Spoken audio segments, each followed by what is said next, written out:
Professor Suri has been the longest tenure. Thanks and congratulations to you. The other arm of this meeting is the Summer Research Fellowship Program, right? And I believe most of you are Summer Research Fellows placed in institutions in Bangalore. Very happy to see all of you, because the Summer Research Fellowship Program was also something started by the Academy around 1998-99, that's what I recall. Because you have given me a few minutes, I'd like to reminisce a little bit. The first year that Summer Research Fellows were selected was 99 or 2000, I don't exactly remember. And I think there were 4 Summer Research Fellows. Probably there were students strolling around, and the Academy staff told them, why don't you come and join? That was around 2000. I remember now that around 2010, 2012, 2013, in that period, the number of applications for Summer Research Fellowship as a whole, number of applications, reached something like 23 to 25,000. And we were able to offer fellowships to 2,000. That was the peak in during my tenure. And the other thing I like to mention is, in those days, of course, the Academy requested many institutions all over the country to help the program by hosting the students selected by the Academy. And the number of institutions, universities, central universities, some state universities, and national research laboratories, the number of institutions that accepted the invitation of the Academy and hosted students was close to 200. I don't know what the numbers are now. I hope they're as good or even better. I also think that over the past few years, starting with the time when Professor Ramaswamy was president, because the foundations of these programs had been laid quite well, it was possible for the Academy to make variations, to introduce every year a special set of summer programs. I have not kept track of them, but let me just say, as part of my concluding inauguration comments, I am very happy to see that these programs are doing so well. This kind of outreach program we did not have in the early years. I remember arranging, because the students in Bangalore were spread all over the city, we would try to create an occasion when they could meet in one place and see one another. So every year we would arrange 2 very special lectures in the evening. One in the physical sciences, one in the life sciences. And the very first year we did it, I just like to mention the speaker in the life sciences was Professor Gadagkar. It would be in the faculty hall of the IISc at the Indian Institute of Science in the evening after 5:30. After a good tea and then one lecture. Then the second lecture on physical sciences was by Professor G. Srinivasan. At that time, he was a professor at this institute, Raman Institute. So that's the very first thing.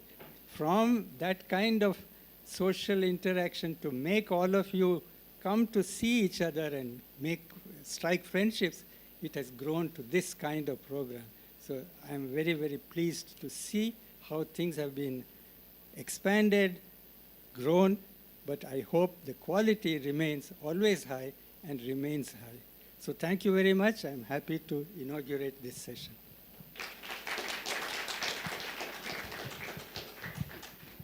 Thank you, Professor Mukunda. So once again, I just welcome all of you. And I would like to mention that we are indebted to RRA for making this beautiful auditorium available with this old blackboard, which I like. And it's very nice to be here again. And before I say a little bit about this program, I just very briefly say what Resonance is. Some of you may not know. So Resonance is a journal which is aimed at undergraduate level science teachers and students. And if you have seen the articles there, we are very fortunate to have some very good articles by eminent scientists And the articles are presented in a very lucid kind of style, in a novel way. In fact, a lot of concepts which are found difficult by students, usually they find that resonance articles they learn from very well. And it's a unique kind of journal because every issue we have articles in science, all topics in science and mathematics. And that means, and another special thing is that we bring out a hard copy every month, which tells you how much hard work is needed, continuous work is needed. Most of the journals don't have hard copies and they don't bring it out every month. And I should mention that apart from the editors, Ms. Pushpa and Ms. Geeta Sugumaran have been working behind the scenes. They have been doing all the... So if you have not seen the Resonance website, please have a look, and all the articles are downloadable. You have a look and then you will learn from that. I think people often write to us that they have, it's a very nice, enriching learning experience when they read this Resonance articles. So do have a look at that. So, and time to time we have these outreach programs whenever it's possible. We had one in December in ISET Trivandrum, and a longer one, and we thought we should have a short one. And this time we thought instead of looking for students, we have readily available the summer research fellows here. So we just invited them, and there will be some more students outside of that also. Welcome all of you. And I should say that this event, you have a great opportunity to sort of hobnob with all the scientists when you can sort of during the break, coffee breaks, lunch breaks, dinner, every time, all the time, anytime, you can just buttonhole a speaker or a scientist who is present, ask questions. Don't hesitate to ask questions, okay? No question is silly, as I say. In fact, I heard once a story about a mathematician where somebody said, very differently asked, "Professor, may I ask a stupid question?" He said, "You have already asked one." So no question is stupid. Please do ask questions, and there are 45-minute talks and essentially 15 minutes for asking questions. But outside of that also, you can mix with people and ask questions. And as and when we go along, we'll have small announcements. You would have seen the schedule outside. And please attend all the talks because we made arrangements for lunch and various things. Please attend all the talks. Okay, it's nice. So with that, I welcome everybody, and then I ask Professor Mukunda again to chair this morning session. There are 3 talks. So I would expect, I invite Professor Mukunda to chair this session of 3 talks. Just as you said, you have already asked a question, stupid question. You have already seen me. So let me not spend any time. I invite the first speaker for the morning session, Professor Surendra Ghaskadbi from Pune. I'm sorry, I don't know the title. My name. Thank you. The title is not yet, some people are given titles, but it will be mysterious. Should I let you know at 10 minutes past 10? 40 minutes then yeah, because I can't see that. Audience, yeah, please. Yeah. Excuse me.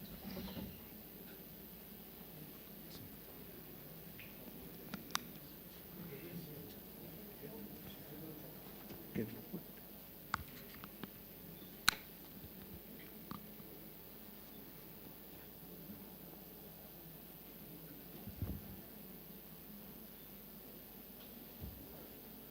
Good morning. It's a pleasure for me to be here. I have learned so much from articles in Resonance. I've also had an occasion to contribute articles there.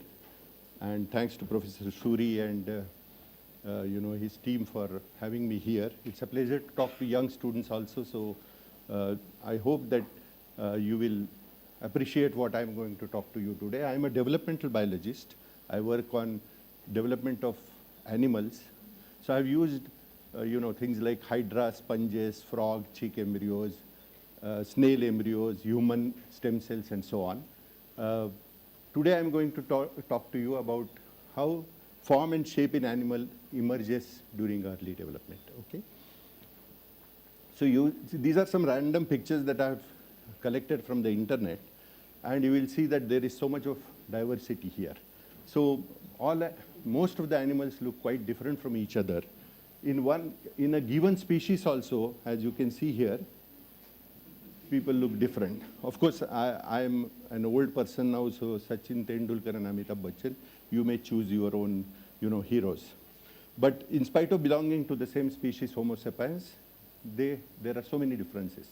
The height, the voice, the accomplishments they have is so much different. But today we are not going to talk about that. Today we are going to talk about the kind of biodiversity that arises in the world, and we will try to find out whether there is a common theme by which animals develop, okay? As you all may already know, that we can't work on each and every animal that is present in nature. It's not possible logistically, financially. There are so many constraints. And therefore, what scientists do is that they choose certain research organisms or model systems. And these are some of the common ones. I'm not going to go into details of this, but you will appreciate from this slide that these are animals which belong to different taxa, which belong to different classes, belong to different groups. They are very different from each other structurally and functionally. There is a small worm here, Sinorhabditis elegans, which is very useful in certain studies. You have the fruit fly, Drosophila melanogaster, about which I'll speak in some detail.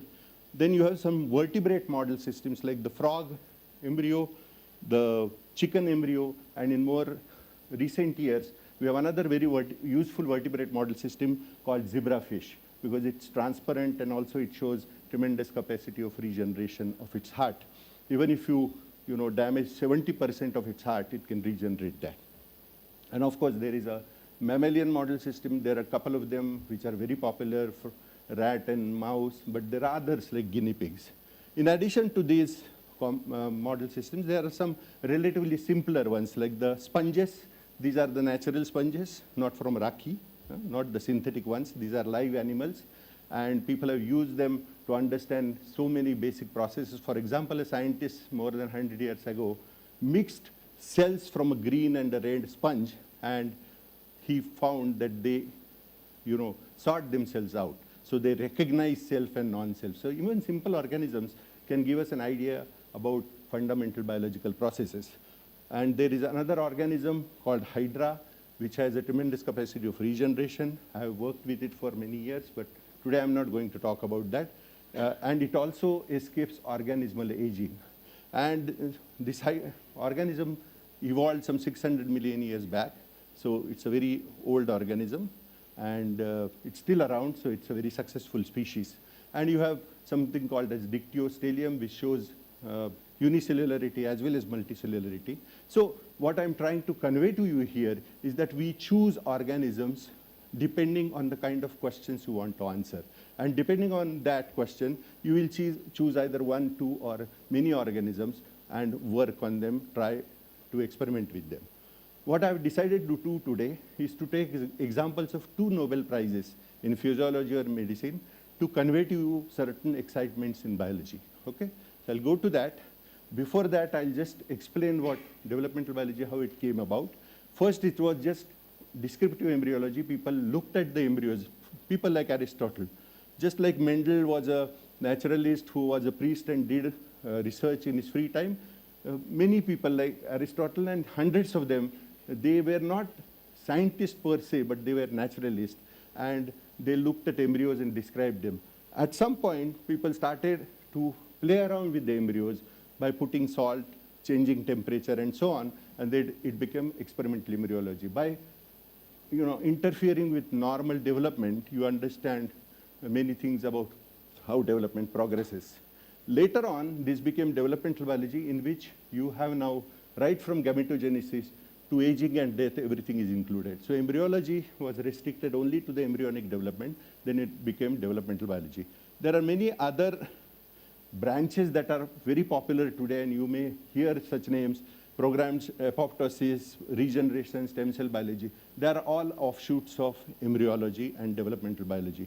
Now, you know that how our development begins. So all of us, start existing as a unicellular cell when the mother's ovum is fertilized by the father's sperm. So it becomes a unicellular cell, which is known as zygote, okay? This zygote undergoes cleavage divisions, so it becomes a ball of cells, like a strawberry or a bundi ka laddu. Now this ball of cells has to be converted into a human being or any animal. That means axis like dorsal, ventral, anterior, posterior, left, right have to develop first, and based on those axial formations, you have different organs and systems placed in the body. Later on, these organs develop to an extent that they start functioning. Heart, by the way, is the first organ that starts functioning in the embryo. I don't know how many of you have seen a chick embryo. Maybe you can see it on Google, and you can see the beating heart, which becomes functional very fast because it has to spread all the nutrients everywhere. And then from organogenesis, you have further development, maturity, aging, and death. So that all that is encompassed in developmental biology. So we start our existence as a full stop in your book, okay? That big we are, that small we are. And then we become an entire organism. So all these processes that happen from this unicellular zygote towards becoming a functional organism which can reproduce, all comes under developmental biology, and to understand these processes has been a great challenge in biology. Now, one of the Nobel Prizes that I'm going to discuss today was given to these three people, Edward Lewis, Christian Naslin-Vollard, and Eric Wischhaus, because they found out as to how genetically the embryonic development is controlled in animals. Okay? This was given in 1995, and we'll see what they did. So what I'm going to try to do now is to introduce the animal that they used and explain to you the highlights of their work. So this is the fly, Drosophila fly, that they have used. It's a fruit fly. You may have often seen it if you left bananas to rot in the house, okay? And this has become very handy. A lot of genetics and developmental biology has been done with this fly. So insects have 6 legs. They are known as hexapods, okay? This is the dorsal side of the fly. I'm explaining these structures because they are necessary to understand what the Nobel laureates have actually achieved. So this is the dorsal, this is the ventral, this is the anterior, this is the posterior, right? And the body is segmented. So there are a total of 14 segments. Our body is also segmented, as you can see from the ribs or the vertebral column, not the 6 packs, okay? So you have 3 segments which go on to make the head, 3 segments which go on to make the thorax, and remaining 8 segments go on to become the abdomen. Now you will notice that there is a pair of wings which develops from the second thoracic segment, okay? And there is a pair of legs which develops from each and every thoracic segment. That's why there are 6 legs, okay? In the head region, you have the eyes, the mouth, the antenna here, the mouth parts here, and you know there are other structures which are inside the body. Now the question that the Nobel laureates asked, first one, is that how this anterior and posterior is decided. I said that we start as a ball of cells. Now how anterior posterior is decided, how dorsal ventral is decided. That's the first thing they asked. Second thing one of them asked is why the wings develop only on the second thoracic segment and why nowhere else in the body. Or this balancing structure called haltere develops in the third thoracic segment, but not in the first and third. And also abdominal segments never have wings or balancing organ or even legs. Why does that happen? How that is regulated? So briefly, the early development of Drosophila is peculiar in the sense that you have division of the nucleus, but the cytoplasm does not divide. So it is a syncytial embryo. Understand the syncytial embryo? There are no cell membranes between nuclei. So a whole cytoplasm is there, a single cell with hundreds of nuclei are there. This is up to certain stage. After that, it becomes a cellular blastodome. That means each cell will contain one nucleus. Okay? It so happens that in this particular, at this stage or this stage, anything that is present at this end, for example, can freely diffuse to the other part. Okay? Why this is important is because the early development is based on that. Well, you take a cellular blastodome, suppose you have protein, it has to pass through several membranes and it will find it very difficult to pass from one place to another. Here it is very easy because it is a single cytoplasm. So what these 3 Nobel laureates essentially did in summary is that they found out genes belonging to different classes. The first group is maternal effect genes. That means these genes are, the mother's genes are expressed and they have influence over the development of the animal.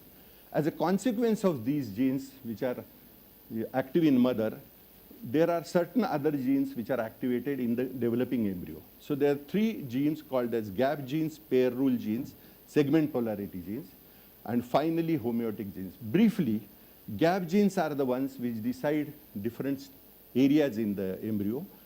If one of these genes, for example, the left one, yellow here, if that is mutated, the embryo will develop a gap. That part will not develop. You know, in genetics, genes are labeled after the phenotype they produce on mutation. So there are gaps there. After that, there are pair rule genes which decide on segment pairs. You will see 7 bands here because there are 14 segments. Okay, so they decide a pair. Then it is a segment polarity gene. So every segment will have an anterior polarity and a posterior polarity. And finally, there are homeotic genes which decide which organ or structure will develop on which segment. For example, wings and the second thoracic segment. So I'll very briefly explain how this was found out. There is one gene that is active in Drosophila, mother, and that is known as bicoid. Okay? If you don't remember genes at this stage, names of the genes at this stage, it's fine. But you can see this red molecule here, which is deposited on one side. Okay? So this is the oocyte, the yellow cell is the oocyte, and it is being taken care of by 15 nurse cells. You know nursing? So these actually nurse the developing oocyte. And as a consequence of that, in a developed oocyte, the red molecule, which is actually messenger RNA. You know that genes, when they are activated, they form messenger RNA, which comes out from the nucleus to the cytoplasm. This messenger RNA is then translated into proteins. So DNA to RNA to proteins. There is some very exceptional research recently published which says that this may not be true in all organisms, but we'll not discuss that here. So what is happening here is that the red molecule, the bicoid messenger RNA, is becoming deposited on one side of the oocyte. Okay? And there is another blue molecule that you see here, which is known as nanos, which is deposited on the opposite side. So when you see a oocyte, which is very tiny, it is not, the molecules in the cytoplasm are not uniformly distributed. There is already some kind of polarity. Now it so happens that this bicoid mRNA gets translated into proteins inside the embryo. And because of simple laws of diffusion, and because this is a syncytium, this protein forms a concentration gradient from the left where it is deposited towards the right. It so happens that wherever the concentration of bicoid is highest, that forms the head of the fly. Okay? So fly has 3 major structures, as I told you, head, thorax, and abdomen. There are 2 extremities called the acron and telson in the embryonic stages. So you get head. But if you mutate bicoid by using chemical or physical means, then what you get is no head and thorax. So you can see it here. You can make preparations of the Drosophila skeleton, and you can, embryo skeleton, and see these structures. So in a wild type fly, wild type means normal. In genetics, wild type is normal. So head, thorax, abdomen, while in a bicoid deficient mutant, you get only the thorax, only the abdomen. So all cells are there actually, but they take the abdomen pathway rather than the head or thorax pathway. That means bicoid is actually coding for the protein which decides anterior part of the. How do you confirm that? So before going to those experiments, let me tell about nanos, which decides the posterior part. So you can see here that nanos mRNA is getting translated, forms a gradient like bicoid. And if you look at the mutant, you will see head and thorax, but no abdomen. So these 2 molecules acting in opposite direction can form the head and the posterior part. And there are other genes for the extremities that I mentioned, but today we need not go into that. Now, how do scientists actually see that? So this was done several years ago, almost 35, 40 years ago. That time people used to use autoradiography to look for messenger RNA. So this is the bicoid RNA that has been actually localized in an embryo. And as development progresses, this bicoid messenger RNA forms the protein forms a gradient, and because bicoid is a transcription factor, it is localized to the nucleus. And therefore, you can see that in the nuclei, you see highest concentration of bicoid in these cells, and as you go from left to right, it goes on falling, right? This is a visual, visibly seen. If you measure this quantity of bicoid in every nucleus and plot it, in wild type you will see if you take this as 100%, it will go on falling from left to right. If you take a bicoid mutant, you see that there is hardly any bicoid here. And no wonder, because there is no bicoid, it cannot form head and thorax. That is one way of demonstrating that bicoid is not there. But usually, scientists are skeptical about just a couple of experiments, so they try to do more experiments. For example, this is a representation of such experiments, and these are very commonly used in embryology and developmental biology, so I'm just giving to you as an example. So this is a wild type. Acron, head, thorax, abdomen, and telson, head, tail, wild type phenotype, right? Now, if you take a bicoid mutant, which I showed you in earlier slides, you get only the abdomen. What scientists can do, and routinely now do, is that you can prepare bicoid messenger RNA in the lab by using recombinant DNA technology, inject it from outside, as is done here, in a bicoid mutant, and you will immediately see that the normal pattern is established, proving that bicoid protein is the one which decides the anterior part of the fly. In addition to that, we tend to do many other experiments just to prove the point. And therefore, if you take a bicoid mutant, and instead of injecting this on the future anterior side, you know this because of this structure here, you inject it in the middle of the body. And then you see that the head is here, there are two thoraxes, two abdomen.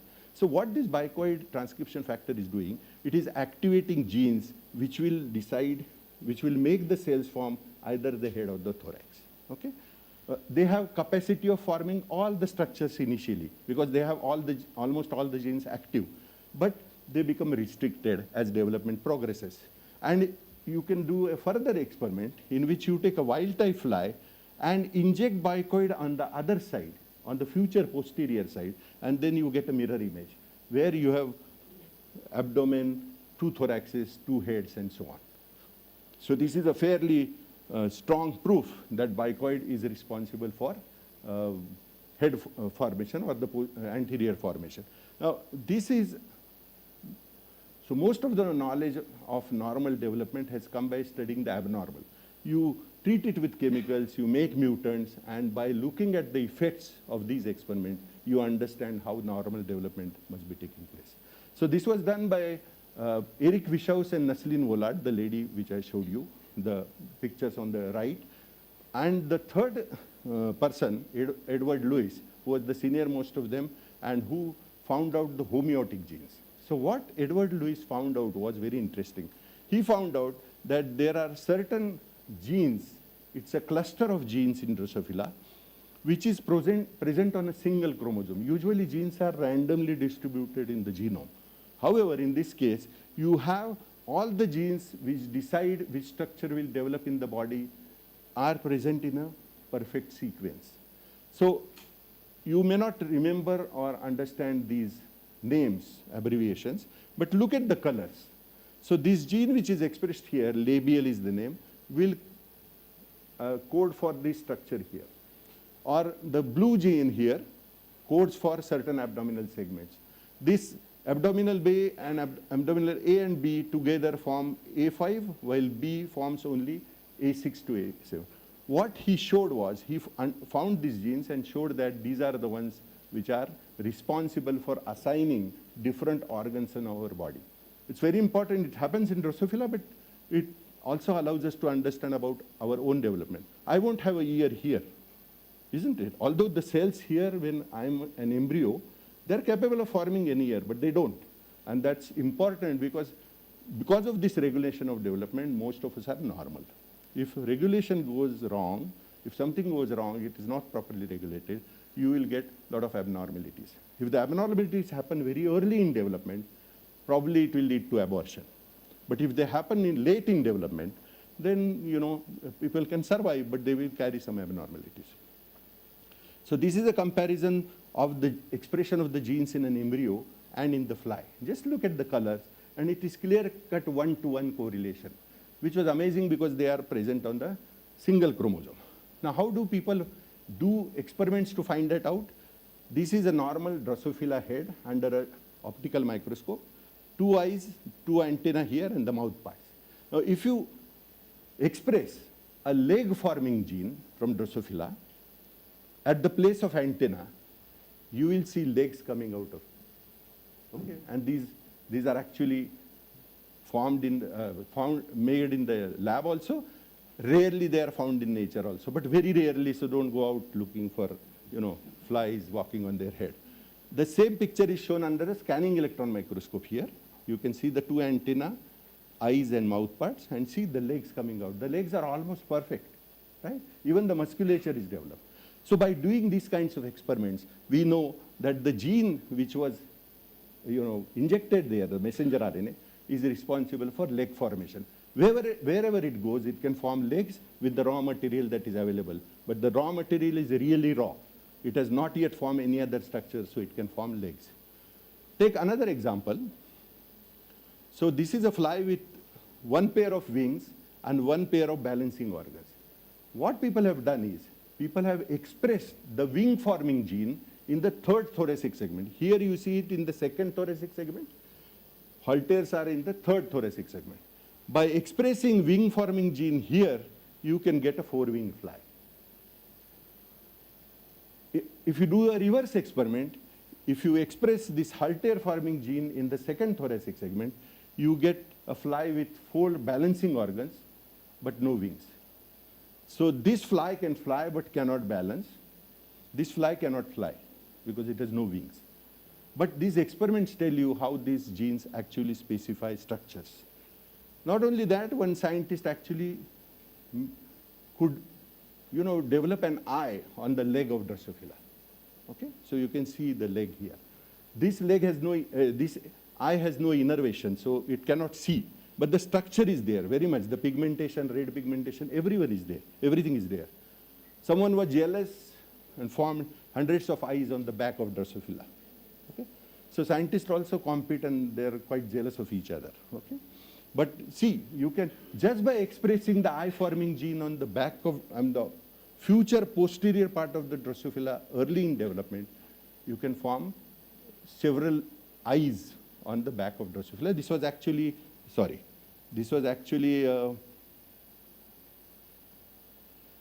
cover in the famous journal Science several years ago. But this is all Drosophila. People have used hundreds of crores of rupees for that. Why should it get a Nobel Prize in medicine or physiology, right? Drosophila is a lowly fly insect, you usually kill them. So this is the Drosophila gene cluster that we saw. People found out over the years that we have 4 such clusters. Not only mouse, all mammals have 4 such clusters. So during evolution, this has duplicated twice. And we have 4 such clusters, and they do exactly the same function as they do in Drosophila from our anterior to posterior.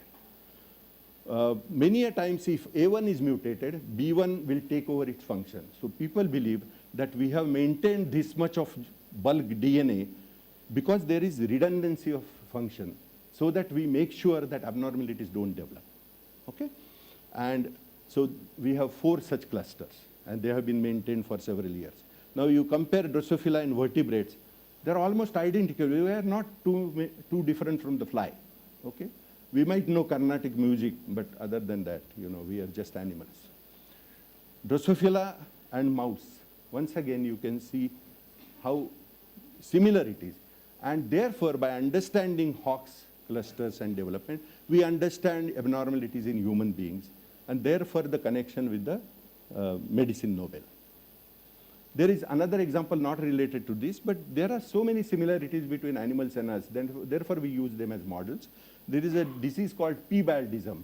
There are many symptoms, but one of them is this lack of melanin. And you can see that they are same in human patients as well as in rat. Okay?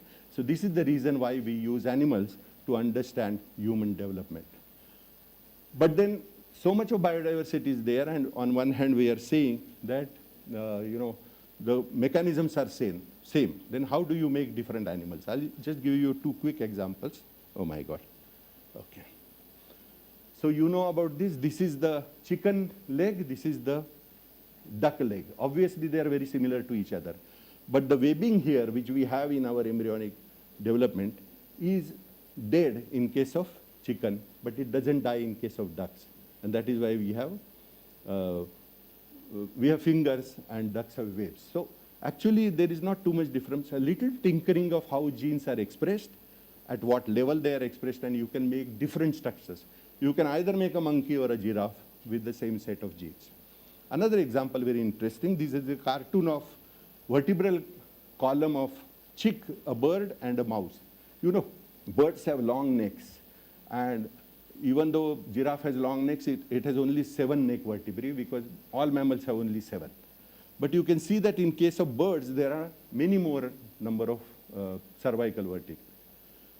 So the genes are identical which specify the vertebrates. Only thing is the boundary of 5, 6, HOX 5, HOX.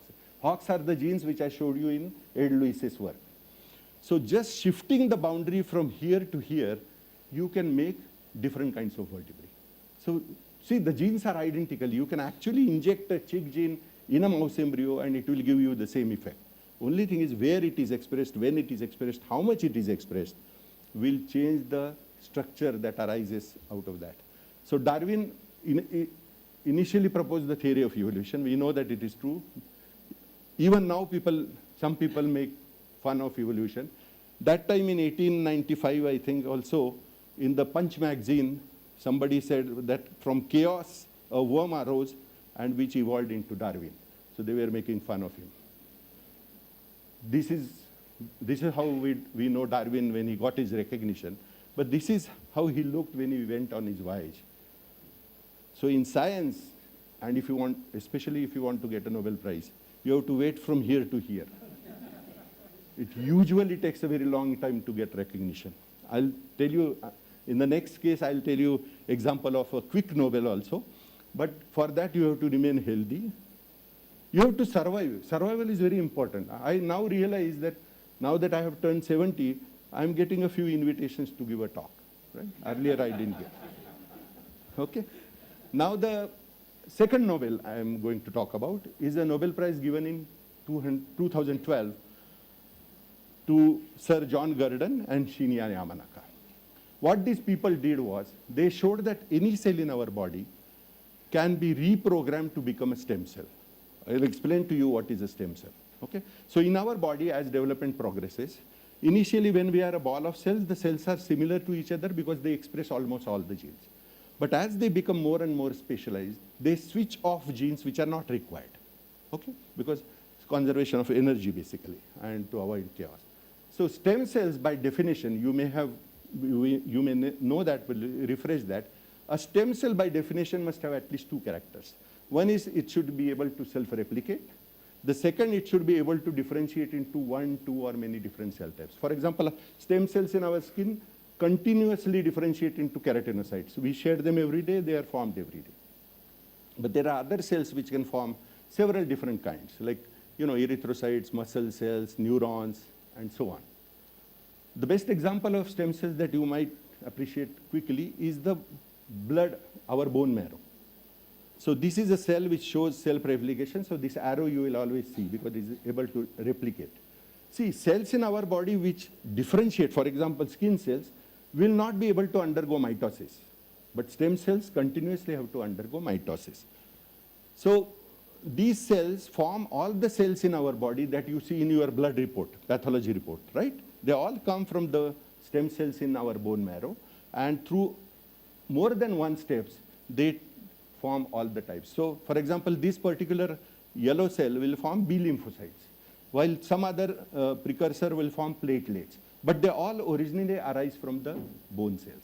So, as development progresses of any cells or even an entire organism, cells become more and more specialized. When they become more specialized, if I am a biologist today, I have almost forgotten all my physics, mathematics, chemistry. I have become terminally differentiated, right? So same thing happens during development. You have initially for blastula, gastrula, these are embryonic stages. And when you go to an adult, you have many different cell types. Initially, you have just a few.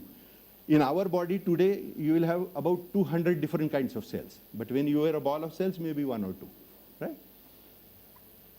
This happens because of cell differentiation. As I told you, when cells become more specialized, they are called to be differentiated. So when they don't need certain genes, they will switch them off. The understanding so far was once they switch off the genes, it is almost permanent. Okay? You must remember that. So this differentiation is achieved by differential gene expression. I told you some are expressed, some are not expressed. So there are two kinds of genes roughly, which are, one is housekeeping genes. They are always on because they have to form housekeeping proteins, like proteins for respiration, for survival. All cells will have them. But specialized genes will be expressed only in specialized. Milk proteins, for example, will be present only in the lactating mother in the breast milk cells, right? That doesn't mean that the gene is absent in other cells. Insulin is secreted from the islets of Langerhans. That doesn't mean the insulin gene in my skin cell is not present. It's there, it is never expressed. Can we express that? Can we express that to some use? That is what the Nobel laureates tried to find out. So what John Gurdon did in sometime in 1958, okay? This is the experiment done in 1958 in Cambridge, UK. He took an egg from a frog, right? Removed the nucleus. He took a cell from another frog, a skin cell, that means terminally differentiated cell. Many of the genes in this cell are supposed to have been switched off permanently. He took the nucleus from this cell and transplanted it into the egg cytoplasm. And he actually got a complete clone of the frog. So this was the first demonstration of animal cloning, wherein he could show that even a nucleus from a differentiated cell can be fooled, kind of. If you put it here, it thinks as if it is in the early embryo. It has to express all the genes. It does that, and you get a clone. To confirm this, he used a combination of wild type and albino frogs. So he used albino nucleus, put them in the cytoplasm of wild type frogs, and got all the albino clones. Okay? This was, in 1960, this was an experiment which nobody could understand. Nobody would accept. So Professor Gurdon went to US for 2 years on a postdoc. 1962, he came back to Cambridge, UK, saw that all his clones were alive and reproducing. Then he published that work in 1962, for which he got a Nobel Prize exactly 50 years later, 2012. We have been reading his work as textbook material for a long time. We have been hooked because Gurdon comes to India, used to come to India also very often, Bangalore, Pune, and all these places. But finally, he got it 50 years later. He didn't publish it for 3-4 years because he himself thought that let me prove that it's actually cloning.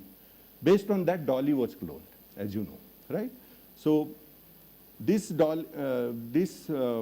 Finn Dorset sheep gave the nucleus from the mammary gland. So mammary cell is terminally differentiated, as you know, very specialized. They took egg from a second type of sheep so that the genetic backgrounds are different, put them together and transplanted this embryo in a third type of sheep as a surrogate mother.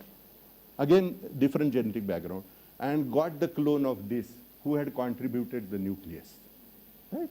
So you know that the basis of Dolly's cloning was done by Gurdon several years back. This is Ian Wilmot, who is also no more with Dolly. Now people have been using, this is an old news item, a Chinese shop will clone your pet, right?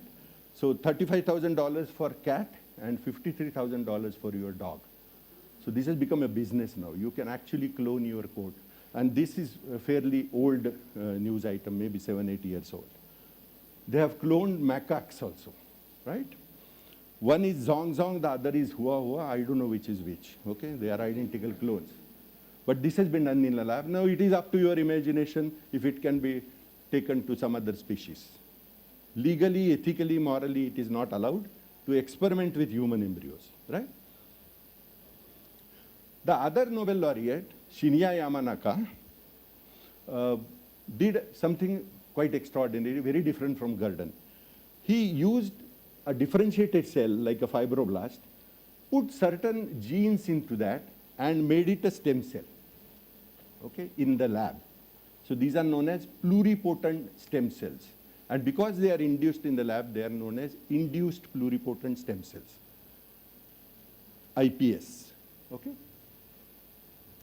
The idea was, and he demonstrated it with sickle cell anemic mouse. He took a sickle cell anemic mouse. Sickle cell anemia is induced because of a point mutation, a single nucleotide mutation in the beta chain of the hemoglobin molecule, right? So he corrected that mutation. We will not go into details for want of time. And then these corrected cells were grown in large numbers, put them back in the tail vein of the mouse, and the patient survived. Okay? So sickle cell anemia can be actually cured. And there is one trial going on since 2021 in humans, wherein the same approach is being used. So it is not something that is done in the lab. It is being applied to human beings after certain years, and therefore it fetches a Nobel Prize in medicine. There are another, not related to this, but another very interesting initiative. See, in fetus, when we are fetuses, we have alpha and gamma chains. While we are adults, we have alpha and beta chains. Now this mutation is in the beta chain. This alpha chain in the fetus helps us draw oxygen aggressively from the mother's blood because there is very little circulation there. So what people have done is that adult hemoglobin they have now converted into alpha and gamma. So that doesn't show the mutation at all because beta chain is no more used. This is also in human trials since 2021. Okay? So as I said, Gurdon was born in 33, did his work in 62, published it and got it in 2012. When he published his work, this guy was born in Japan, Shinya Yamanaka. He published his work in 2006 and got a Nobel Prize in 2012. One of the rare occasions wherein you find applications of your work so fast in human medicine. Okay? So this is Gurdon. Gurdon unfortunately passed away last year at the age of 92. But until his last breath, he worked in an institute named after him, John Gurdon Institute of Developmental Biology in Cambridge. As I said, he is a frequent visitor to India, and we were all very fond of him. And scientists are not boring. He looks very correct and British here, but look at this. Here he's showing how a frog can leap. He worked on frogs. So please don't, all of us sitting in the front row enjoy life also, right? So he came to Pune sometime, just to impress you, I'm giving my picture with him. He actually visited India several times, and you can see mostly Bangalore people are there, so many a times. This was in Nainital in 1998, then we had one meeting in Pelling, where you can see people like Obed, Vidyanand Nanjundaya, and of course, Kasbekar is also there along with me, and many people.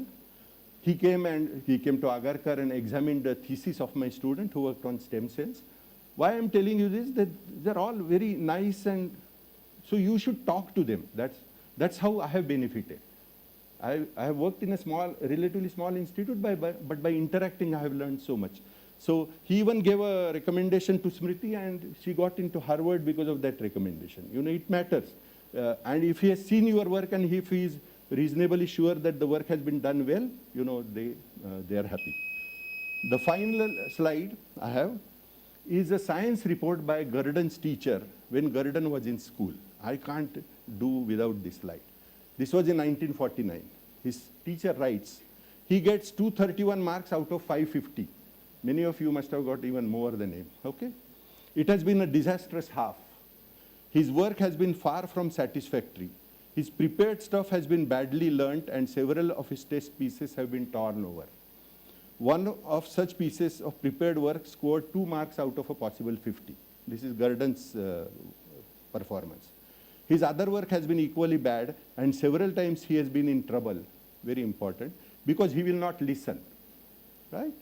But will insist on doing his work in his own way. I believe he has ideas about becoming a scientist. On his present showing, this is quite ridiculous. If he can't learn simple biological facts, he would have no chance of doing the work of a specialist. And it would be sheer waste of time both on his part and those who have taught him. This was displayed when he got his Nobel Prize. It was on his mantelpiece, and a reporter asked him why we have kept it. He said, "This is my greatest inspiration." So the take-home message that I would like to give you is, don't take your teachers too seriously, with due respect to them. And don't accept everything that is in the books. Science progresses by asking questions. Thank you.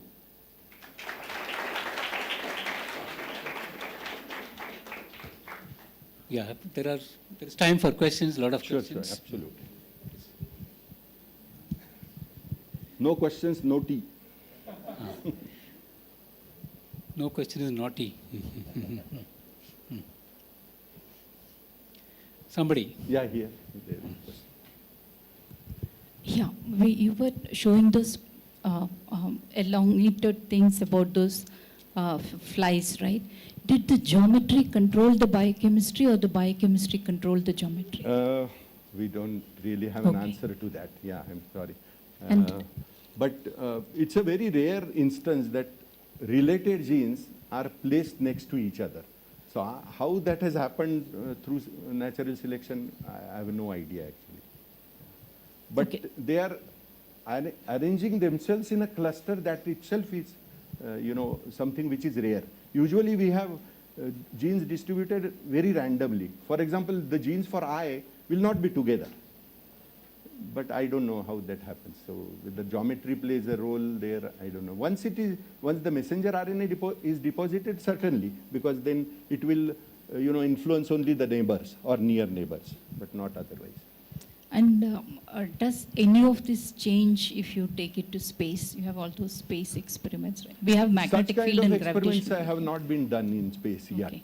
Yeah, but there are some other experiments which are done, but those are mostly done for microorganisms which are very resistant to radiation and all. So people are actually looking for protection right now. But these kind of basic experiments, I don't think there are any means of doing it in the space. Those kinds of labs are also not available. And that linear arrangement, Linear. thoracic, Yeah, it sorry, is head, from- thoracic, Oh, the abdomen. vertebral column. And on the gene also it was, sorry, nucleus The also it was genes are linear. there, but where they found the boundary, for example, between 5 and 6 or between 9 and 10, will decide how many vertebrae will form. So we won't have more than 7 neck vertebrae, never mammals. We always, in case of giraffe, the vertebrae has become bigger, but the number doesn't change. If you have a spherical animal, here you have this some sort of linear thing around for head, thorax, abdomen. Which you animal? put them on a line, right? Head, thorax, abdomen you can put on a line. Yes. But you have a spherical organism, you don't Even have then that. you have some kind There of you go. anterior posterior, yes. Thank you. Yes. Thank you, sir. That was a very engaging talk. So we see these, for example, conjoined twins who have, for example, multiple limbs growing from the same place. So given that we could recognize what protein grows which body part in the Drosophila, could we at least recognize, if not control, for that kind of a... So some of this knowledge is already being used in human screening. It's Okay. already being used, yeah. So that would... So there, some, but not all, because it's a very complex process. We think that we know a lot, but we hardly know anything, as they always say. But it's applicable, yeah. So, by the way, I remembered one, anecdote. These fingers, we have 5, Some people have 6 polydactyl. So somebody was claiming that the 6 fingers are better for data entry, but I don't think that is true. Nowadays, you don't need data entry. Hello. Sir, actually, like you had already discussed that the central dogma has been challenged now, like there is an exception. So could you tell that, would it affect the developmental biology, like the facts we know about developmental biology in which the proteins are generally considered the effector So molecules? this will affect only that particular species. See, it is not everywhere. In that particular species, it has been shown that you can go in a reverse direction. that will not harm our understanding of developmental biology in other species. There one will have to see and then compare and contrast as to what is happening there. Sir, then could the RNA molecules be like even they should be considered the effector molecules, right? If They are already there in viruses anyway. okay. So, yeah. There are RNA viruses, your neighbor.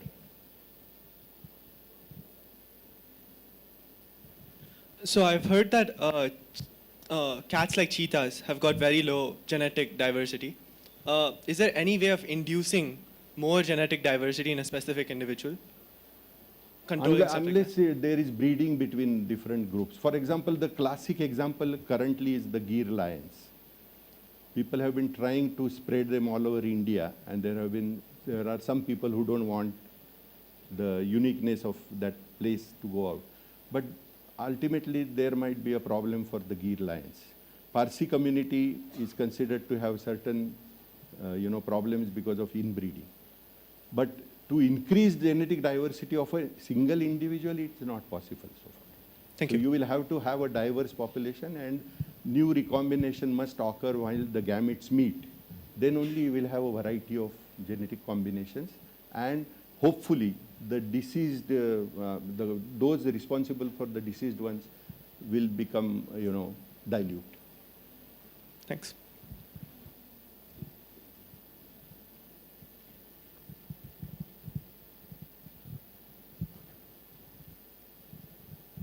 Sir, as you said that nucleus of a mutated cell is transferred into the cytoplasm of another one.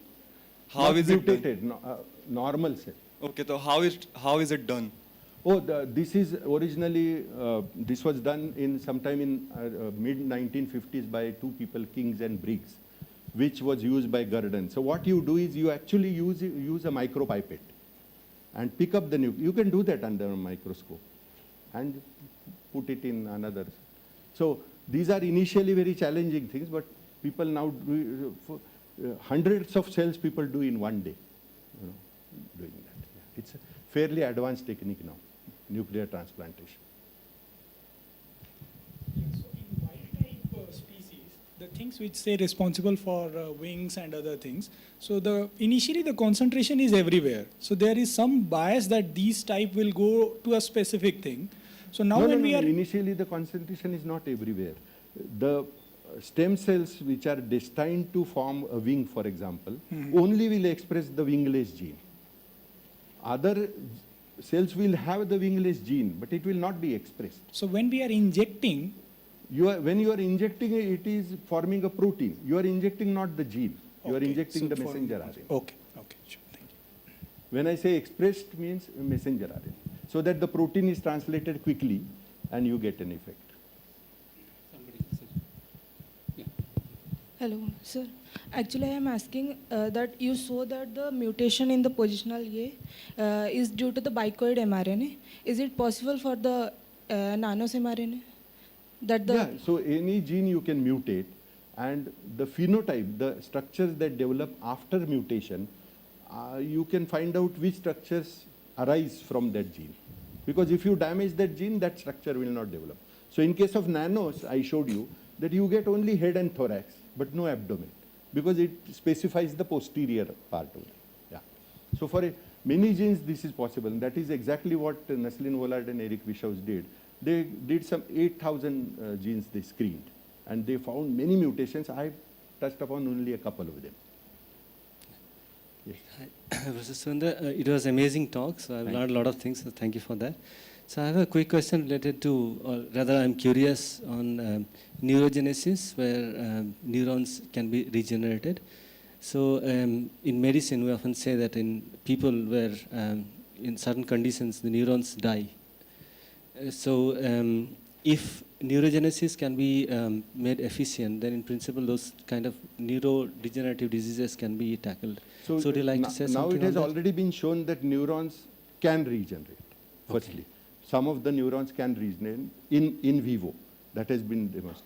But you can think of applying it. See, problem with stem cell biology and this is that we don't know how stem cells will behave when you put it in an organism. Yeah. That's the problem. That question also, I remember one trial that is going on, not related to this, Yes, I'm yes. sorry. So what people are doing now is to take a skin cell from a diabetic patient, okay? Expand it in culture by making it pluripotent stem cells that Yamanaka discovered. Convert these cells now into islets of Langerhans.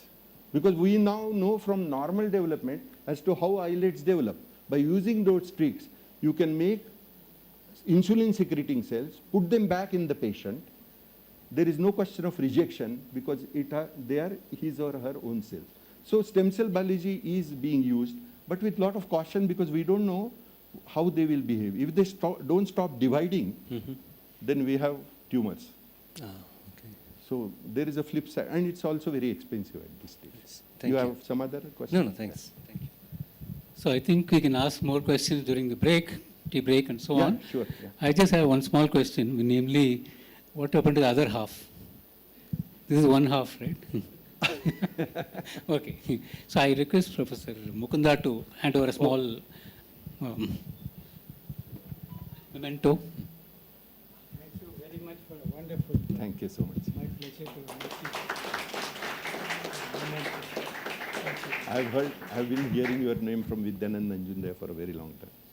Thank you. He'll be here tomorrow. Yeah, I know, but yeah. So we can wait for 2-3 minutes. 10:30 we can start. Oh, okay. So we have time. Yeah, 10:30 we'll start. 10:30. Okay. I just use it.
You can use the sliders.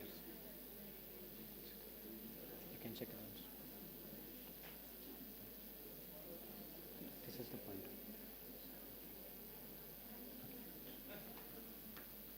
Can we just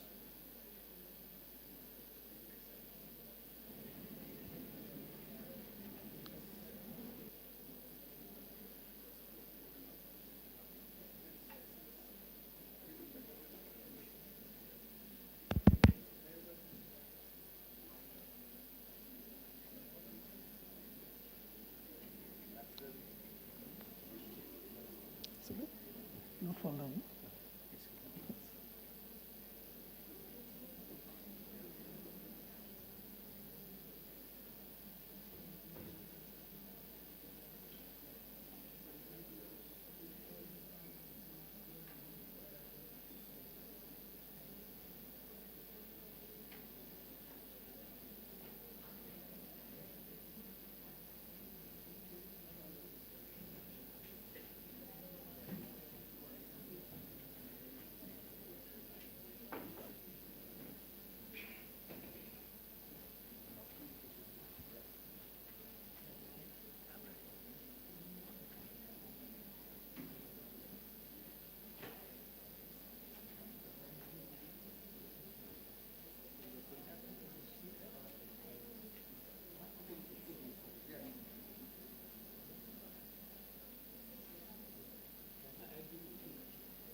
It is still a great pleasure for me to introduce our next speaker, Deepankar Bhattacharya.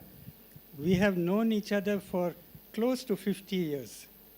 And I just want to tell you, younger people, what a stellar career he has had.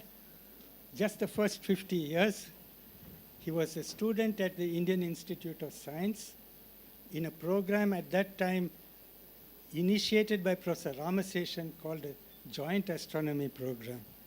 And after getting his degree, he worked at this institute, Raman Research Institute, for many years. In those years, Professor Rajaram Nityananda was also at this institute. From here, he went to Ayuka in Pune. And how long were you there? 15 years at Ayuka. 15.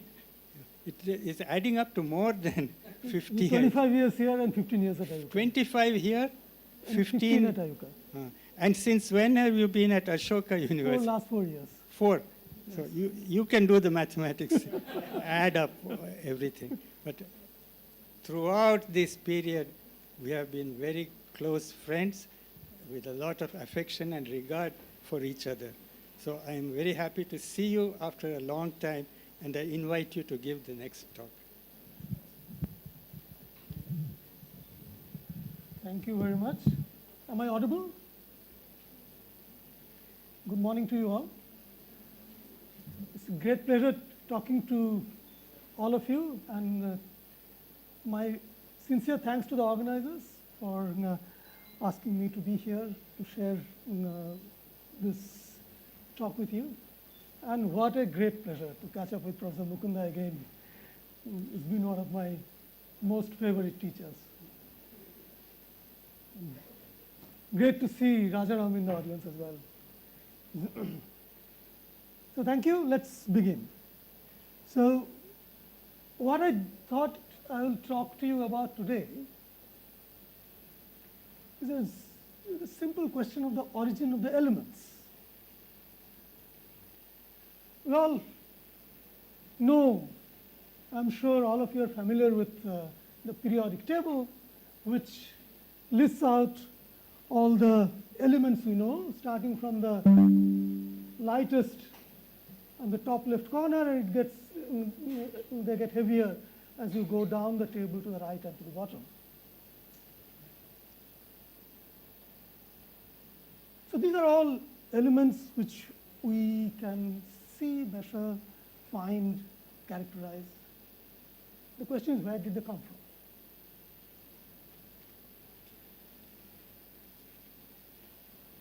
Before I get into that question, let's introduce, which I'm sure many of you already know, the basic characterization of elements.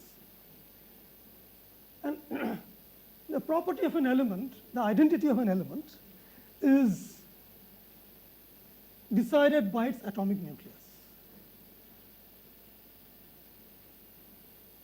And the number of protons in the atomic nucleus decides which element it is. Protons are positively charged particles. They are held together in the nucleus by strong internuclear forces, but couldn't be so stable unless there are a whole bunch of other neutral particles of very similar kind, which are neutrons. And the neutrons and protons together make up the stable atomic nucleus. The total number of protons and neutrons is called the atomic weight. And for a given element, you can have a few different numbers of neutrons, which will give you different isotopes. So the number of neutrons plus number of protons gives you the atomic weight, which gives you the isotopic identity. And the number of protons, which is the charge number, gives you the identity of the element. I'm sure most of you have already come across this. Another thing to remember is that if you take the number of neutrons and number of protons,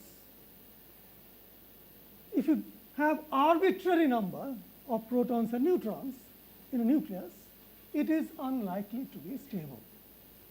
So this black line, which runs all the way through here. On the horizontal axis is the number of protons, and vertical axis is the number of neutrons. It's only this black line which gives you a relationship between these two numbers, which gives you really stable elements, stable nuclei. Now, for a given element, which is decided by the number of protons, you can have other number of neutrons as well, not just on the black line, but they are not stable. They will decay over time and try to go towards this black line. Similarly, for a given number of neutrons, you could have different number of protons, which will make various different elements, and they too will not be stable. They'll try to move towards the black line. And this is achieved by these different types of decay. Beta decay, beta negative decay, causes a neutron to convert into proton and an electron and an antineutrino. And one should also notice that if you just place a free neutron in space, it decays to a proton, an electron, and an antineutrino with a half-life of about 11 minutes. If you have a proton-rich nucleus, it can undergo beta positive decay, so proton going to neutron and releasing a positron. Or, so this is what would happen if beta negative decay takes place. So you start from certain element and neutrons convert to protons, so the element changes because the number of protons now go up, and so you get to later elements in the periodic table. If you have a beta plus decay, then the opposite happens. You go to a element backwards in the periodic table. So you can change one element to another. And in some cases, the nucleus can disintegrate. For example, it can produce a helium nucleus which can be disengaged from the nucleus, and the rest of it remains. So that's called an alpha decay. In other cases, it can disintegrate into other bigger chunks as well. So that's called a fission process. So therefore, starting from where you are, if you're not on the stability line, you can produce one element from another. And if one tries to pack too many neutrons in a nucleus, at some point it is not going to be possible to retain them within the nucleus. The neutrons will become free, and that's called a neutron drip. And at the other end, a similar process will result in a proton drip. So let's keep these concepts in mind, and then we will move forward from here. So what are the elements we see around us? If you ask what we are made of, we're largely made of oxygen, carbon, hydrogen, nitrogen. These four elements make up most of our body weight, but there are also other heavier elements which are present in our body. If you look at the entire Earth, iron is the biggest composition, that is 35%, oxygen, silicon, and so on and so forth. But if you go to a larger scale, let's take the solar system as a whole, then what we find is the elements that correspond to the maximum amount of material present are these two light elements, hydrogen and helium. It's almost 75% hydrogen, 25% helium. Everything else, including all the elements we're seeing around us, constitute only a small fraction of total. So all of these together consists of less than 2% by mass. And in the jargon of an astronomer, anything heavier than helium, we call them metals. So all of this is grouped together as metals, and the abundance of these elements we count as a number called metallicity. So in the solar system, the metallicity is about 2%. Now, if we look at objects which are much older than the solar system, the universe today is 13.7 billion years old. In the past, if you look at objects which are closer to the beginning of the universe, for example, if you take a galaxy and take a galaxy which is very far away from us, light takes a long time to travel from the galaxy to us. So what we see today tells us about how the galaxy was so many billions of years ago. And by doing this, we can reconstruct the history of the universe. And what we see is that as we go further to the past, the metallicity keeps dropping. And if you continue, one can conclude that in the early universe, only hydrogen and helium was produced. All other elements have been produced subsequently as the universe has grown from the early phase to today. And this has all been done by stars. And multiple generations of stars, they cook these elements and then mix them into the general gas from which new stars form, new planets form, and that is how the total amount of metals, the total amount of heavy elements keep growing.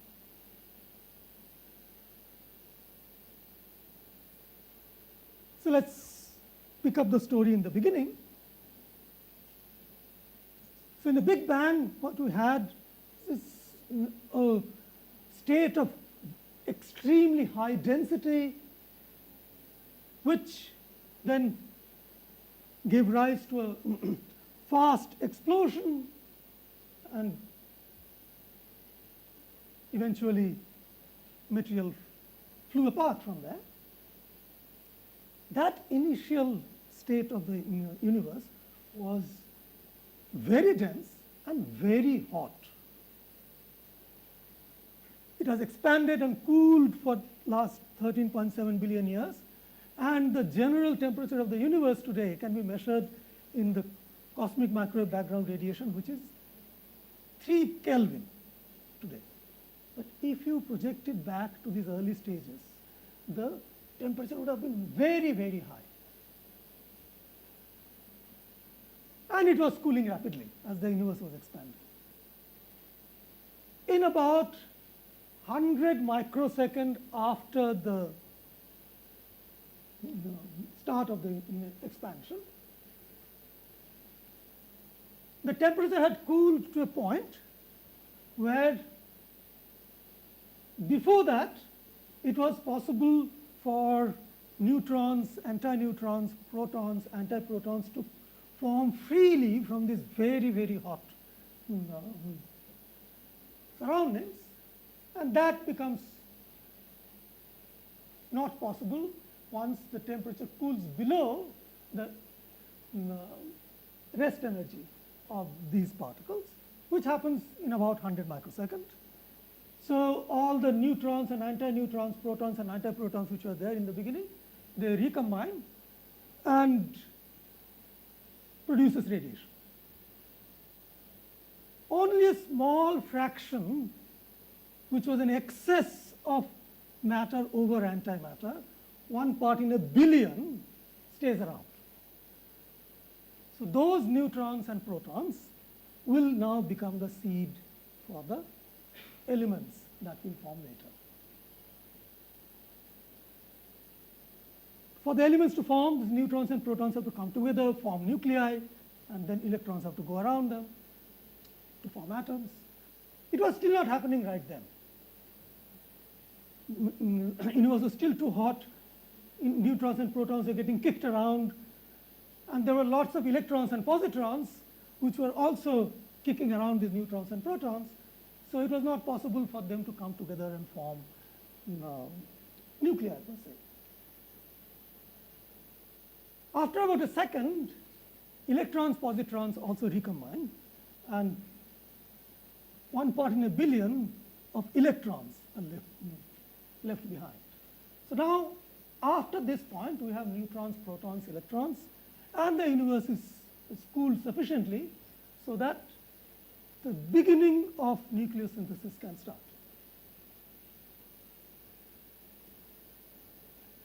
However, neutrons, as I said, if you leave them free, they decay.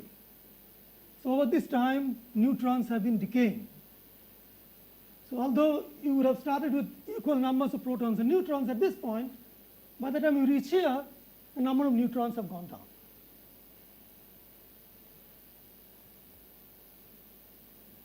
Some of those neutrons will now start getting captured by protons, and several stages of nucleosynthesis can happen.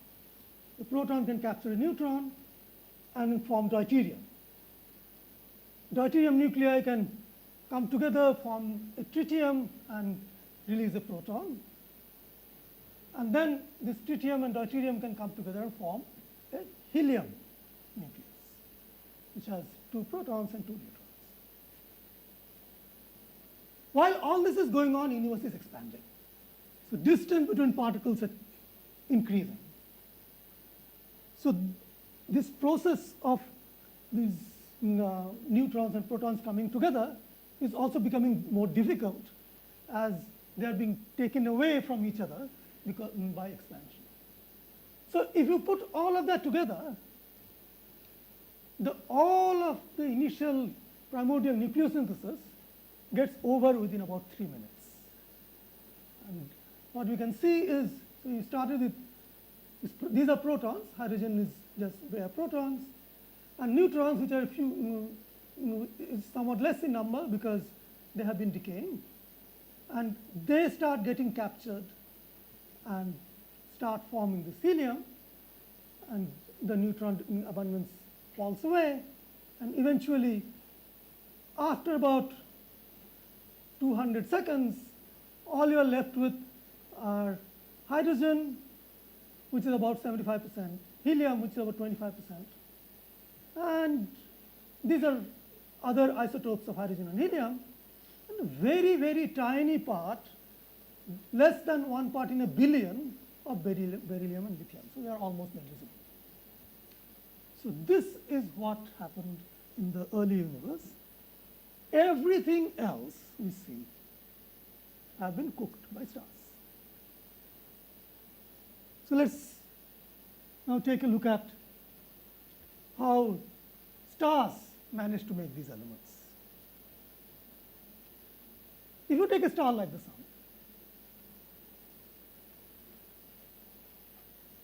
it's a giant ball of gas which is pulled inwards by its own gravity, but there's a pressure that holds it up against this gravitational collapse.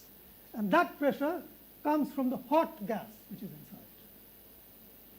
But this hot gas loses its heat to space. In fact, we receive sunlight, that is the lost heat by the sun. So unless this energy is replenished, the star will continue to contract. And that replenishment comes from a nuclear furnace, which is at the center. There is a nuclear burning, nuclear fusion that goes on, converting hydrogen to helium. Now, what is plotted here is the amount of energy per nucleon. That is, a proton or a neutron will be called a nucleon. The amount of energy that you can release going from one element to the next by doing fusion. So that is the, so you go from here to there, this is how much energy you release. It is in some unit called million electron volts. So among all the steps you can take, you can see that this is the largest. And this lasts the longest. So most stars we see are in this phase, burning hydrogen into helium and undergoing this fusion process. But eventually the hydrogen here will run out. Once it runs out, then it's all be converted to helium, you need the temperature to rise even further if any fusion needs to take place to go from the next stage, helium to carbon. For that, the center must contract again. So as the core contracts, the envelope actually expands. This is a process that continues through multiple sequence of nuclear burnings. So at some point, the core helium may ignite, going from helium to carbon, which will be now surrounded by a shell which is burning hydrogen to helium, and then the envelope which is sitting on top of it, which is now a little bigger. This is going to continue through further and further nuclear burning stages, all the way up to producing iron, cobalt, nickel, which we call iron core elements. But it is not possible to go beyond that, because as you can see, up to here, we are releasing energy as you're going up from one element to the next. From here, it drops. So there is no way you can release energy by fusing iron into any later element. So this is the last stage of nuclear burning that happens, going from silicon to iron. And at some point, that will run out too. So once that runs out, then you only have the shell sources left. There is no nuclear burning inside. It can still stay in this form until the mass of the central core grows to about 1.5 solar mass or so. What this tells you is, as this journey has progressed, the central temperature and central density has continuously increased. So these are two different tracks. One is for 25 solar mass, one is for 15 solar mass, going all the way up to iron. But once the mass of this central core grows, because all these other shells are burning and then adding to the mass of the inert core, grows beyond about 1.5 solar mass, then there is a sudden collapse that occurs. And in this collapse, the core shrinks rapidly to a very small size, and the envelope, including these layers, get thrown out. And that then produces a neutron star at the center. And those burning shells which were there, they are now ejected and they mix with the external medium, and those elements go back into circulation. But you notice that most of the nuclear species that were formed are still locked up in this neutron star.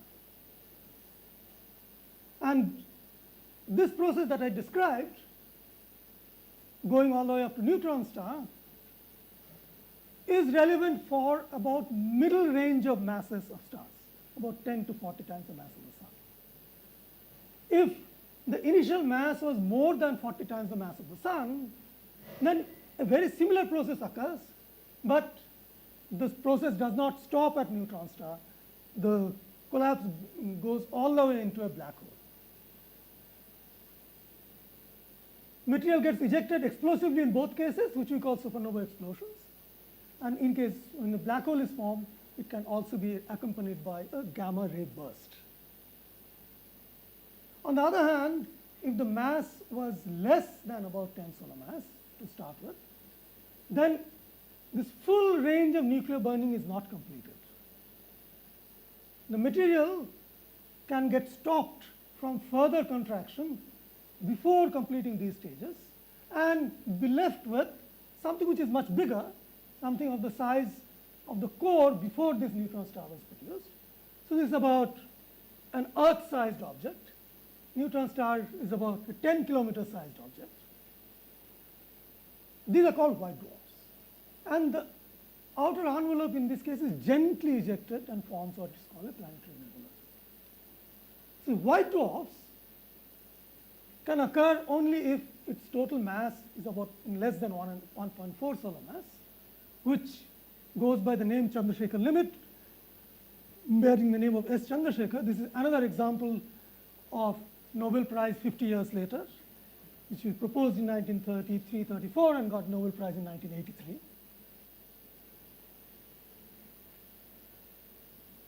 If the mass exceeds this, which is what happens when neutron star collapse is initiated, then white dwarfs cannot remain white dwarfs anymore. They condense further, form a neutron star, and a neutron star can exist to about 3 solar mass or so, roughly about 3 solar masses. Beyond that, you would form a black hole, and a black hole has no upper limit of mass.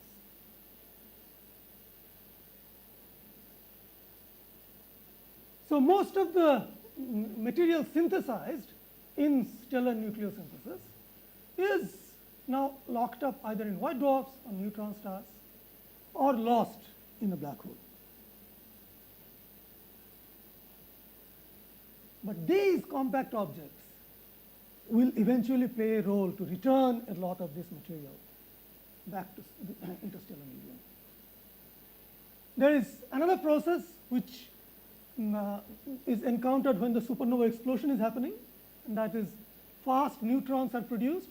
Some nuclei can absorb large number of neutrons and then become neutron-rich nucleus, which then will undergo beta decay to move the atomic number from something which was smaller to something which is larger. So that way, some of the heavier elements can be produced. In some cases, fast-moving protons can, in free space, interact with existing nuclei and then create some fission process, which can also produce some of the new nuclei. However, this is a small contribution, only certain elements can be produced this way. But the rest of the story has a strong dependence on binary stars. Most stars we know are formed in binary systems. In fact, the solar system just escaped being a binary because the Jupiter was not massive enough. Otherwise, it would have become 2 stars in our system. But most stars are in binary systems. Now, let's consider a binary system where one of the stars has become a white dwarf. And the other star, let's say, is normal star. The gravity of the white dwarf can start pulling matter from this normal star, and as the matter is pulled, it falls on the surface of the white dwarf. This star is made primarily of hydrogen and helium, the outer parts, just like our sun. And this hydrogen and helium, when it falls on the surface of the white dwarf, from time to time can ignite and produce bursts of explosion, which we call nova explosion. And in this ignition, hydrogen gets converted to helium and helium gets converted to carbon. So some amounts of helium and carbon are produced and ejected into the surroundings by these nova explosions. However, this is quantity-wise small, and in the overall abundance, this does not contribute a very large sum. However, if the other companion from which mass is being drawn happens to be another white dwarf, let us say both have carbon-oxygen kind of composition, then this material can accumulate on the surface of this accreting white dwarf until the white dwarf grows to above 1.4 solar mass. And then there is a sudden collapse that occurs because Chandrasekhar limit is violated. But this now contains combustible material. As it collapses, it gets hot, and carbon, oxygen can ignite and incinerate the entire white dwarf and explode the whole thing. So the entire white dwarf can explode in a supernova. This is called a type 1a supernova. And this synthesized matter is then dispersed into the interstellar medium And this is the biggest source of iron peak elements. Even the iron in Earth's core primarily comes from events like this.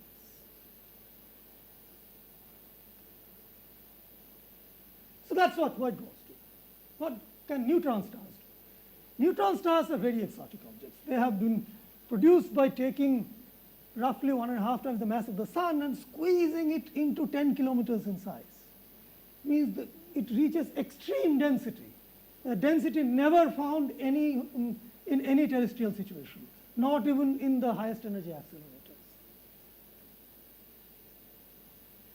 So what does it consist of?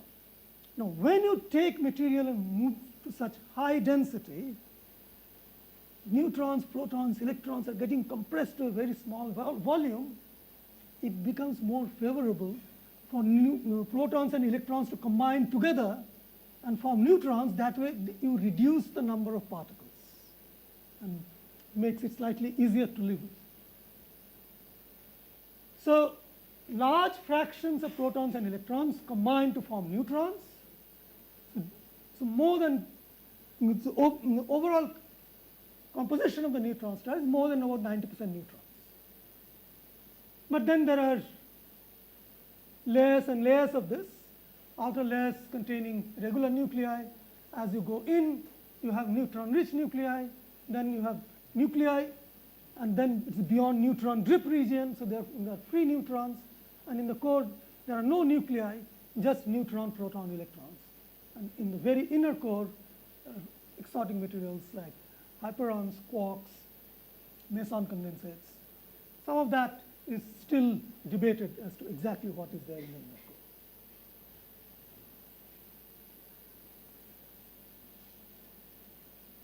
Exotic as they are, the neutron stars also possess very strong magnetic fields, about teraGauss magnetic field or more. And they can spin very rapidly. The fastest spin of a neutron star we know is 716 times a second.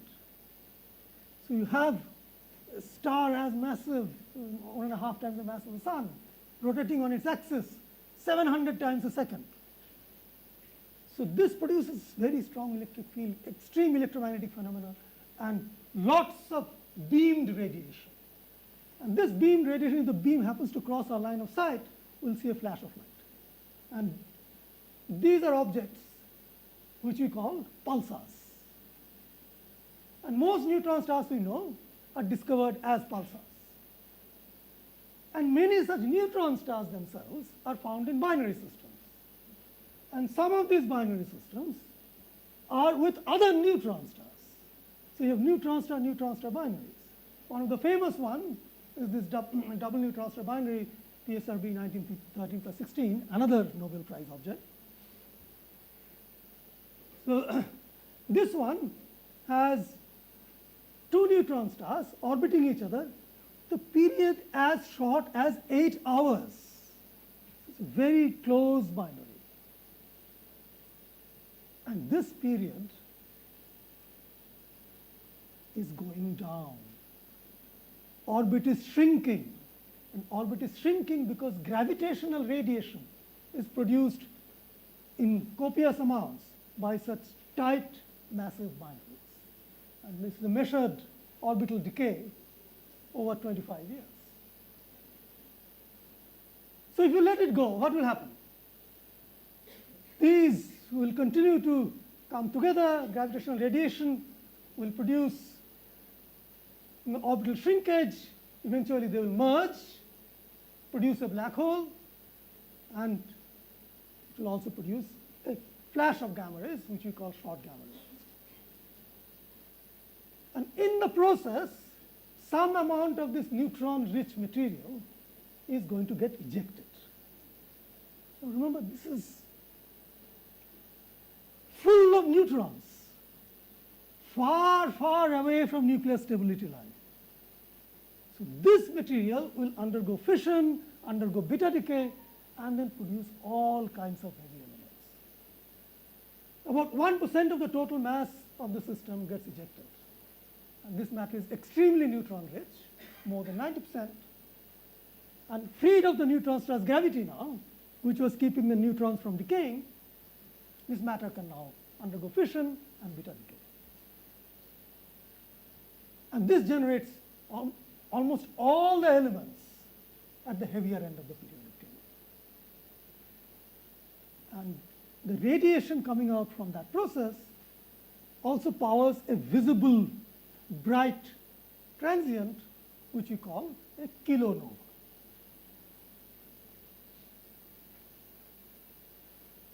So people have calculated what kind of abundance profile of heavy elements that can be produced in this double neutron star merger.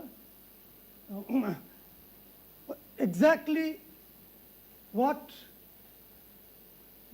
abundance profile will be produced depends very much on the nuclear cross sections, particularly at this in this exotic state of matter, which is still not fully understood. So in a simple model, this is a red line which gives you the abundance produced as a function of the mass number or the atomic number A. So you see all heavy elements. So silver is here, gold, platinum, they're there. And the blue line is another model of the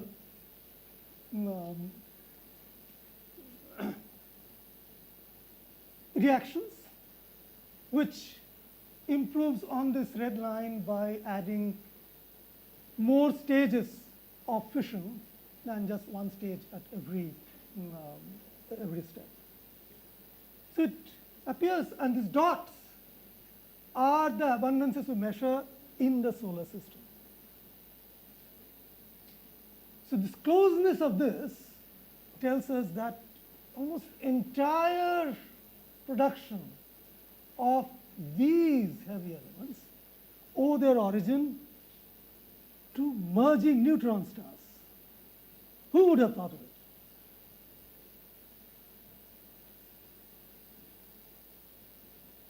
So if I put it all together, then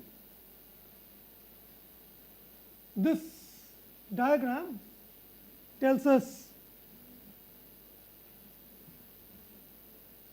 where the primary source of these different elements are. The blue is from Big Bang. And as you can see, it's only hydrogen and helium that come from primarily from Big Bang. A little bit of lithium over here.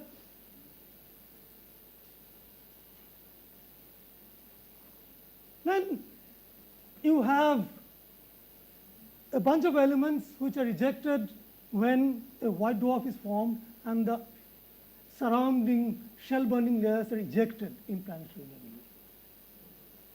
Those are indicated in green, dying low mass stars, carbon, nitrogen, part of lithium, and these elements which are indicated in green come from there. So we are made of oxygen, carbon, nitrogen, hydrogen.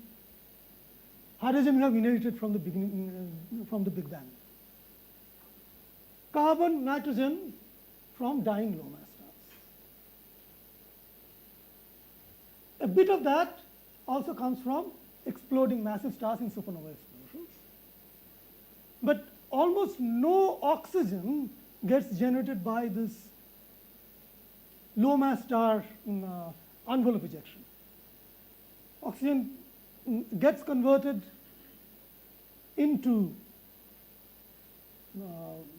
silicon and then to iron, but then eventually when a massive star explodes, the burning shells around the core, they carry away a lot of that oxygen, and most of these oxygen that we have today comes from exploding massive stars.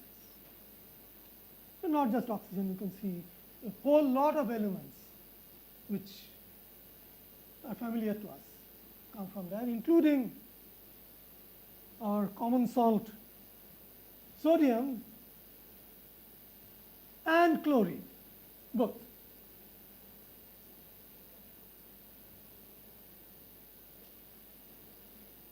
But if we look at iron, cobalt, nickel, manganese, this group of elements, they primarily come from exploding white dwarfs.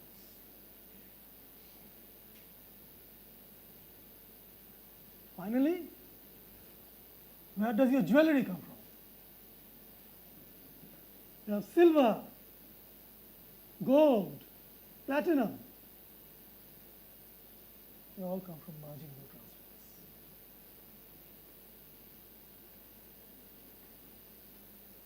Finally, there are these elements which do not have a stable isotope. We have them because we synthesize them. So those are human synthesized elements.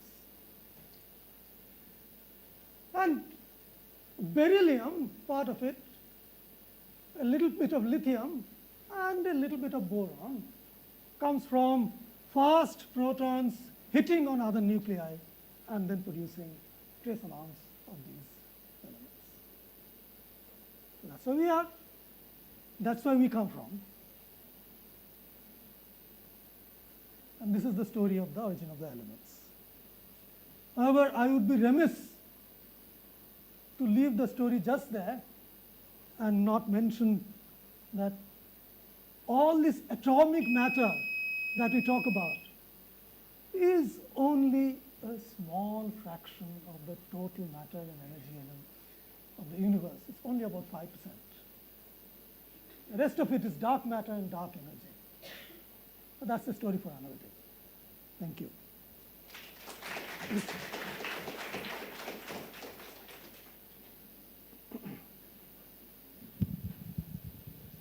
Actually, there are 5 more minutes also. This beam goes 5 minutes before the end. So, questions? Feel free to ask. Like I said.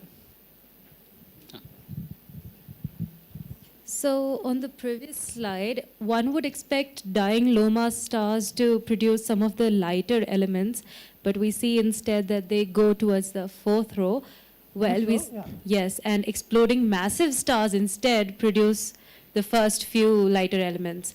So wouldn't you say, like, intuitionally, like, it would be easier? So, how are these more massive elements produced in dying low mass stars? And that's side reactions of the primary reactions that we already have.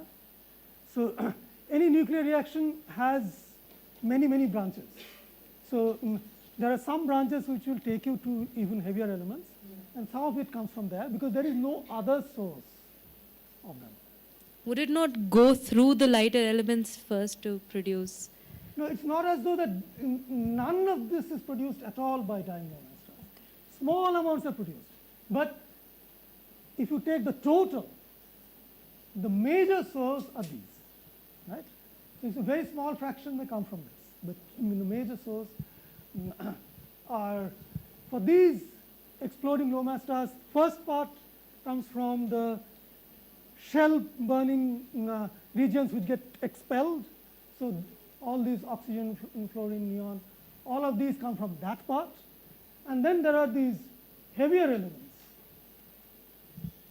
which come from, in fact, slight amounts of these more heavy elements as well. You can see the top. So they come from the rapid process, neutron capture and then beta decay.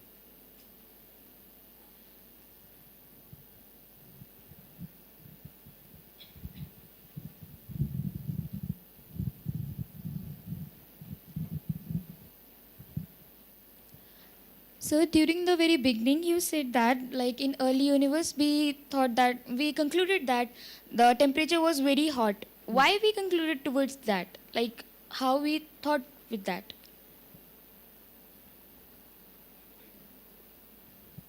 I can give you two answers. One is, if you just do a thought experiment, take the current radiation field and then squeeze the container, then radiation will obviously get hot. But we can also measure what the temperature of the universe was, what the temperature of the radiation was at an early epoch by going back and measuring material which are very far away from us. So you can look at atomic excitations. The ratio of atoms at upper level to lower level depends on the thermal bath, temperature of the thermal bath it is immersed in. And this you can track as you go to earlier and earlier galaxies, earlier and earlier material, by just looking at objects which are further and further away from us. And we see this temperature going up as we go back in time. So yes, and that follows also exactly what the prediction would be by just taking the current radiation and then putting it in a squeezing container all the way back there.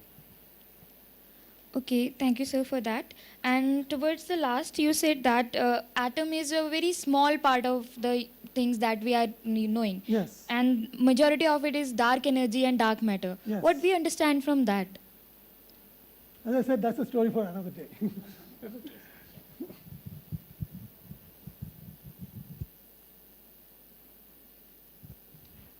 Sir, it's an out-of-topic question, but you mentioned gravitational waves in one of your slides. Yes. If wave exists, then their fundamental particles, gravitons, should also exist. Yeah, that depends on whether you are describing it in a quantum language or not. No, it's not necessary that you have to describe it in quantum language. The quantum theory of gravity is not yet fully mature. So we don't have a complete description of how to describe this in quantum mechanics. But yes, once we have that, I presume we can talk about a graviton, and people already have ideas.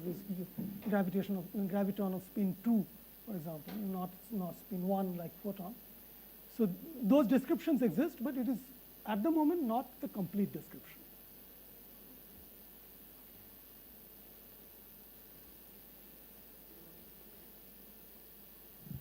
Good morning, sir. Very wonderful talk. I wanted to ask, in the thermal history of the universe, the graph that was displayed to us had two random, very sudden inflections in temperature. Yes. So could you elaborate on Yes. why those two happened? Yeah, good point. So suppose the temperature was coming down, there was a certain quantity of radiation which decided the amount of radiation energy density and hence the temperature. As it reaches this point, all the neutrons and antineutrons and protons and antiprotons combine, which produces a huge amount of extra radiation. And that increases the energy density in radiation and hence the temperature. Same thing happens when electrons and positrons combine together. So both these are because of the particle-antiparticle annihilation, which reheats the universe. Thank you, sir. Hello, sir. In the beginning, you said after Big Bang, about 25% of helium was produced. So, like, how is that possible? Because helium is produced mainly because when hydrogen burns. So, like, how helium was produced? Well, this is the process which I described. Helium was produced by this process, right? Protons and neutrons come together. Yeah, so like how is it possible just after Big Bang? This is not just after Big Bang, it is in this nucleosynthesis process within the first 3 minutes after the Big Bang. Okay. Good morning, sir. In the diagram of the neutron star, the atmosphere consisted of the hydrogen and helium plasma and mostly the iron nuclei. Yes. Why iron is present and not the other intermediate elements that can also be formed? Okay, let's go back to how the neutron star was formed. Recall how it was formed? It was formed at the center of a massive star, right? The massive star was fusing from hydrogen to helium, helium to carbon, carbon to oxygen, oxygen to silicon, silicon to iron. And once it reached iron, fusion stopped. And that's what the core contained. The core was made entirely of iron peak elements, iron cobalt nickel, right? And that's what eventually collapsed to form the neutron star. So most of it, before it got converted into neutron-rich nuclei, was iron. And that's why you have iron. Okay, sir. Thank you so much.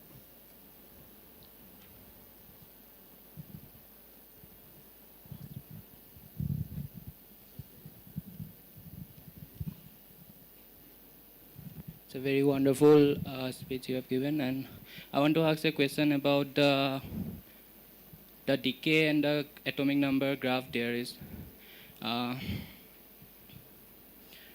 Till the lighter nuclei around atomic number 50, alpha decay is not possible. Alpha decay is not possible, and in alpha decay helium is generated, right? So why only the heavy metals can generate that helium? Yes, no, you need the heavier the nucleus gets, and you make it a little bit proton rich, then it becomes possible for a larger chunk of the nucleus to come out. Before that, you see alpha decay happens there, but it's very rare. Mostly, this is beta decay by which these nuclei convert themselves. But once the mass, the number of nucleons in the nucleus, available in the nucleus becomes larger, then these fissions, including alpha decay, become possible. Okay, thank you, sir.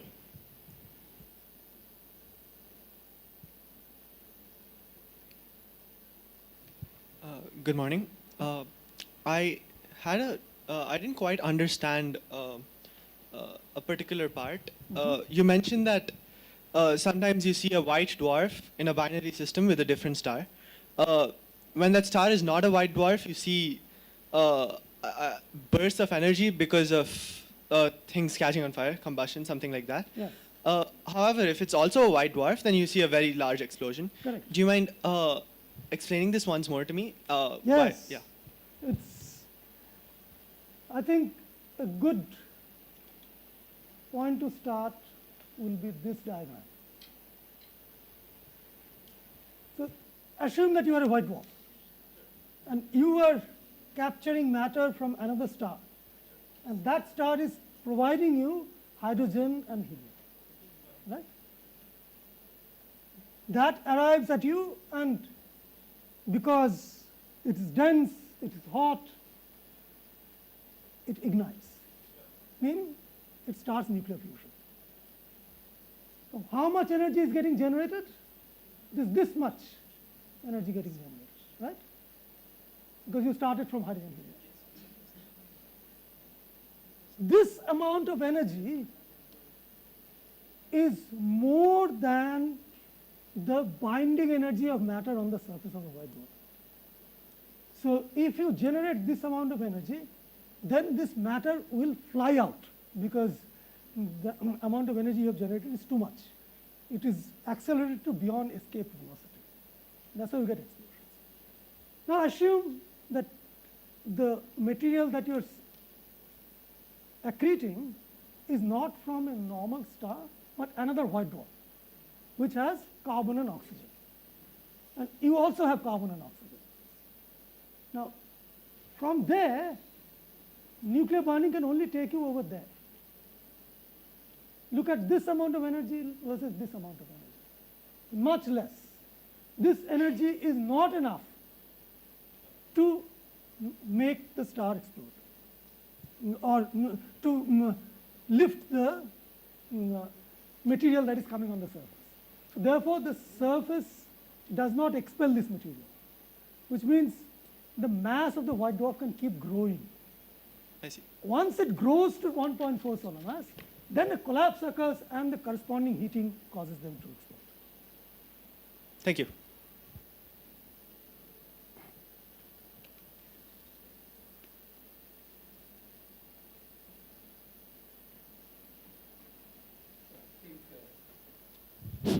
So we can ask more questions later. Let's thank the speaker, and I'll request Professor Mukunda to hand over a memento. Thanks a lot. Thanks a lot. So thank you. Let's have a small break, tea break. So I request all the students to go down for the tea break so as to avoid crowding. The speakers can come to the first floor here. So we meet again at 12.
we develop, so there are standard platforms, and then we, Roman schools are there, but then when we develop new methods, then we implement.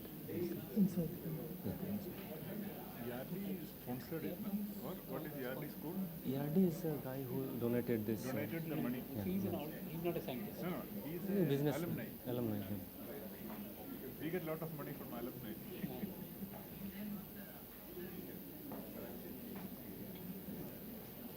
They donated 150 crores last year. 75 for the school and 75 for the whole institute.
Okay, welcome back.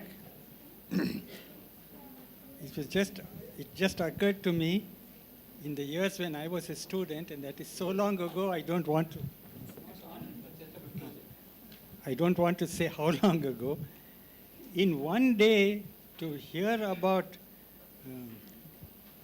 microscopic things at the biological level, the genetic level, and then how the elements were formed over a 14 billion year period over the whole universe, and then to hear about motion of molecules in the laboratory.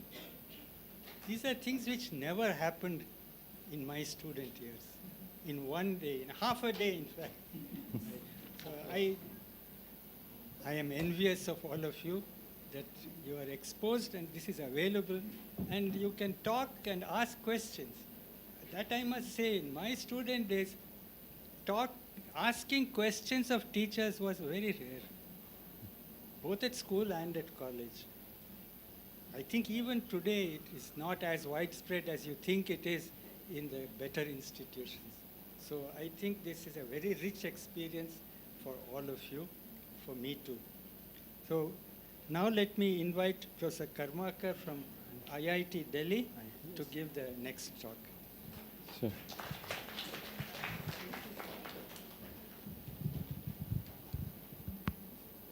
Okay, so thank you, Professor Mukund, for the nice introduction. So, is it audible? Okay, so first of all, I'd like to thank the Resonance team, Indian Academy of Science, Professor Suri, for the kind invitation and giving me this platform. This is one of the top platforms in the nation where we can give this kind of pedagogical talks and then interact with students. And we had amazing 2 talks. I was really fascinated by the 2 worlds, let's say, or within the same universe, there are 2 different descriptions of the world. One connects astronomical thing, another connects what we are defined with, the biology. So my place here it is, my talk schedule is at the right moment, as Professor Mukund also said, that from this scale, astronomical scale, to the molecular scale, I am in between. I'm trying to bridge what we see in the biological systems to quantum world and go back and forth. So I hope I'll give you some, ideas about what we do in the lab and how we comprehend those things using computer simulations, as you see here. And we want to see the molecules in motion. So how they talk to each other, how they communicate, how they react. And so this kind of processes in different perspective, starting from, let's say, biology, materials, and quantum world.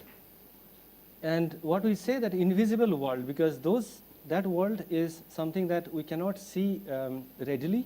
Of course, we need a sophisticated instrument to observe it, And sometimes those instruments are beyond our reach because of some uncertainty that we have heard of in quantum mechanics. So my talk would be covering these areas. So before I go to this, my talk, let me play a movie, which I guess some of you have already seen it, but this is just for this audience. This is a famous movie from Harvard University. I hope it plays with the internet.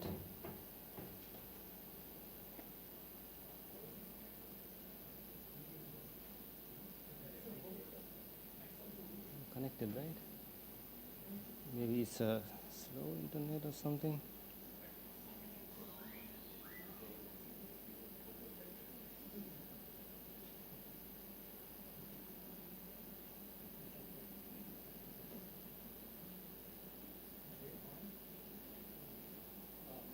Just a request that all of you switch off your phones or make them silent.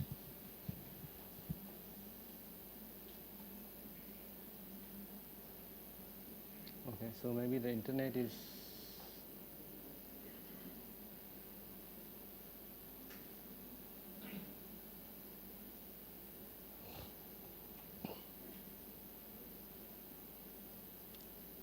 So this movie shows the inner life of a cell. Let's hope that it plays. But anyway, let me tell you what it shows.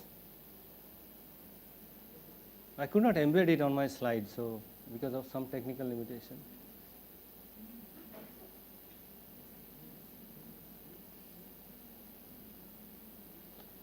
This internet is slow, huh?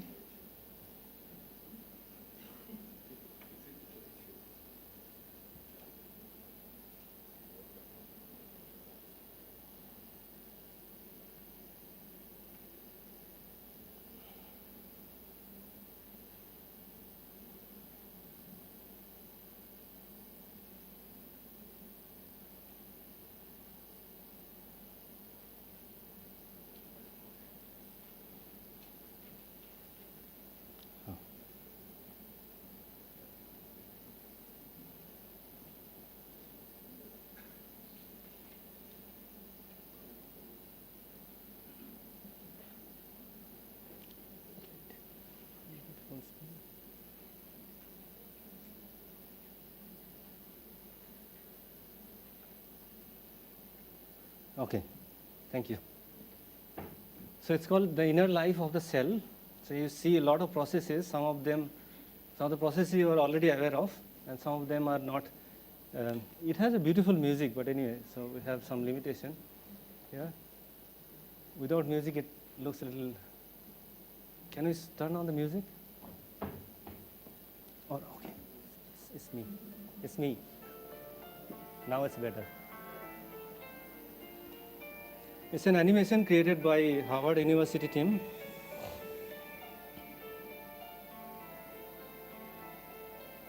You might see cytoskeleton formation, proteins moving around.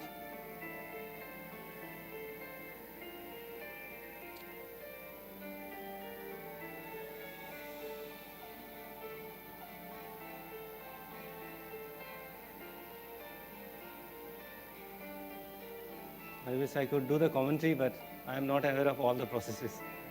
But you see the cytoskeleton now. How beautifully molecules are coming in, they are departing. Proteins in action. It's called cargo event.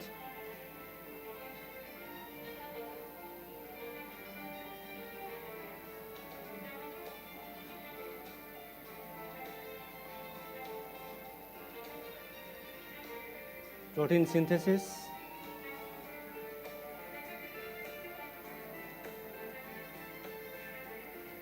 Central dogma we have heard about, right? You see the mitochondria here.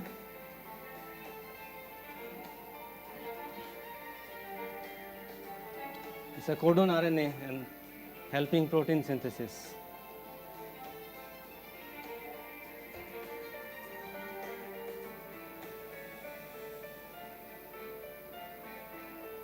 I guess, Golgi operators, I guess, if I'm not wrong.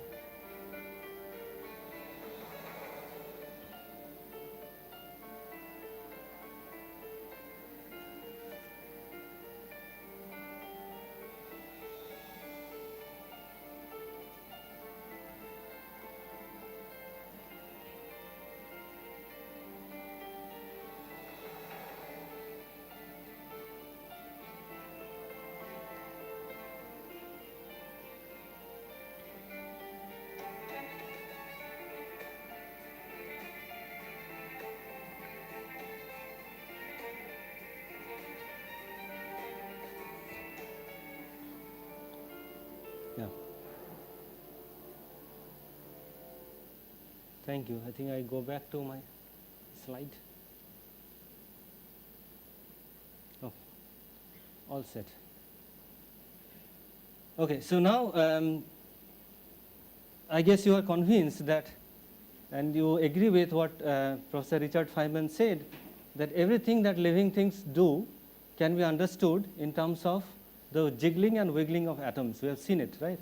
The atoms and molecules are moving, and how, if we want to understand biomolecules, he talked about biomolecular processes, but in principle, living as well as non-living, what we understand as non-living, but they also have something, the philosophical thing, can be understood in terms of the jiggling and wiggling of atoms. Now, what do we mean by jiggling and wiggling of atoms? Can we see things, right? And some of the stuff that we observe daily. Suppose, for example, this one, soap bubble, which freezes in winter, let's say. We don't see it often here in India, but if you go abroad where the temperature is way below 0 degrees Celsius, you keep the soap bubble outside and you'll see this kind of thing. And you see the formation of this kind of ice on the soap bubble, and that's how it fills this soap bubble. Or if you see something like this, it's the formation of beautiful crystals. Some of you have, I think all of you have done some level of experiments in undergrad, and where you crystallize some, some molecules. And then you have seen this very nice looking crystals precipitated on your test tube or beaker. So these are the processes that often we encounter in daily life, and these are extremely important for our survival, right? Or let's say if you go to an experiment, if you go to the lab with, if you have sophisticated instrument like this one, STEM, and if you do capture some images of, let's say this is a nanoparticle, or it's called nanocluster, deposited on amorphous carbon, and if you take pictures or snapshot of this cluster as a function of time, so that means you take pictures of the nanocluster over a time period, combine them and create a movie, you'll see something like this.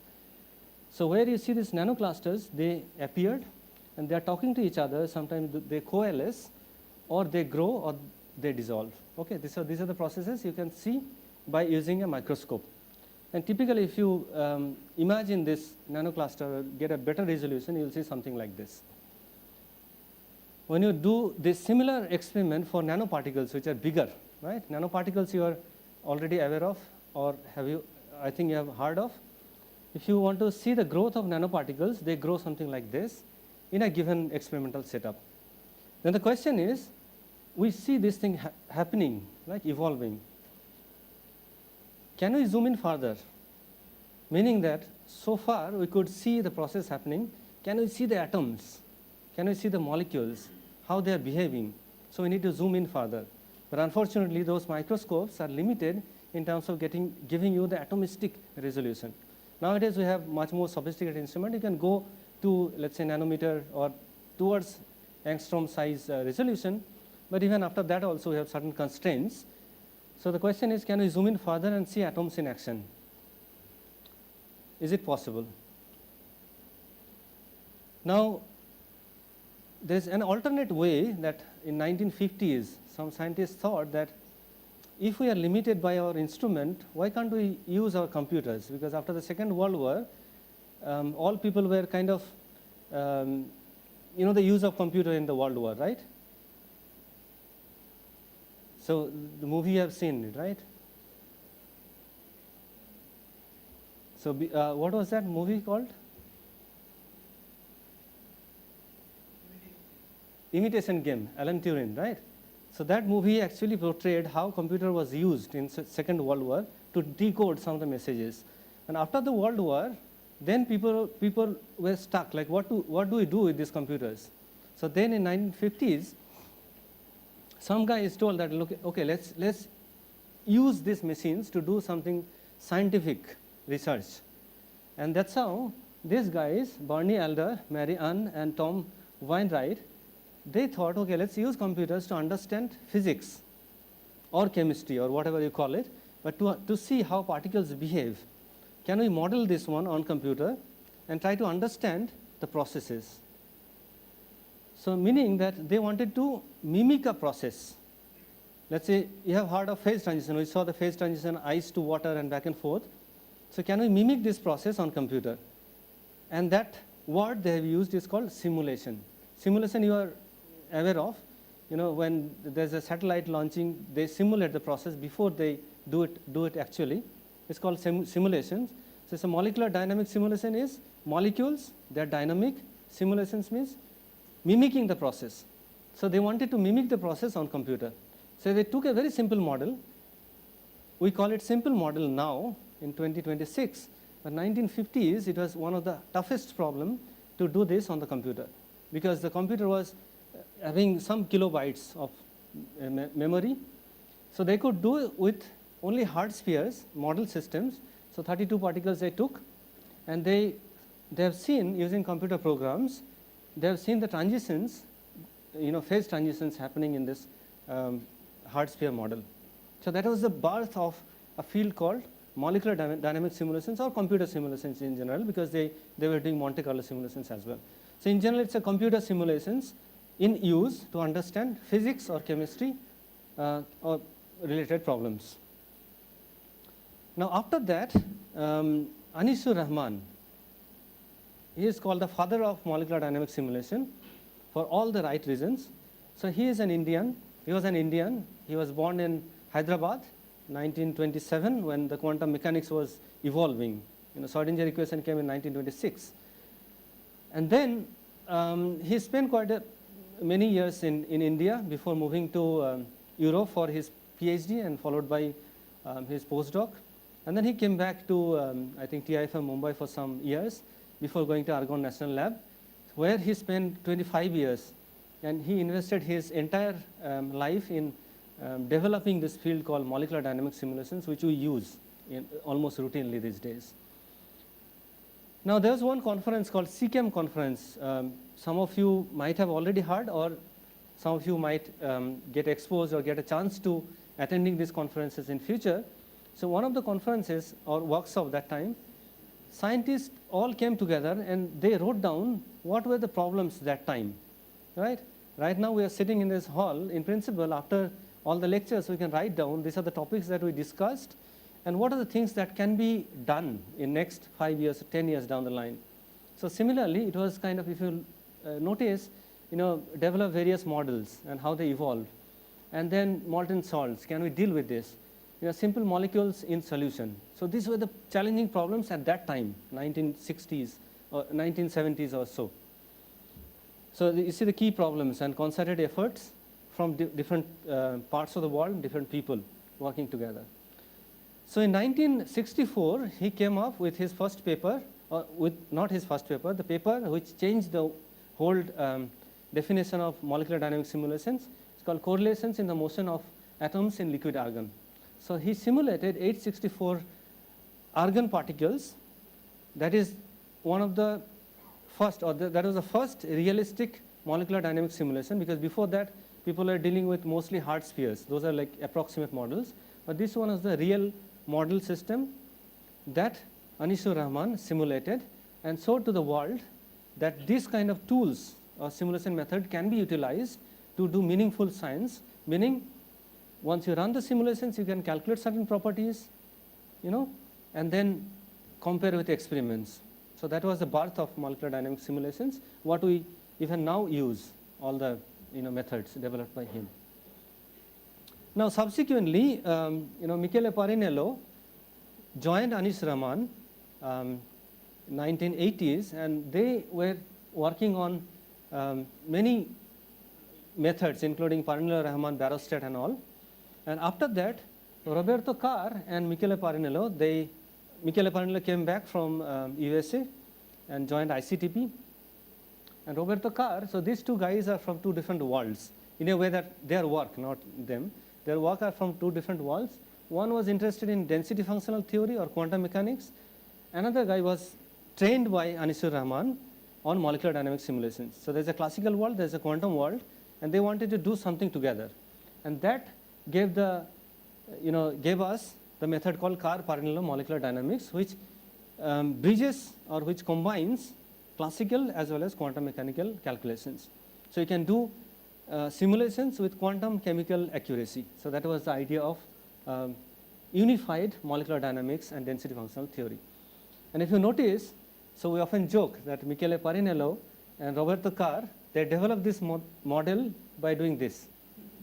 Okay, that's not really the case, because these two guys used to work late nights at ICTP in Trieste, and they would play their favorite music, Malla Notte or something. So somebody would say that there's one office with the lights on, with this music, Italian music playing, and these guys are working on some methods, mysterious method.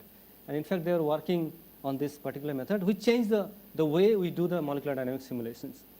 I mean, I can spend a whole lecture on their development, but yeah, let me switch to other things.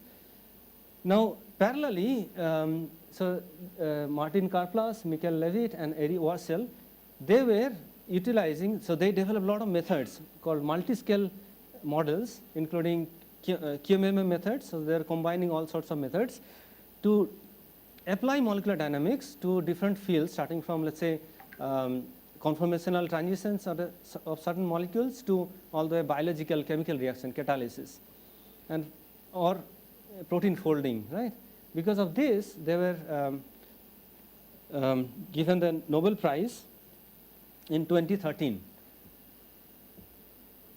Now, after that, at present, let's say 2015 onward, or even before that, 2000 onward, the concept or the ideas of molecular dynamic simulations evolved. And it's a continuous process. Every decade, you'll get some new methods, and that can be utilized to solve some of the challenging problems. So nowadays, the molecular dynamics in the age of AI, right, artificial intelligence, so there is no exception that molecular dynamics methods got some bit of acceleration from artificial intelligence, and there are guys who keep on working on combining these ideas from two different fields and do some meaningful stuff. So again, Michele Parinello and with his student George Beller in 2007 came up with an idea that potential energy surface of a system can be learned using neural network. So all of you are aware of potential energy surface. In your textbook, you have seen SN2 reaction, right? Energy on y-axis, x-axis the reaction coordinate. You go from reactant to a transition state to the product. So that's a simple two-state model with a transition state. That's called potential energy surface. Although it is a line, but you can think of it as in a higher dimension, it's a surface. Now their idea was, can we learn this one? Because in principle, potential energy can be written in some forms as a function of distance, typically. They showed that, okay, this can be learned by a neural network. So you don't need a functional form of potential energy. All of you are aware of Lennard-Jones potential, right? Lennard-Jones equation or Coulombic interactions. We write the equations.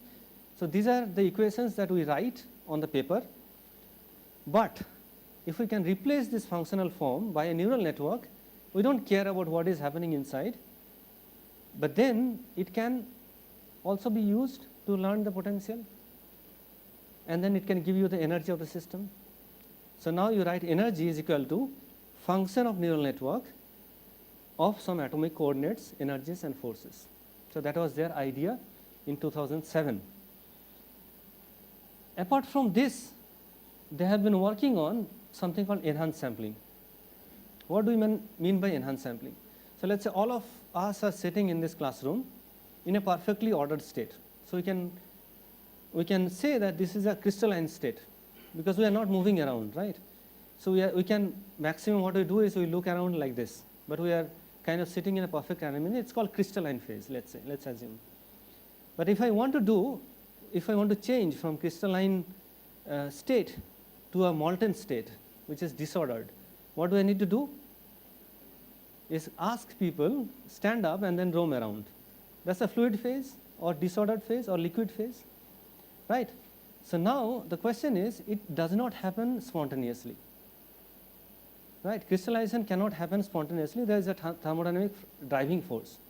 So if you think about your normal Hamiltonian, which is your kinetic energy plus potential energy, you are in equilibrium.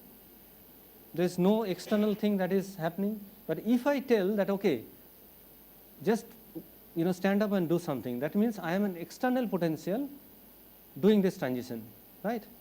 So that means I am enhancing the fluctuations which you otherwise don't do, okay, to change the state from a crystalline ordered state to a molten diffused or disordered states.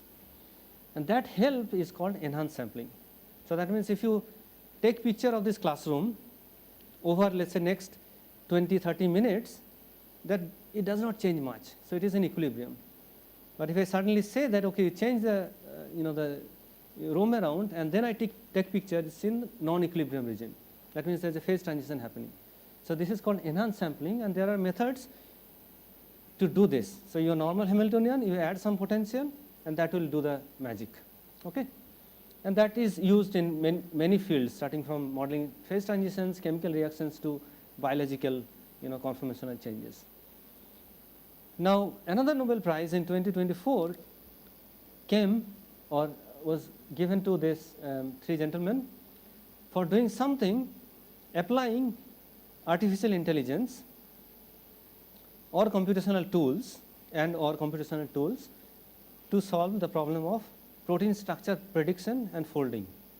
Okay, so you have heard of AlphaFold 2, and how it evolved. So this guy especially, his background, Demis Hassabis, there's a documentary of Demis Hassabis, how he utilized his chess skill. He was the state champion or something, okay, when he was a kid. He used these ideas of chess, how you make the moves, all the way to protein sequences, and he found out how these moves can be utilized to fold a protein. So if you are interested in something else in life, including your sports, you can utilize those ideas to solve scientific problems. So it's not different. It's playing a game. When you solve a problem in science, it's also playing a game, and he took it that way. If you have seen AlphaGo beat the chess players, right?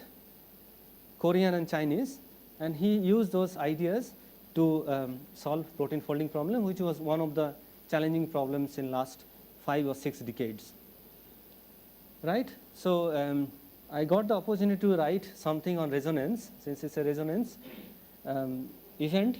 So you can have a look at this Nobel Prize in Chemistry 2024, where I have accumulated the information, kind of historical, a bit of technical also, to give an overview of this Nobel Prize 2024. Now we are in this AI era, right, where we utilize artificial intelligence in almost everything. So we call it AI-driven molecular dynamics simulations, meaning that you can apply artificial intelligence on problems starting from, let's say, if you want to design a drug, we apply AI techniques, and in fact AI was one of the the useful tools that accelerated the discovery of COVID vaccine.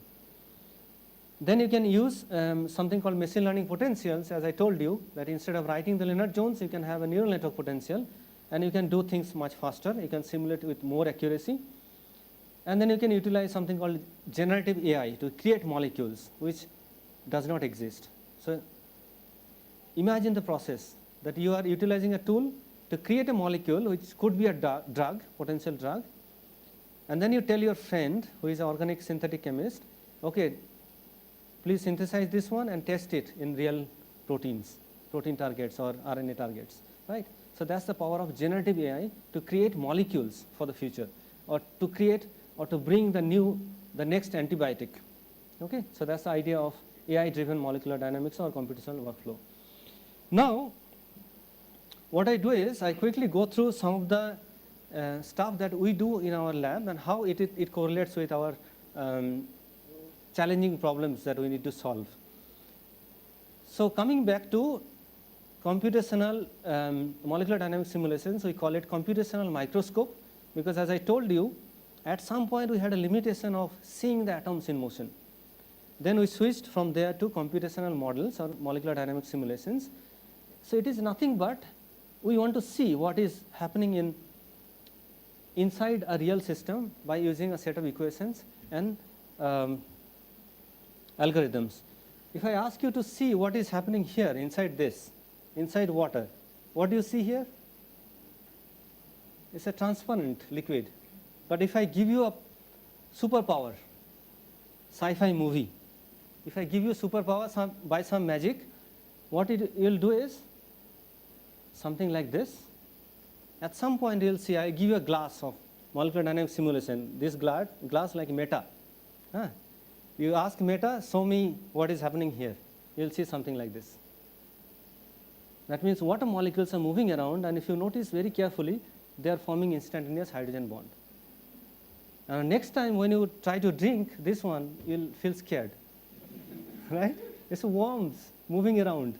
These are the molecules, right? That's the beauty of computer simulations, to see the invisible world. Now there are technical things. How can we utilize the classical mechanics, Newtonian mechanics, to do this thing? So let's start with the way we walk. We are classical particles. Our wavelength is close to 0 if you think of de Broglie. So we are classical particles. We follow classical mechanics. Right now you are sitting here. Once you have the lunch break, you will follow this path to go to the lunch place. There's no chance, or very low chance, that you go top or you go this side, and it is decided by force. So every one of us is having some force. Imagine it is on your head. That helps you decide where to go. Okay, that's the force acting on you, and then it helps you to accelerate. So that's the Newton's equation of motion. If you know your potential, so that means the way you are sitting in the classroom, in this room, you have your surrounding.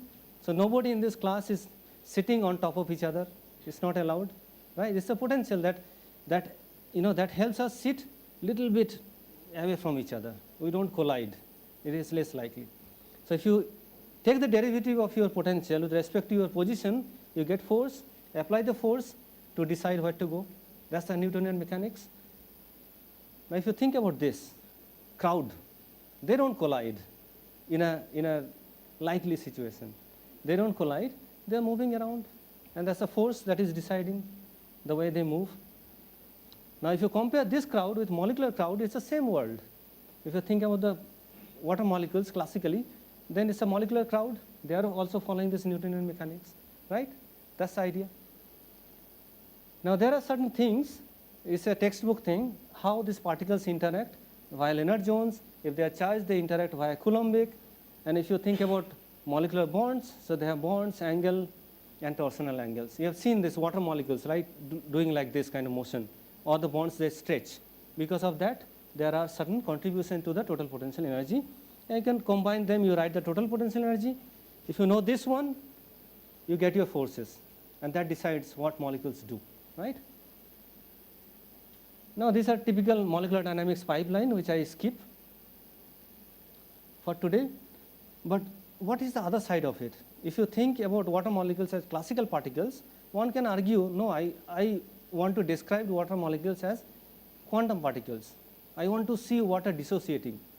So there are electronic degrees of freedom that you need to care about, right? Chemical reactions, I am interested. So their classical world is limited. You need quantum world, electrons in action. So for that you need something called quantum mechanical theories, including density functional theory, to do the simulation. And nowadays you can combine classical and quantum mechanics using something called machine learning interatomic potential to do the same thing like classical mechanics, but with the accuracy of quantum mechanics. And you can study a lot of things. I was talking about potential energy surface. Are you familiar with this one, this kind of picture? Now with the Gemini, it's very easy to illustrate things. So I created this using Gemini. So there's a reactant basin, transition state, could be intermediate, it goes to product. So if you think about your process, the way you came from your, let's say, hostel or guest house to this room. So this is your hostel or guest house. This is our class. So this lecture room. And you have seen you have followed some path. You might face some barrier coming here. So there's something involved in time. So it's a typical chemical kinetics and thermodynamics in play. Traffic jam. Yes, that's a barrier, typical. That slows down. But if you have a helicopter or something, that's a catalyst. It can bring it very quickly, right? Something like this. So everything is in equilibrium. So this is Parasar Lake at somewhere in Mandi. Everything is in equilibrium. But if you have something like this, if you go for trekking, you go from one end to the other end, that's a barrier. So that's how you see chemical kinetics and thermodynamics in nature. Now come to textbook. If you are interested in protein folding, you are in this folded state. You go to unfolded state, there is a barrier. Or if you are interested in, so this is also typical textbook. It's a native state here, protein, and this outside it's a unfolded or misfolded states. Now there are ways to do this simulations, but because of time limitations, I'm skipping some of the technical terms. But yeah, you can write to me or you can discuss with me at any point. But with the kind of tools that we have, we can simulate something like small molecules using DFT, density functional theory, or quantum mechanics, study their properties. And then you can study molecular system, including biological system. The animation they have seen. Somewhere here you can use coarse-grained molecular models. And then beyond that you can use continuum models to understand certain things. So with these tools, what we do in our lab is something like, how protein interacts with nanoparticles. Can we see the catalysis, what we study in textbook? What is happening during a catalysis, transformation, chemical reactions? How a nanoparticle forms? We talk about nanoparticles. But what is the mechanism that how it forms in solution? Okay, so these are the questions that we typically, or these are the problems that typically we study. Crystallization, again, if you think about the text, the beaker forming the crystals. Chemistry in action, chemical reactions, including catalysis, biomolecular dynamics, which are relevant to drug, right? Drug design. Now let me come to this something called phase transitions. This is sodium chloride, rock salt, right? And if you take the rock salt, you add temperature, it will melt, it will become disordered. The way we are sitting is crystalline. If you go to disordered, you see the exact thing, you can map it here. It is going from crystalline to disordered state back and forth. Using certain set of equations, we can monitor it and calculate the transition barrier and all these things, including getting the phase diagram. Now another fascinating thing that we see, it's nucleation. So imagine that I take this beaker with a supersaturated solution of salt solution, leave it for a while, I go for a coffee break, come back, and then you'll start seeing crystal here. That's called nucleation. Same thing we modeled here.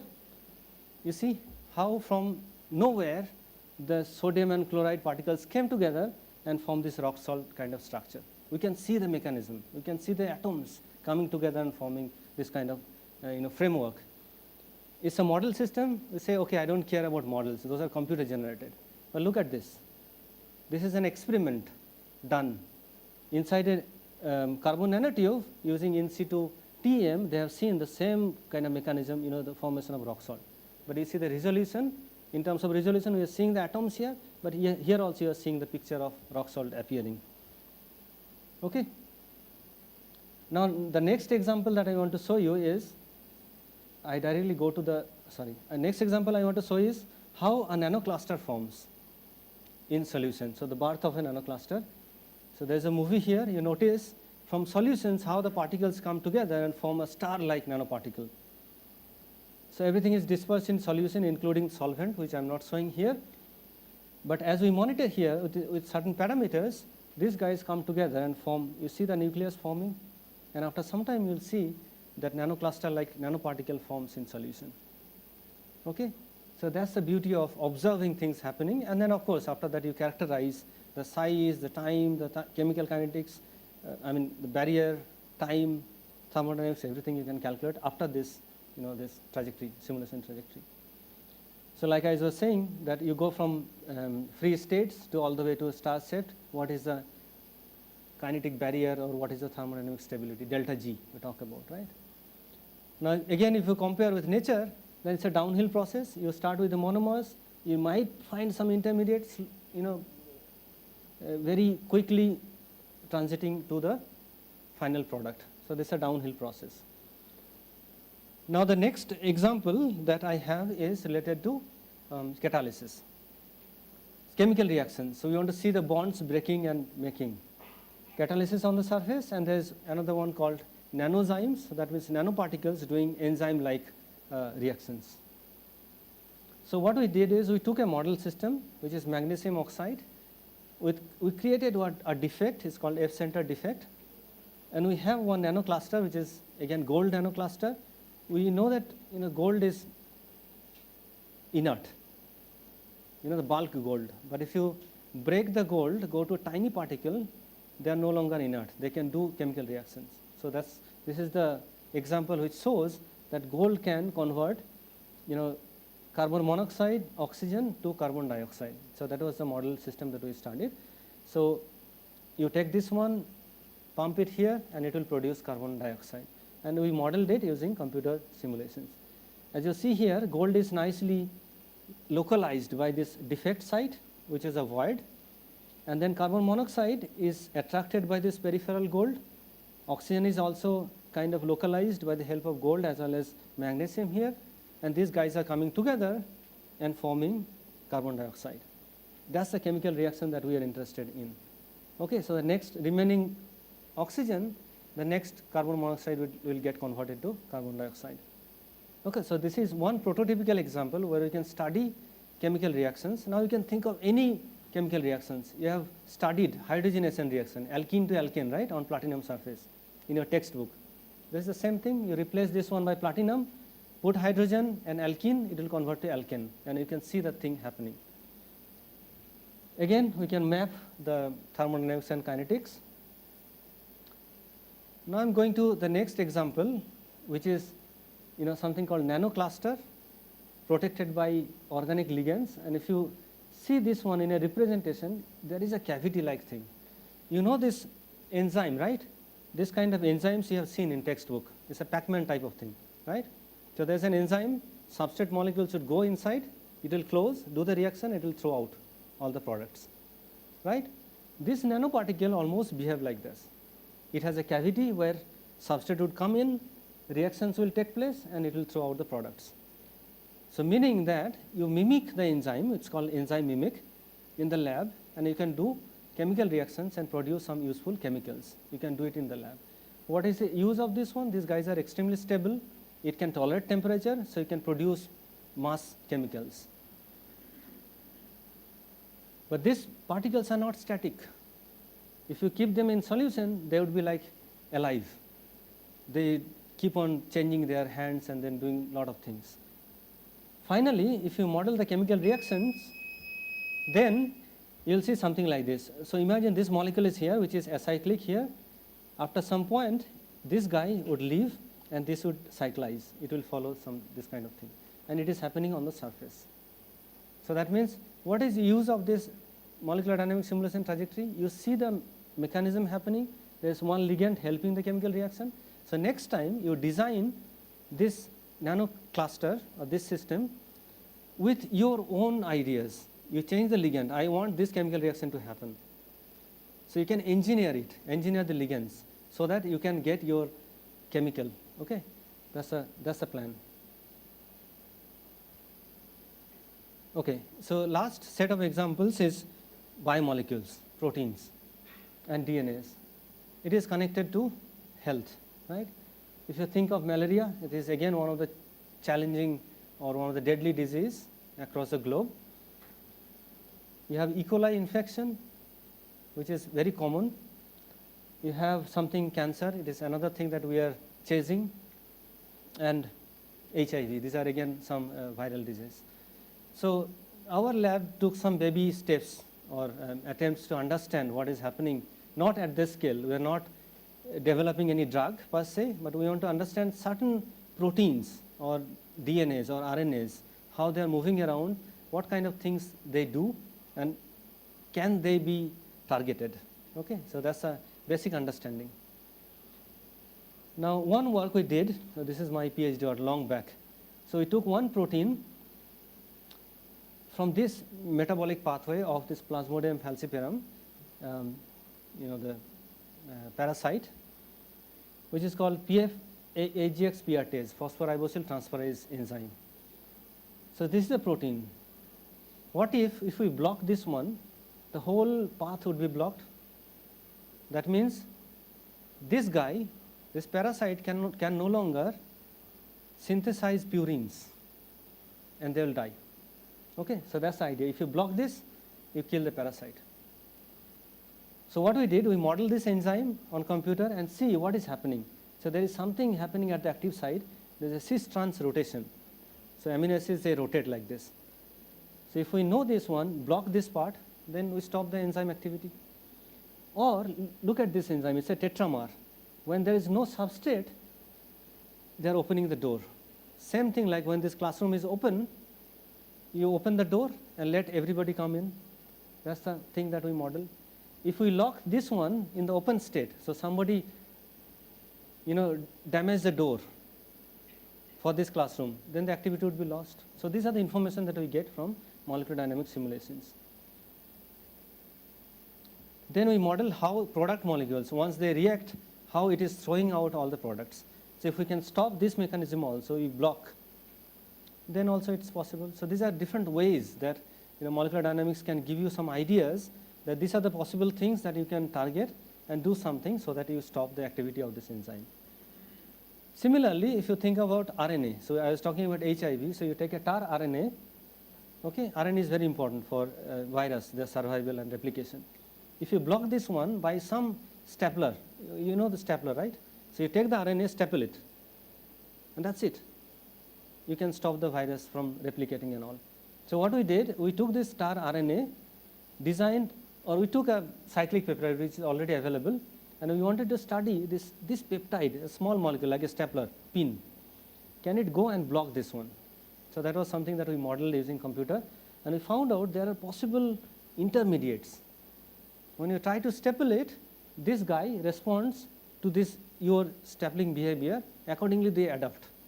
So if we target these conformations with some small molecule like this, then we stop the RNA. So that was the idea. Another protein we also took, this is, this protein binds small RNA. It's related to E. coli. So it's called ProQ, which is RNA chaperone. That means this protein can fold RNA. It binds small RNAs. So this E. coli protein also, if we can design some small molecule from doing this RNA binding, then we can kill this bacteria. So these are the kind of things that you can do using computer to understand how this guy behaves when you have a small RNA, and accordingly you can design your molecule. Finally, I take a picture from or animation from this paper, which is Nature Chemistry. This is the one that we want to hate. This is a COVID virus.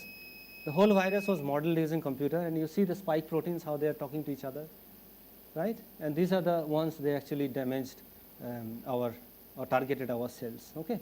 So you can model the whole virus using computer simulations, of course with different resolution. So with this, I come to the conclusion. All the stuff that we showed from our lab related to whatever experience that we have so far on different verticals, starting from materials to biology, are done by all these guys who are doing all this magical stuff in the group. And so I thank all the funding agencies for helping us do this kind of interesting science. And what I want to say to all of you is the future is here. If you think of this one, again I created using Gemini, and it has almost all possible ways of utilizing computers. But if you notice, I have added quantum computers here also. That's a new phase that we are entering into. All the calculation that I showed you can be in principle, quote unquote in principle, be done using quantum computer. The project we did, or the simulation, it took us for 3 months continuous running in high performance computing setup using GPU cards, can be done in few seconds if we use quantum computers at that scale. So with quantum computers, you can do drug design in days instead of having 6 months. The next drug might come in 2 days or 3 days. So these are again speculations or depending on the stuff, my conjecture. You can design your material. You can do optoelectronic properties. I mean, design materials with amazing optoelectronic properties. You can design some small molecules to target DNAs and RNAs. And you can design some molecules that can be utilized for our well-being or for the well-being of the entire globe, including fighting with climate changes and all this. So all the relevant things you can solve using the computer simulations. Of course, you need computer simulations and experiments should go parallelly so that we know the things, we design, and back and forth we do the stuff. So with this, I thank you all for your kind attention. I'll be happy to answer questions. Thank you. Yeah, there is a lot of time for questions. Thank you, sir, for the talk. So when you compared molecules to crowds, crowds have an individualistic behavior, so atoms can have individual properties, and molecules as a group also have certain properties. So intuitionally, I imagine that atom properties will introduce a lot of noise for prediction, but molecular properties might not have all the data required for prediction. So any thoughts on that? What kind of properties do you use to model the interactions? Yes. So when you talk about this human crowd, the individualistic, you can map this one to atomistic model, let's say liquid argon. So where each particle is having their own identity, you can think about the covalent radii or van der Waals radii, and with certain, let's say no charge model. So they don't have any charge, they have only some size. So that is a description we can map with the human crowd, individual. But now imagine that you go from this liquid argon to molecular system, let's say water. So then the atoms are not freely moving per se, because oxygen is connected to hydrogen. So there is a constraint. That constraint is coming from your description of bonds, chemical bonds. So now 3 particles, they translate all together, they rotate all together, but then these particles, while doing this process, they vibrate. Or they do this kind of motion in water, right? So there are something called constrained molecular degrees of freedom. So you have heard of these degrees of freedom, right? 3n, 3n minus 5, 3n minus 6, vibrational and on. So when you go from atomistic, individualistic to molecular description, then you are adding some more constraint to the system. And then accordingly, the molecular system would behave. So that's the idea. Okay?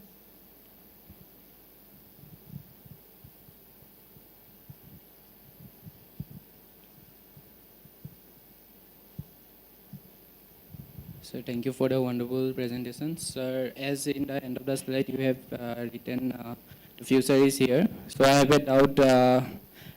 It will be off topic from your presentation, but if I consider about DFT in organic synthesis, in DFT we can know that how many transition states are there through energy profile diagrams.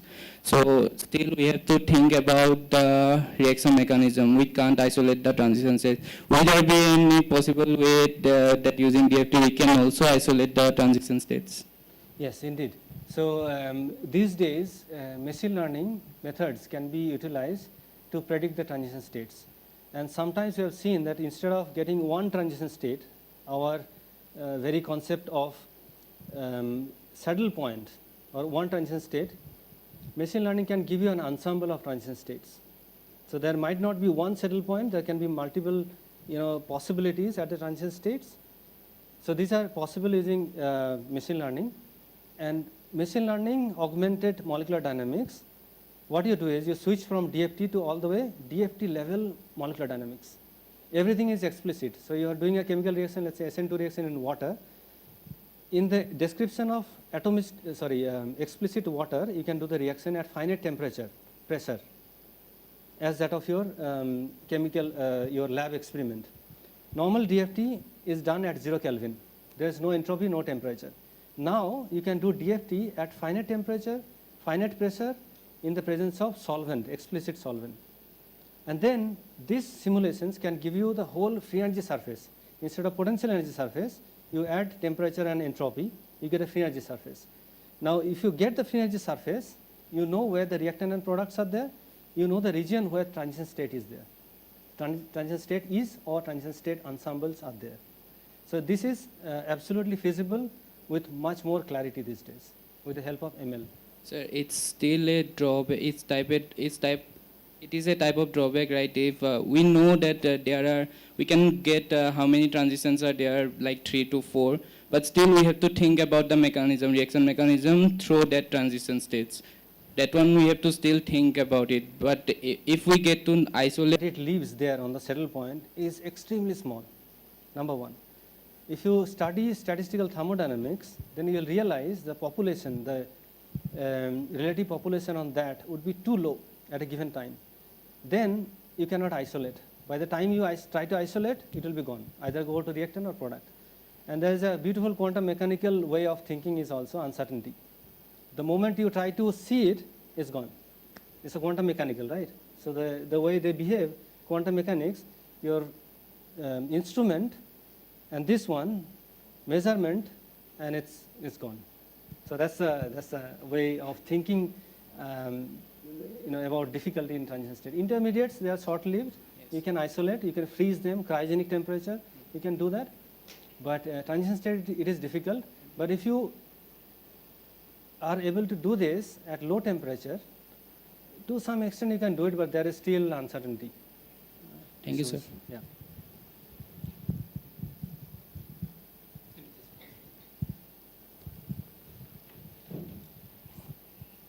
Good afternoon, sir. It was a wonderful lecture. So you mentioned a few lines on protein misfolding. So my question is around that.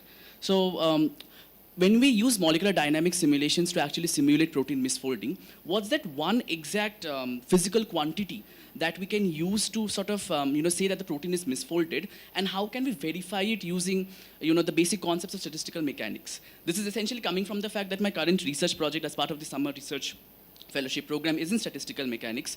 So, how can we, because of course the molecular dynamics using AI gives us a result, but we need to validate it using proper physical principles, which we already know. So what's that exact one aspect that we can understand from the simulations? Sure. So in simulation, if you want to monitor the folding landscape, you can think of an order parameter or reaction coordinate. Either it can be percentage of folded fraction of folding structure, or you can think as a very simple variable, it's called radius of gyration. So radius of gyration you can monitor and see how it is evolving over certain time, and that will give you an indication whether you are in the native state or in the misfolded or unfolded state. Now with the help of ML, you can think of it that you take, let's say if you take a chiginolin, it's a small protein, okay, the shape is like this. You can think of it as pairwise distance. Okay, you take 10 distances, take an ML model, compress this 10 descriptor to 1 descriptor. So that means 1 could be a linear combination of your 10 descriptors. Okay, sum of all contact. Yes. And then you plot this one as a function of time, then you will see that this variable is changing depending on these descriptors. If you do a linear one, then it's a linear equation you can write. If you take a nonlinear, you take a neural network to monitor this one. Now coming to validation of this, doing experiment, you can do a CD spectra. Let's say if you have a secondary structure, alpha helical and all, you can do the CD spectra and try to map. You can calculate CD spectra using molecular dynamics also, and then try to map whether it is actually matching with the given condition. So what about energy landscapes? Because I think misfolded proteins are usually in like higher energy metastable states as compared to folded proteins. So can we do that using molecular dynamic simulations? Yeah, as in well? fact, the one that is funnel shaped diagram that you showed, I think. Yeah, that one I showed you is, what is it? It has misfolded zone also. Okay, one more slide, I guess.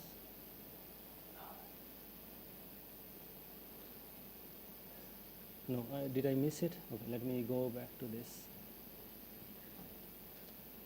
Yeah, this one. If you notice here, this particular plot, which is mapped on 2D, this is native one, which is the deepest. Then once you come out of it, these zones, when it is mapped, okay, if you notice here, this is at high energy. So if you look at this, okay, scale on the color bar, any point here is either unfolded or misfolded. Okay, so then you can monitor. So this we can call it as unfolded, or if it is spiral, then you can call it as a misfolded.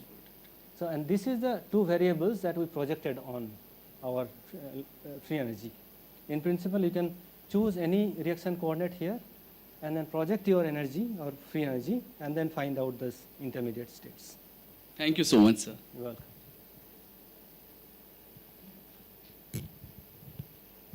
Anybody else? Okay, she.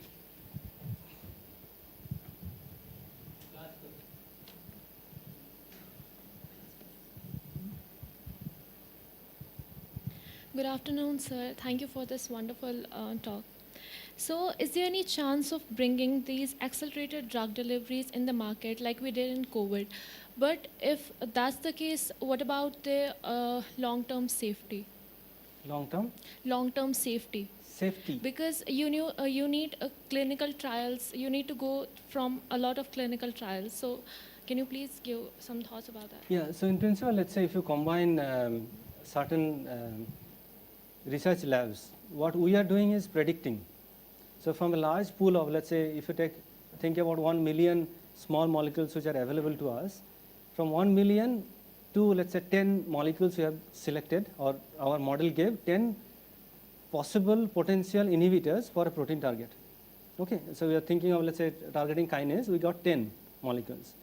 Now these 10 molecules would be tested in vitro, in vivo, in the lab, in biological lab. They do the cell culture, they grow the bacteria and they test it. And then after that, there are phase-wise trials. Eventually, when it comes to human trial, there are a lot of approvals they need to get from different bodies. So they make sure that once a drug is formulated, once, let's say, the molecule is synthesized and it is tested, they check the toxicity, cytotoxicity, blood-brain barrier, kidney filtration. So these are kind of parameters they check whether this would be any harm, whether it accumulates in kidney or it goes to brain and does some crazy thing. So this would be tested before coming to the market. Yeah. So eventually there's a pipeline, they follow it, and yeah, so that's the idea. Yeah. Regarding the sodium chloride crystal formation, suppose even if you're considering neutral boundary conditions, like for example elastic reflection, does the time scale for growth depend on relative contribution from surface to bulk? Yeah, so ma'am, this one atomistic simulation which I showed you, it has a periodic boundary conditions, meaning that it's periodically replicated across all the 3 axes. That means it's a bulk system. So now if we think about a confined system, the effect of surface, of course it will have some effect on the critical nucleus size or even the mechanism. So if you think about sodium chloride nucleation in a sphere or in a confined surface, then the surface effect will have a prominent role on the sodium chloride nucleation barrier as well as the mechanism. Growth rate? Including growth rate, yes.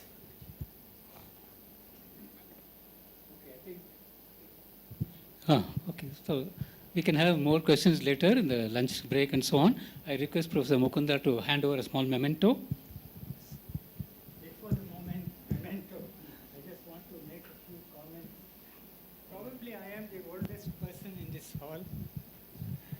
Nobody can challenge me. So at this age, pieces of information which have some historical association and value, they keep occurring to me. So especially for the physics students in this audience, I want to mention one of the earliest textbooks on quantum mechanics, and you mentioned quantum mechanics so many times. One of the earliest texts on quantum mechanics written in India was by a person by name Raziuddin Siddiqui. I don't know if any of you senior people had heard of him.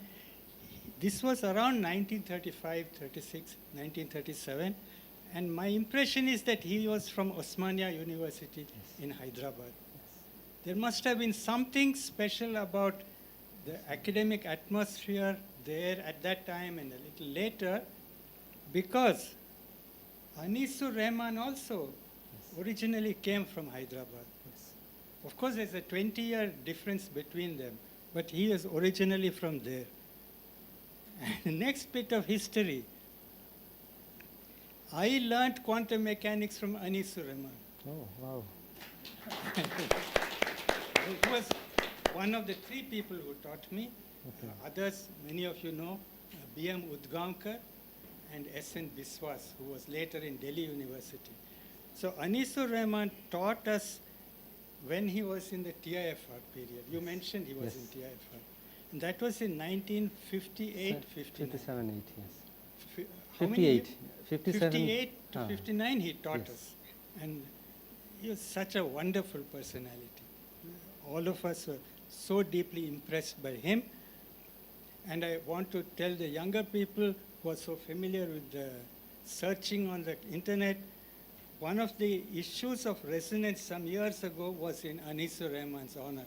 So please look for it and see what you can find about his life and work. I mean, it is something really thrilling to know that he was the man who started this molecular dynamics worldwide. Yes. That's really incredible. Lastly, I want to thank you for a wonderful talk, but also for telling us that food is a form of force. Yes. So, on that note, Yeah. congratulations and thank you very much. Thank you, sir. Thank you very much. Thank you. So thank all the speakers in the morning and Professor Mukunda also for chairing the session. Now we can proceed for lunch. It's at the academy as breakfast was. I think we can assemble here at 2:20. Please.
Okay, good afternoon.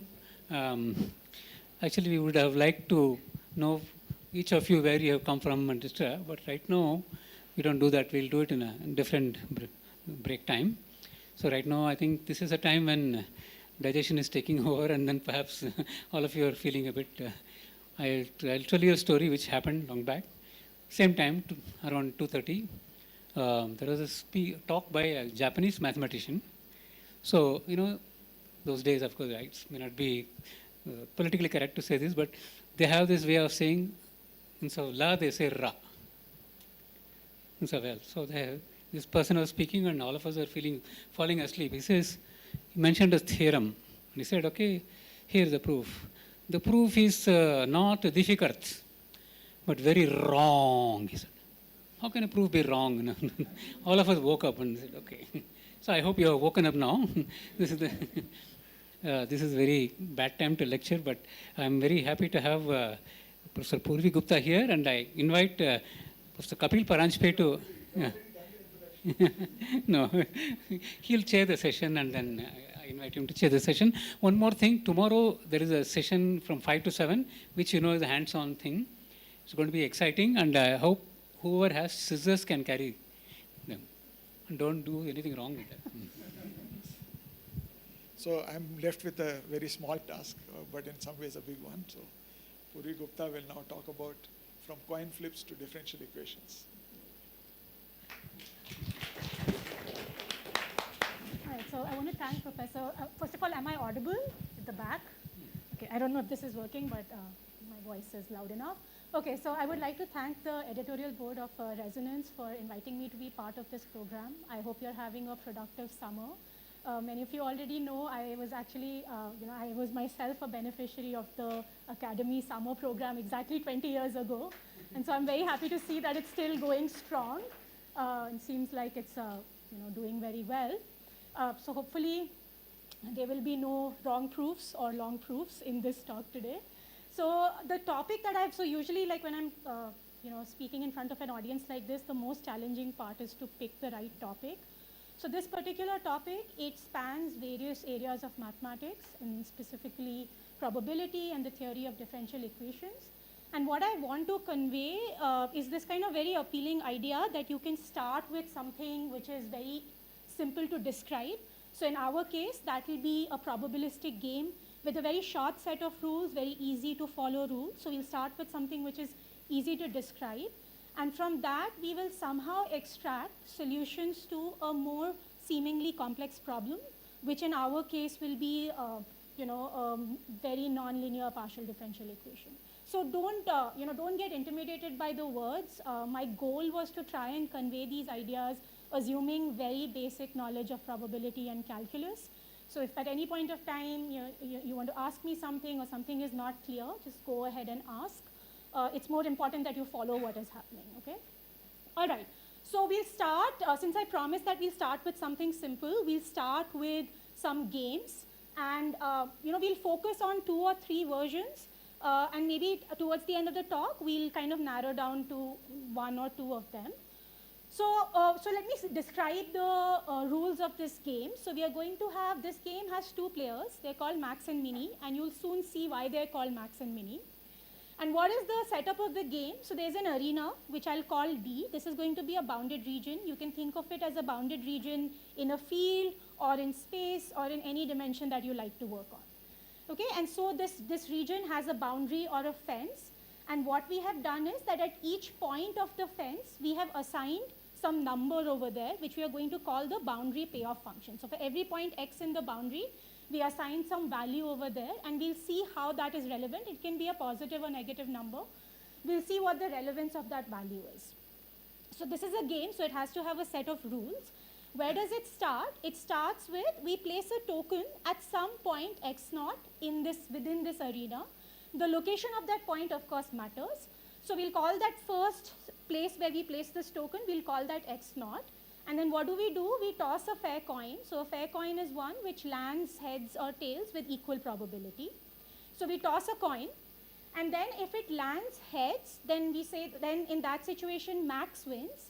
And what happens when he wins? He gets to place the token anywhere else as long as it's within epsilon distance of x naught. So this epsilon is going to be a positive quantity. It's a parameter which we are going to keep fixed throughout this problem. You know, if you've seen calculus, you know that later on, you know, we are going to worry about this epsilon at some point of time. But right now it is fixed. Okay, and if the coin lands tails, then Mini wins. And then what does Mini also gets the choice to place the token anywhere within epsilon distance of x naught. And so the game continues in the same fashion. Once the token has been moved, you toss a coin again, and then whoever wins gets to place the token again within epsilon distance of the new location. Okay, when does the game end? The game ends when this token hits the boundary, and wherever it hits the boundary, Mini has to give the, so remember that each point of the boundary there is a corresponding number, so Mini has to give that amount of money to Max. So if it's a positive quantity, Mini loses that amount of money, and if it's a negative quantity, then obviously Max has to pay that amount of money to Mini. All right, so just to sort of be sure that we understand the game, let's just, you know, play this out for a few steps. So we'll just imagine a fair coin in our head, and let's say we toss a coin, we get a heads, and then Max. So I mean, it's kind of clear that what Max wants to do is he wants to move towards the part of the boundary which has the highest value assigned to it, and Mini obviously wants to tug the token away from that and move to the point with the lowest value. So if Max wins, he maybe does something like this. He's only allowed to move an epsilon distance away, and he does this. Let's say we toss the coin again we get a heads, and so then he tries to move again closer to the part of the boundary that he wants to go to.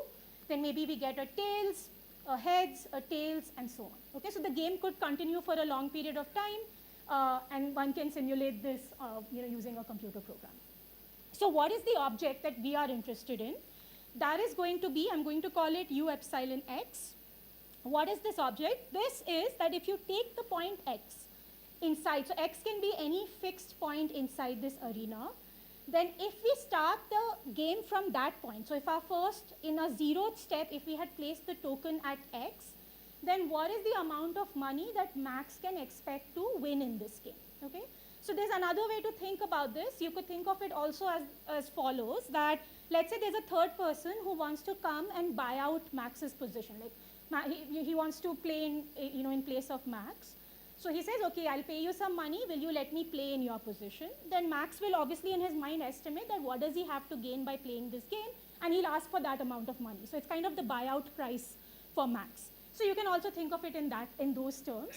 And this is the object that we want to study, and typically if you see something like this, you should already start asking some initial questions like, what kind of a function will this be? Will it be a continuous function? If I change x a little bit, will it change the expected payoff by a large amount? So things like that. So as we already saw, it is clear that Max will try to pull towards the high values of the boundary, and Mini will try to pull towards the low values. Okay, so now u epsilon x cannot just be any sort of function. It kind of has a special property. It has a sort of recursive property. So let's think about that. A priori, it seems like if I want to know what the expected payoff at x is, I really need to play it out right till the end, right? I really need to see where this game ends at the boundary, and that will tell me what the amount of money is.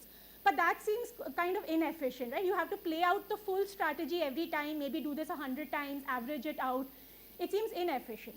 But if we think about it, what happens after the first step? So suppose I play one move, then I am restarting the same game at a different location. So the expected value at x should just be the expected value at the new position, because even at the new position, I'm going to end up at the same point in the boundary. So all we need to do is to understand what this is. We need to understand what are all the possible positions it can be in the next move, and then average out over all those possible positions depending on how likely we are to land in those positions. So remember that in the next move, there are only two possibilities, either Max wins or Mini wins. If Max wins, and we are always assuming that they are locally also playing optimally, they're always trying to optimize.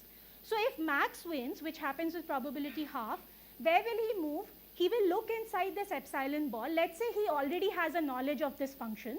So he will try to move to the value where this function is the highest. He wants to optimize. And if Mini wins, which happens with probability half, she will try to move to the point where this function takes the minimum value within this epsilon neighborhood. And so from that, we get this kind of formula for u epsilon x, that it is the average, and the average is because we are using a fair coin, of the maximum value of this function within epsilon distance of x and the minimum value of this function within epsilon distance of x. Okay, so that means this is a special function.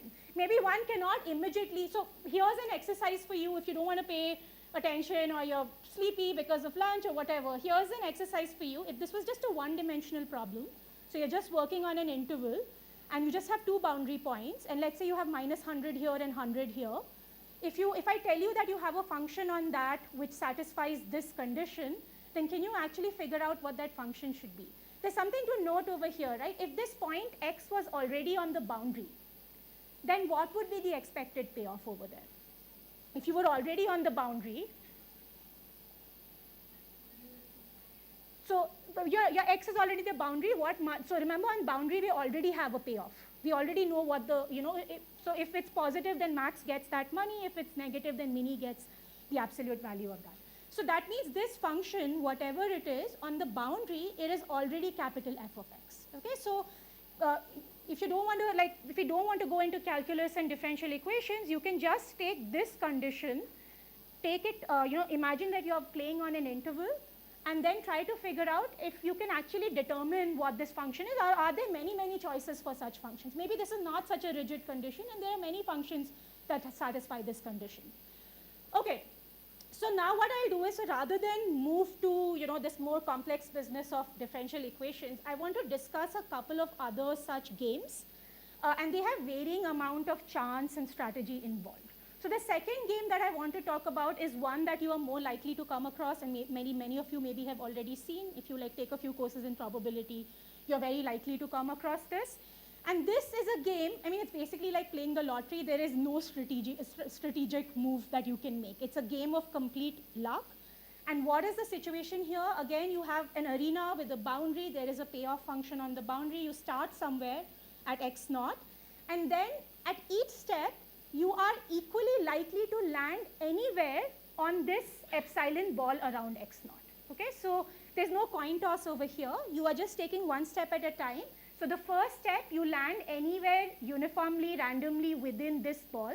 This is just the set of all points that are distance at most epsilon from x. I'll denote it by b sub epsilon x throughout this talk. And so then again, you can draw some paths. You may be going closer to the boundary. Suddenly you turn, you come back towards the token. So a lot of things could happen, and you just continue playing this game. And the game ends exactly when you hit the boundary, and whoever is playing this game, what is the amount of money that they get? It is exactly the value assigned at that boundary point. So here again, we can discuss what is the expected payoff of this game if you start at some point x in the interior, and we apply the same logic. This expected value is just going to be the same as the expected value in the next move, but in the next move, what are all the possible locations? The token can land anywhere on this entire ball, right? And it can land anywhere on this entire ball with equal probability. So what we are saying is that u epsilon at x is a full average. It's an average of all the values of this function on this entire region. So that's just the integral of this function divided by the volume of this ball. So this mean integral or average integral, I will denote with this sort of stroke on this integral. So going forward, we will use this object. And this is yet another averaging property. It's in a box because this is the key thing that I want you to remember. So this expected payoff function seems to have a different averaging property. And again, you can play the same exercise. You can try to do this in one dimension and see whether you can determine what this function would look like, or maybe this is not rigid enough to give you a full description. Okay, so this is known as the random walk. And I'll also discuss one more game, which is kind of a mix of the first two games. So we go back to our players max and mini, so which means that there is some strategy involved over here, but there's also, things are also left to chance. So how does this game go? Same setup, same arena, we start at x naught. Now there are 2 coins involved. So the first coin is not it may not be a fair coin. Let's say it's a biased coin, and it falls heads with probability alpha and tails with probability 1 minus alpha. So when we toss this coin, let's say it falls heads, okay, which happens with probability alpha. Then what do? Then we sort of go back to our first game. We take a fair coin, we play a tug of war move. Basically, we toss a fair coin. If it lands heads, then Max gets to play his move. If it lands tails, then Minnie gets to play her move. Okay, so with probability alpha, we are going to play a tug of war move, and that will depend on this second fair coin. If the original biased coin had landed a tails, then there is Max and Minnie have nothing to do. The token is moved uniformly within an epsilon ball of where you were standing. So this is like the second problem that we saw. So for example, you know, this could, if you're playing this in an open field, it could happen that in some situations there's a gust of wind which kind of blows the token away, and that's not in Max or Minnie's control. And so the token lands within this area, and you cannot control its position. Okay, so let's go through a few iterations. So let's say that the biased coin lands alpha, which means you have to now toss a fair coin. And when you toss that fair coin, you get a heads. So that means Max will get to play his move. Then let's say, again, you toss the biased coin. Again, it lands, so this time it lands at tails, which means that neither Max or Minnie get to move. You move this point randomly within epsilon distance of the new location, and you continue to play this game. And once again, the game ends when you hit the boundary, and wherever the boundary is hit, you know, that determines what Max gets from Minnie. All right. So we are again interested in the expected payoff, and now we've done this enough number of times that we know all we need to do to understand what kind of a function this could be. We need to figure out what can be the locations of the token in the next step. So there are a few possibilities, right? If the coin lands heads, that happens with probability alpha, then either Max or Minnie get to play, which means the location of the coin will either be where this function is maximized or where the function is minimized with probability half. And if the biased coin lands tails, then Max or Minnie have no control. This can land anywhere in this epsilon ball, and so we have to take this average integral over here. So it's just a linear combination of the first two games if you think about the expected function over here. All right, so this is basically kind of a summary of the things that you need to remember. So we played this tug of war game. By the way, you may have noticed that I've changed kind of the order in which we are going to do things. There's a reason for that, but we'll come to that. So we saw the classic tug of war in which the expected function, you know, it kind of was this average, but between Max and Min values. Then you have the random walk where it's an average over a full neighborhood. And then you have this, what is known as tug of war with noise, where it's sort of a linear combination of the two. All right. So at this stage, I sort of had mentioned that you can sometimes play these games and then, you know, somehow extract solutions to complicated problems using these games. So if we want to think about differential equations, then we need to bring some calculus into the picture. So let me just quickly remind you. So hopefully everybody's seen multivariable calculus over here. So let's say we have a smooth function on Rn, and I mean, you know, because we are talking about a game where we are displacing the token, it's not surprising that we would be interested in what happens to the function at the point x plus h. So we will often work with such Taylor expansions. We only care up to the quadratic term for the purpose of this discussion. So here I'm taking the expansion in Rn.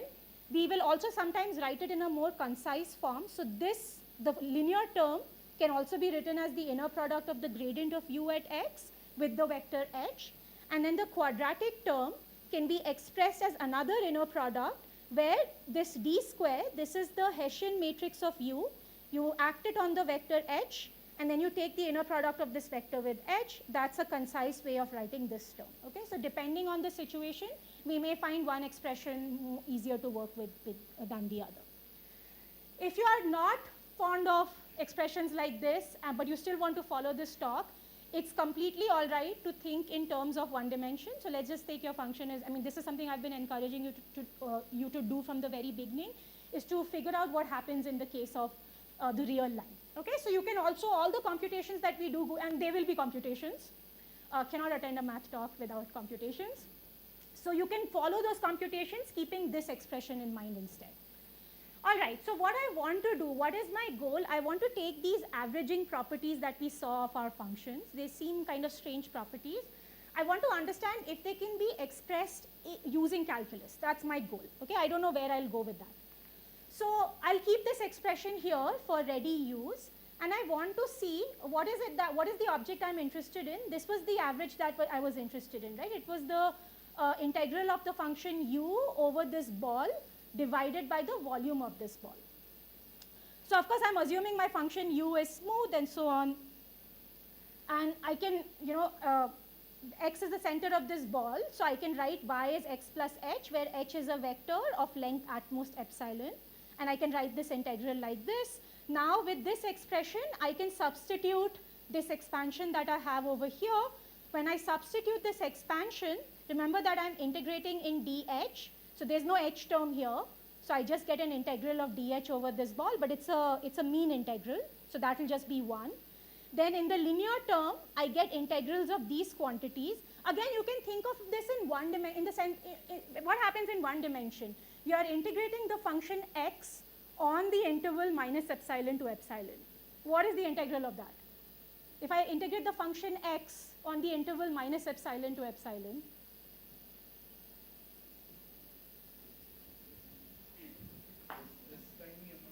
yeah, okay, maybe I can, once you see it, I think you have to see it. Yes. Okay, so all I'm asking you, what is this integral?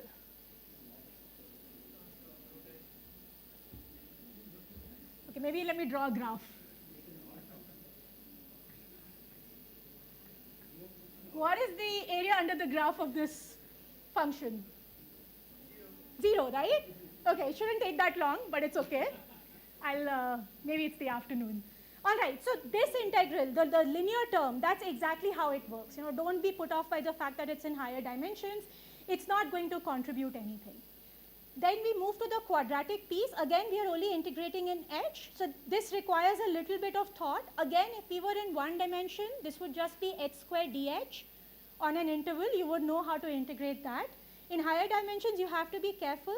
What happens is that if j is not equal to k, then this term drops out, again by very similar principles as this. So the only terms that remain are the terms where j is equal to k. And then we are not going to bother about what we get from this, because it's going to basically decay like epsilon cube. We are not going to worry about that. Okay, so let's see what remains. So here this expression becomes a 1. You only get a u of x. There's no linear term. When you integrate out the quadratic term, you get something in terms of epsilon square. You get some quantity that comes from the volume of this ball. And then, as I mentioned earlier, the only terms that will remain are the ones where j is equal to k. So you don't pick all these partial derivatives. You only pick the ones where j is equal to k. Okay? So this is what have I produced for you? I have produced for you an expansion of the mean integral of u over an epsilon ball around x. How does it expand in epsilon? That's what I have produced for you. Where is the stochastic game? We were playing all these games. Where is that? So remember that we had this expected payoff function u epsilon, and the one property that we knew of u epsilon, this is for the random walk where there was no strategy, there was only luck. U epsilon x coincides with its mean integral over the epsilon ball. Let us for the moment assume, this is a big assumption by the way, this should already be bothering you. Let us for the moment assume that this expected payoff function does admit an expansion like this. This is a very serious assumption. I mean, we are not even convinced that this function is continuous, and now we are assuming that it has first order derivatives, second order derivatives, and so on. But you can't, I mean, if you want to discover new math, you sometimes have to take some leaps of faith, and so we'll do that. So now this is the property, but now I have an expression for this object in terms of an expansion, right? So what is that? We just saw that it's u epsilon of x plus a quadratic term in epsilon plus higher order terms. Okay, so now when you see an epsilon, what is it that you want to do? I really want this from the audience. In analysis or in calculus, anytime you see, we often say take epsilon positive, it should be very small. Yeah, go ahead. You want to produce a delta. That's when you're trying to establish continuity. I mean, that's a good answer, by the way. That's a much better answer than some of the answers. Yeah, it's good. This is actually better than what I expected. Yeah, exactly. We want to take epsilon going to 0. And so that's going to be our principle. But before we do that, first of all, we notice that we can cancel u epsilon x on both sides. So now we have 0 equal to, we only have this expression. If we take epsilon going to 0, this term will vanish, this term will vanish. We'll just get 0 equal to 0, which is a true statement, but not an exciting statement. So typically when you want, so you cancel u epsilon x on both sides. Now when you want to take the limit, you divide by this term. Okay, so I'm going to divide by this term. So now there is no epsilon term over here. There is still an epsilon term over here which will go to 0 as epsilon goes to 0. Here I'm also making the assumption that as we shrink epsilon to 0, we are assuming that this function also approaches some function. That is another big assumption. I'm playing this game for different values of epsilon, and I'm hoping that whatever is my expected payoff function, it is gradually approaching some single function as epsilon goes to 0. Let me make that assumption. And what I get finally is that that limiting function, if it exists, must satisfy this second order partial differential equation. This operator is known as the Laplacian, and it is often rendered like this in the literature. It's a very, very important object. And all we did is we just played this game. You know, it was such a simple game. We literally had no control over the game. And somehow by playing this at varying scales, by changing the step size, and by shrinking the step size, we were somehow able to extract a function that satisfies a second order partial differential equation.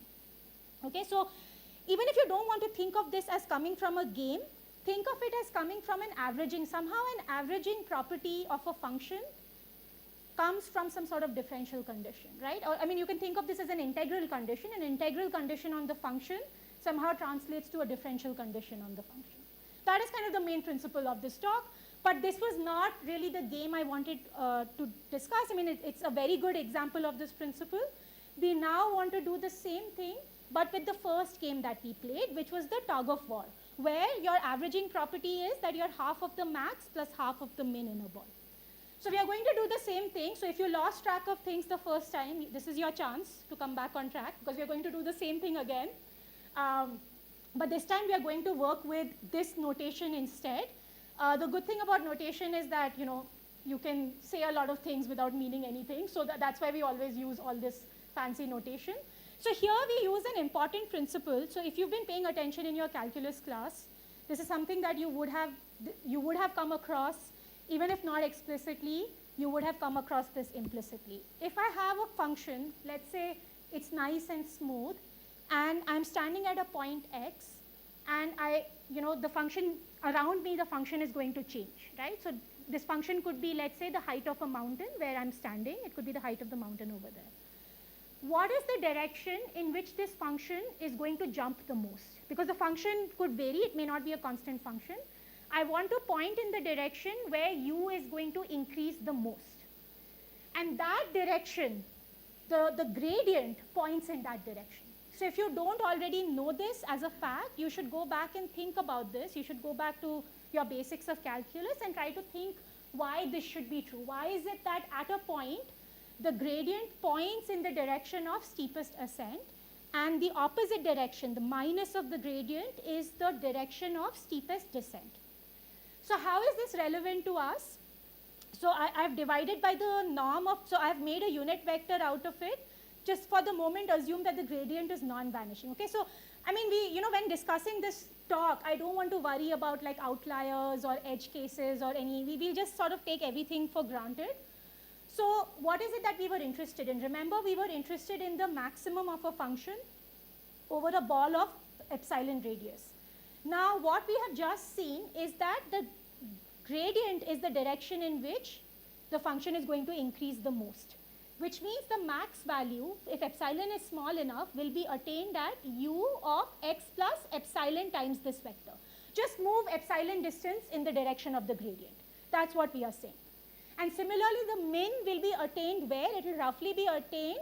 You stand at x, you move in the direction of the minus of the gradient and just an epsilon amount. So So once again, now that we have this expression, I have an expansion. I can use the expansion above. When I plug in the expansion, I get some expression in terms of epsilon, epsilon square, and so on. And I do the same thing for the minimum. I get an expansion in terms of epsilon and so on. Now we go back to our epsilon step tug of war. When I look at the expected function, it was the average of these two quantities. So when assuming that I'm sorry, this should be an epsilon and an epsilon here. So if I assume that this has a nice expansion, I'm taking the average of these two. You can immediately see that the linear term cancels out. One comes with a plus, one comes with a minus. If you've been keeping track globally, this happened in the first problem as well. The linear term dropped out. It dropped out for a different, it's the same reason, but there it looked like it was an integral of some sort of an odd function. Here it's cancelling out. So once again, this term does not matter. The average of these two will still give you u epsilon x, and then you will be left with some quadratic term over here, okay? So we'll not worry too much about what is going on. We'll do the same thing. We'll cancel u epsilon x on both sides. We don't want to take epsilon going to 0 right away because we'll get 0 equal to 0. So we will divide by this. We will divide by the lowest order term, epsilon square over 2.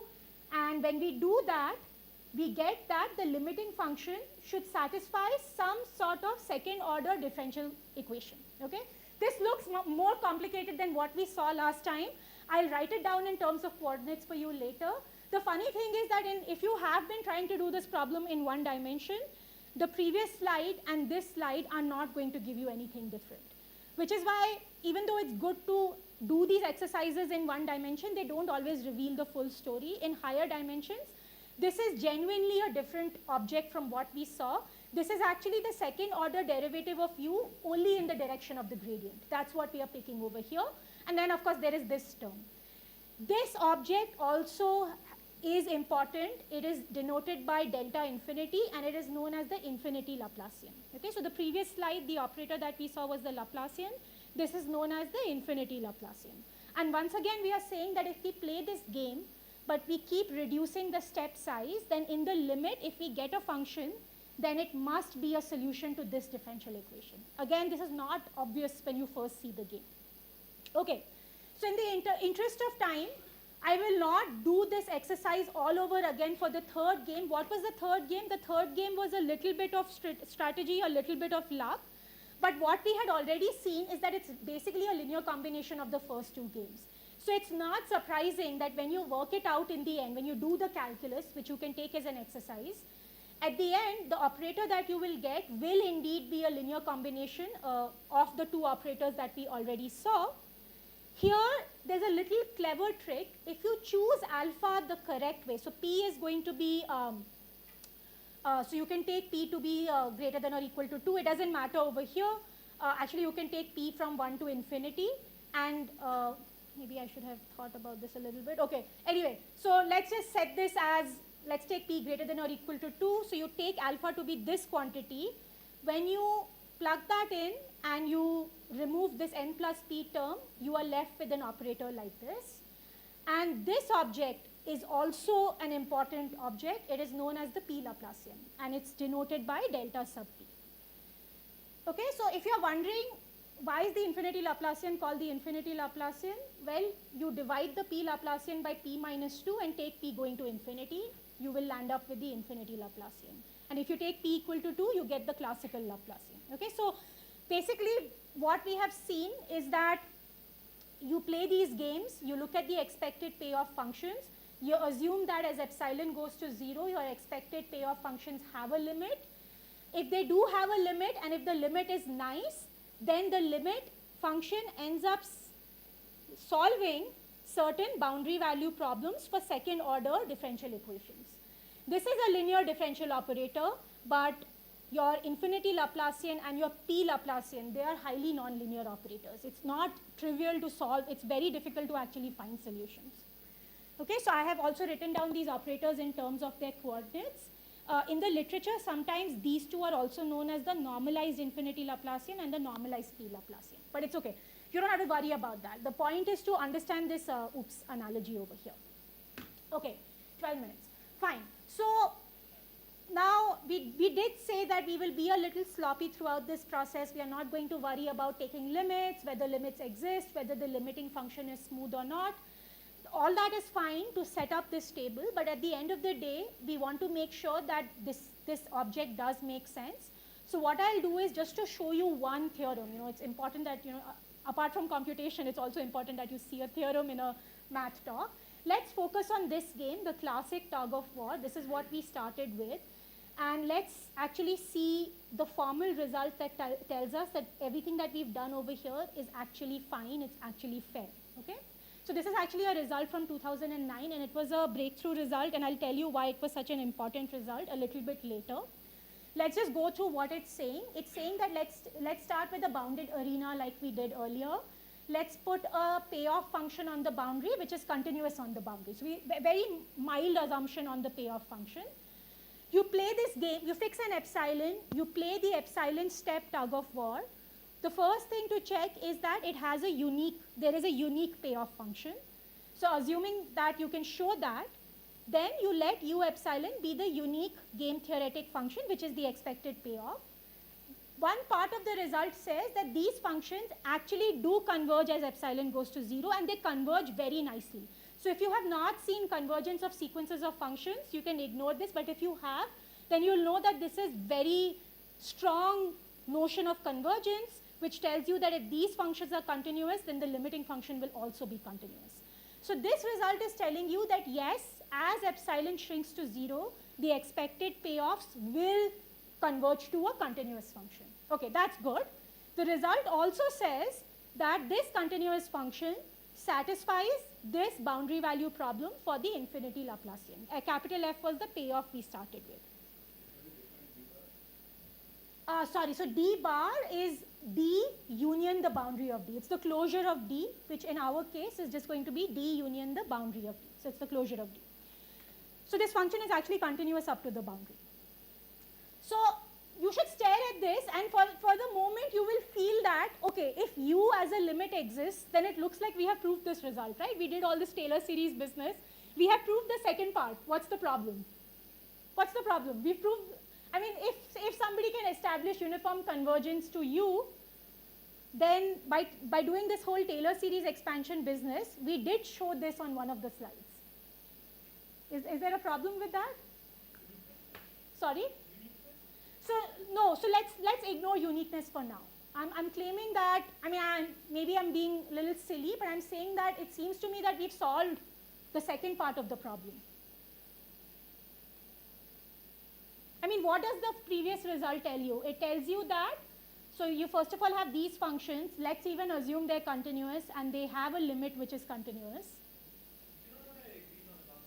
No, we know it agrees on the boundary because these guys are all going to be capital F on the boundary, fair enough. But what did we, when we did this proof in quotes, what did we assume about U epsilon and U? When we want to take Taylor expansions, what are we assuming about the function? Yeah, they're differentiable, right? But this statement doesn't say that. It says that this function is merely continuous. So why is it that we did? Why is it legitimate? And actually, it may not be legitimate. So there are situations in which this limiting function need not be differentiable. So we cannot do this Taylor series expansion. Nevertheless, this theorem holds. And I'll just throw this word out here. We don't have enough time to go into it, but I'll be happy to talk about it. There are various ways of defining solutions of differential equations that don't involve differentiation. It's very odd, but there are lots of differential equations whose solutions are not smooth. And so we have to come up with certain weak notions of solving differential equations. And here the correct notion is known as a viscosity solution. You can just take it as a word. It's a very interesting idea. I will not go into it. So the key warning is that this limit in general may not even be once differentiable. So the whole business that we did with Taylor expansions may just not apply. However, there is a way to solve such problems using a weaker notion, which is known as a viscosity solution. There are many different notions. This is the one that is most applicable here. And so this is true in some sort of weird sense that we are not going to go into. Okay? So I'll not write this down, but the other two games that we had considered, the noisy tug of war and the random walk, they also have corresponding results. and you can almost imagine what the results will look like because I've already told you what this operator is going to be over there. Okay, so I had earlier mentioned that I wanted to say why this result is important. So in general, it's kind of very difficult to be able to say that a system, like a problem like this has a solution, let alone being able to produce this solution. If somebody gives you a capital F, it's one thing to say the solution exists. It's a completely different thing to actually produce that solution. It's quite hard. So the solvability of this was actually known much before this work. So forget the game business, okay? Forget the whole tossing a coin, the tug of war. If you just look at the PDE, the boundary value problem, this was actually solved much long before the result that I just showed you. So the question was not of, okay, does it have a solution? The point is that this game theoretic point of view gives you a way of discretizing the problem so you can actually simulate solutions. You can actually use a computer to produce solutions. So I'm going to do, I have time. Let me do a toy example. Again, think of what we are trying to do is this is our region now. Let's say the payoff function is 100 on the top edge, minus 100 on the left edge, and 0 and 0 on the right edge and bottom edge. And what I want to be able to do is I want to be able to solve, what is my differential equation? I want a function u whose infinity Laplacian vanishes in the interior, and the function matches this function on the boundary. Of course, this function is not continuous on the boundary, so that should already upset you a little bit. But let's ignore that for the moment. Actually, in a lot of cases, you can also let go of that. So let's ignore that. I've taken these values to keep things simple. So how would you simulate this, right? So what I'll try to do is, I'll use the fact that I know that U has an averaging property. So I'm going to replace that domain with a grid, and I'm taking a very coarse grid just to demonstrate the principle. So I have a 5 by 5 grid. The top cells are 100. The left cells are, oh my God, okay. all right, I knew that was going to happen, but I still, all right. And so then you take the left cells to be minus 100, 0 and 0. And then you use this information, and then you don't know anything about the interior value, so you just put in 0. You can put anything you want. Then you start using, now you look at this cell, you know some information around it. And what did we know about our function u? The value at this point should be the average of the maximum value and the minimum value in its neighborhood. So for a cell like this, what are the neighboring cells? I'm going to call any cell which has an edge adjacent to this cell, that's going to be called a neighboring cell. So if I take this guy, you have the north cell, the cell on the cell to the north of it, the cell to the east, to the west, and to the south. These are 4 neighboring cells. So if you look at this value, the maximum value in its neighborhood is 100, and the minimum value is minus 100. If I take the average, I'll get a 0. So there's no need to fix the 0. Let's move to this guy. Can you tell me what is the neighbor to the north? 0. What is the neighbor to the east? To the south? And to the west? Okay, so what is the maximum value in the neighborhood? And the minimum? So what's going to be the average? Okay, so I start upgrading my values like that. Based on this principle, I upgrade my values.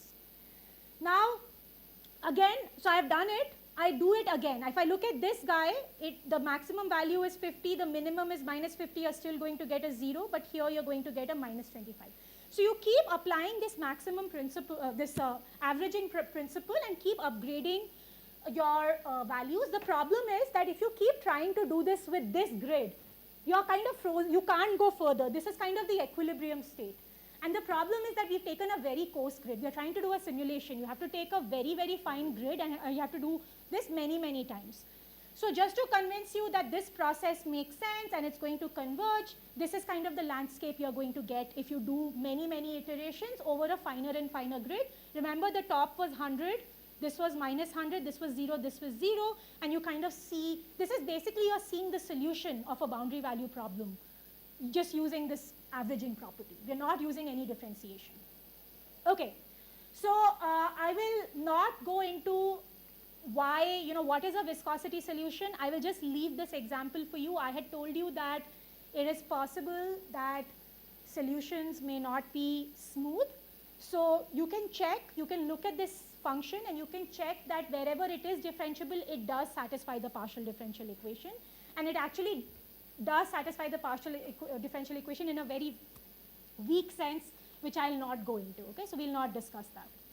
Okay, so I have a couple of minutes, so let me kind of end with, since many of you over here may not be mathematicians, but are scientists in general.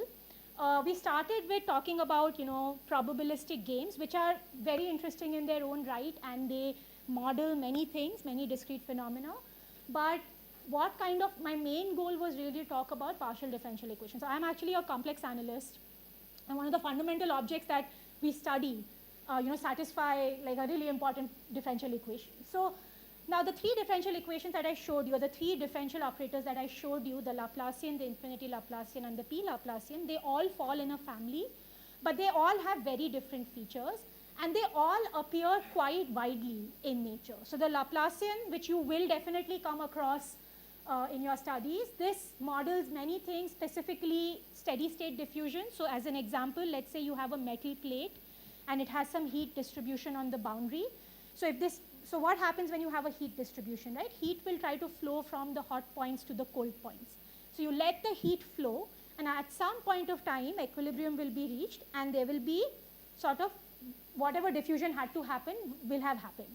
So then what is the final distribution of heat on this plate? That is modeled by the equation that we saw for the Laplacian. And there are many such examples. What about the infinity Laplacian? So I mentioned to you that before this stochastic point of view was taken, long ago, people had showed that it does, the boundary value problem does have a solution. So what were they trying to do? They were trying to solve this problem that if you give a certain function on the boundary, which is a Lipschitz function, you don't have to worry about it if you don't know what that is, then how can you extend that function while optimizing certain quantities? So they were really interested in think of it as an interpolation problem. That was the mathematical motivation. So that can be used to sort of do image in painting. I'm almost done. So you can do image restoration using something like infinity Laplacian. And finally, what about the P Laplacian? So we talked about steady state diffusion. So if you take something like water kind of, it has kind of homogeneous viscosity. It behaves the same way even if you put pressure on it or even if you don't put pressure on it. But there are certain liquids, non-Newtonian fluids like ketchup or toothpaste, which behave differently if you apply stress. So their viscosity changes depending on the force acting on them. So this causes, this is sort of the source for nonlinear diffusion, which means that the gradient kind of plays a role, and the P Laplacian is used to model non-Newtonian physics, non-Newtonian fluids. And there are many other applications which I'll not go into, and I'll stop over here. Thank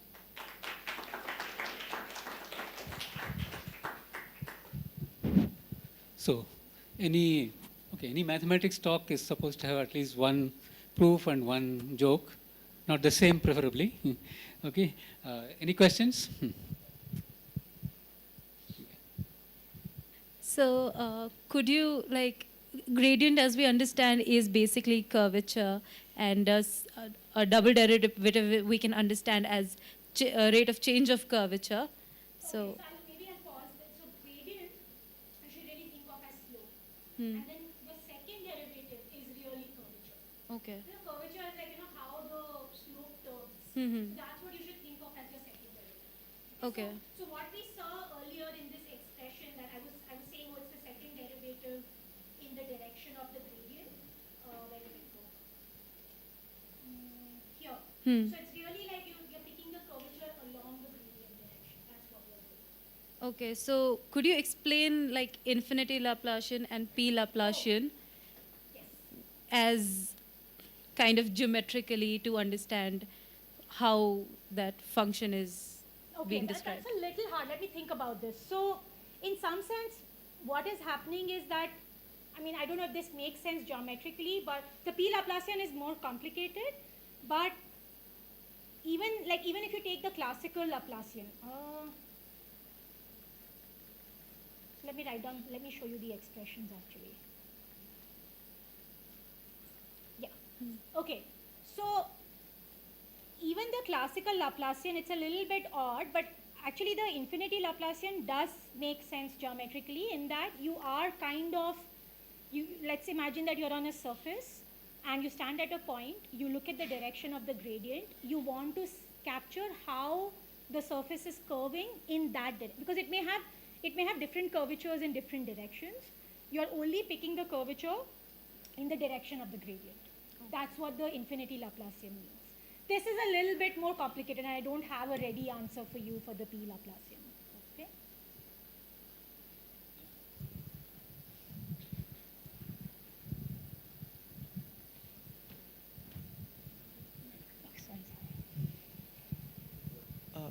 Is it not working?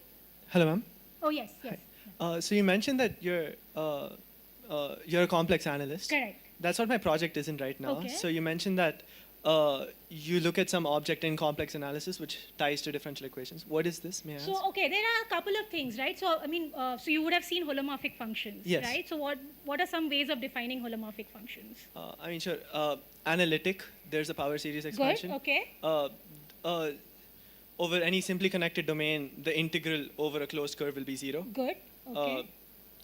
There's Morera's theorem, which also ties to just Integrals and so remember Yeah. that one principle we saw over here is that usually if there's an integral condition, there is a corresponding differential condition. Yeah. So do you know a differential condition for holomorphic functions? I mean, that there's C The infinity. Cauchy-Riemann. So those Oh, are yeah, sure. those are a Fine. system of partial differential equations, yes. right? So they're first order, but they're very intricately linked. At least in one dimension, they're linked to the Laplacian, right?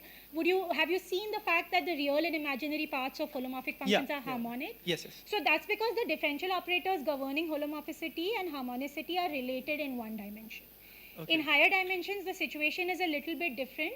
So one has to use a different operator. One doesn't actually use that operator. One uses a more complicated but second order operator to come up with such notions for holomorphic functions in higher dimensions as well.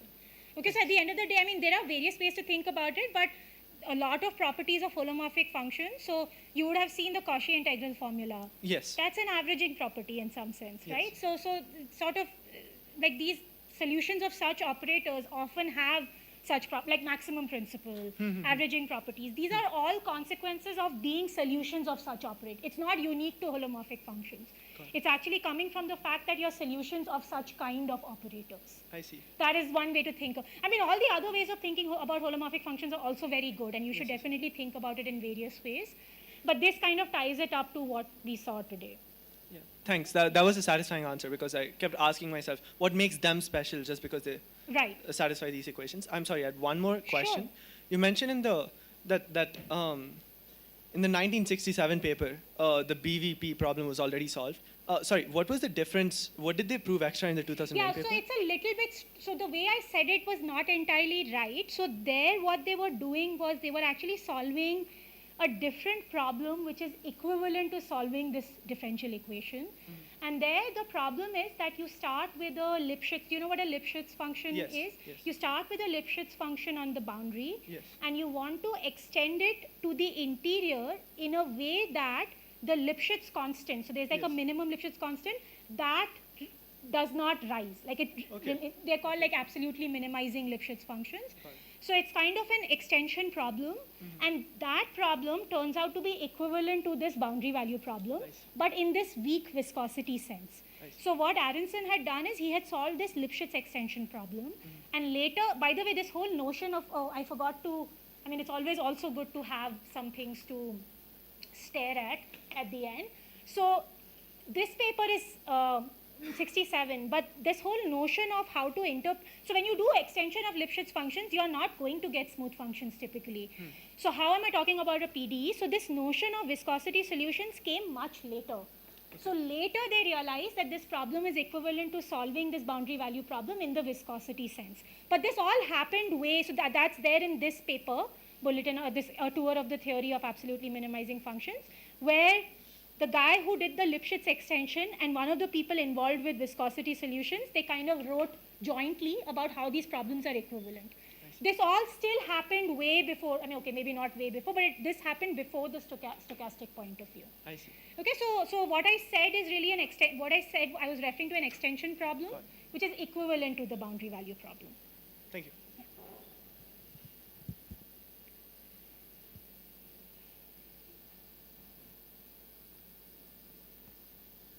I was just wondering when you'll mention the word harmonic at all. Who else? Come on. Yeah. So another question, will this kind of proof extend to the class of, for example, weighted average? Here we took average like immediately to one step above and down. If we move here and we take like 2 steps, so then the nearest one step will have higher value. So you have to kind of set up a game. If I understand your question correctly, you have to set up a game where the expected value now somehow involves 2 steps ahead as well. Yes. Right? So I don't know of a game off of the top of my head like that. But what I can say based on what we did is that if you do something like that, you'll probably end up maybe with a third order. Like if you're able to set up a game like that where the expected payoff depends maybe 2 steps ahead as well, then it's likely that when you do the Taylor series calculation, you might end up having to involve the third order derivative, which did not play a role here at all. Because kind of like if you're playing a game, I imagine that the number of steps you take to reach a higher value could play a role in So that maximizing. could be one of the things that you're counting. But that's so again, keep in mind that that's a discrete function, and we want to somehow take limit. Okay. I mean, it's a fair setup, but then you have to set it up correctly where it does matter what you do 2 steps ahead of time.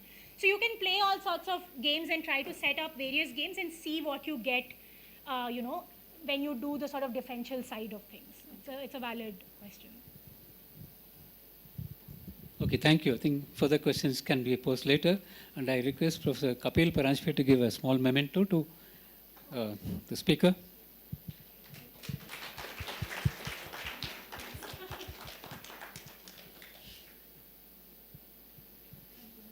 Thank you.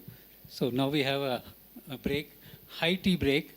I don't know, high tea means the first floor or second floor, I don't know. Anyway, so let's meet for tea, and after that around 3:55 we can be here.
think some of you might have been very heavy, felt very heavy after lunch, so you can put your vada inside the bag and then you can have it later.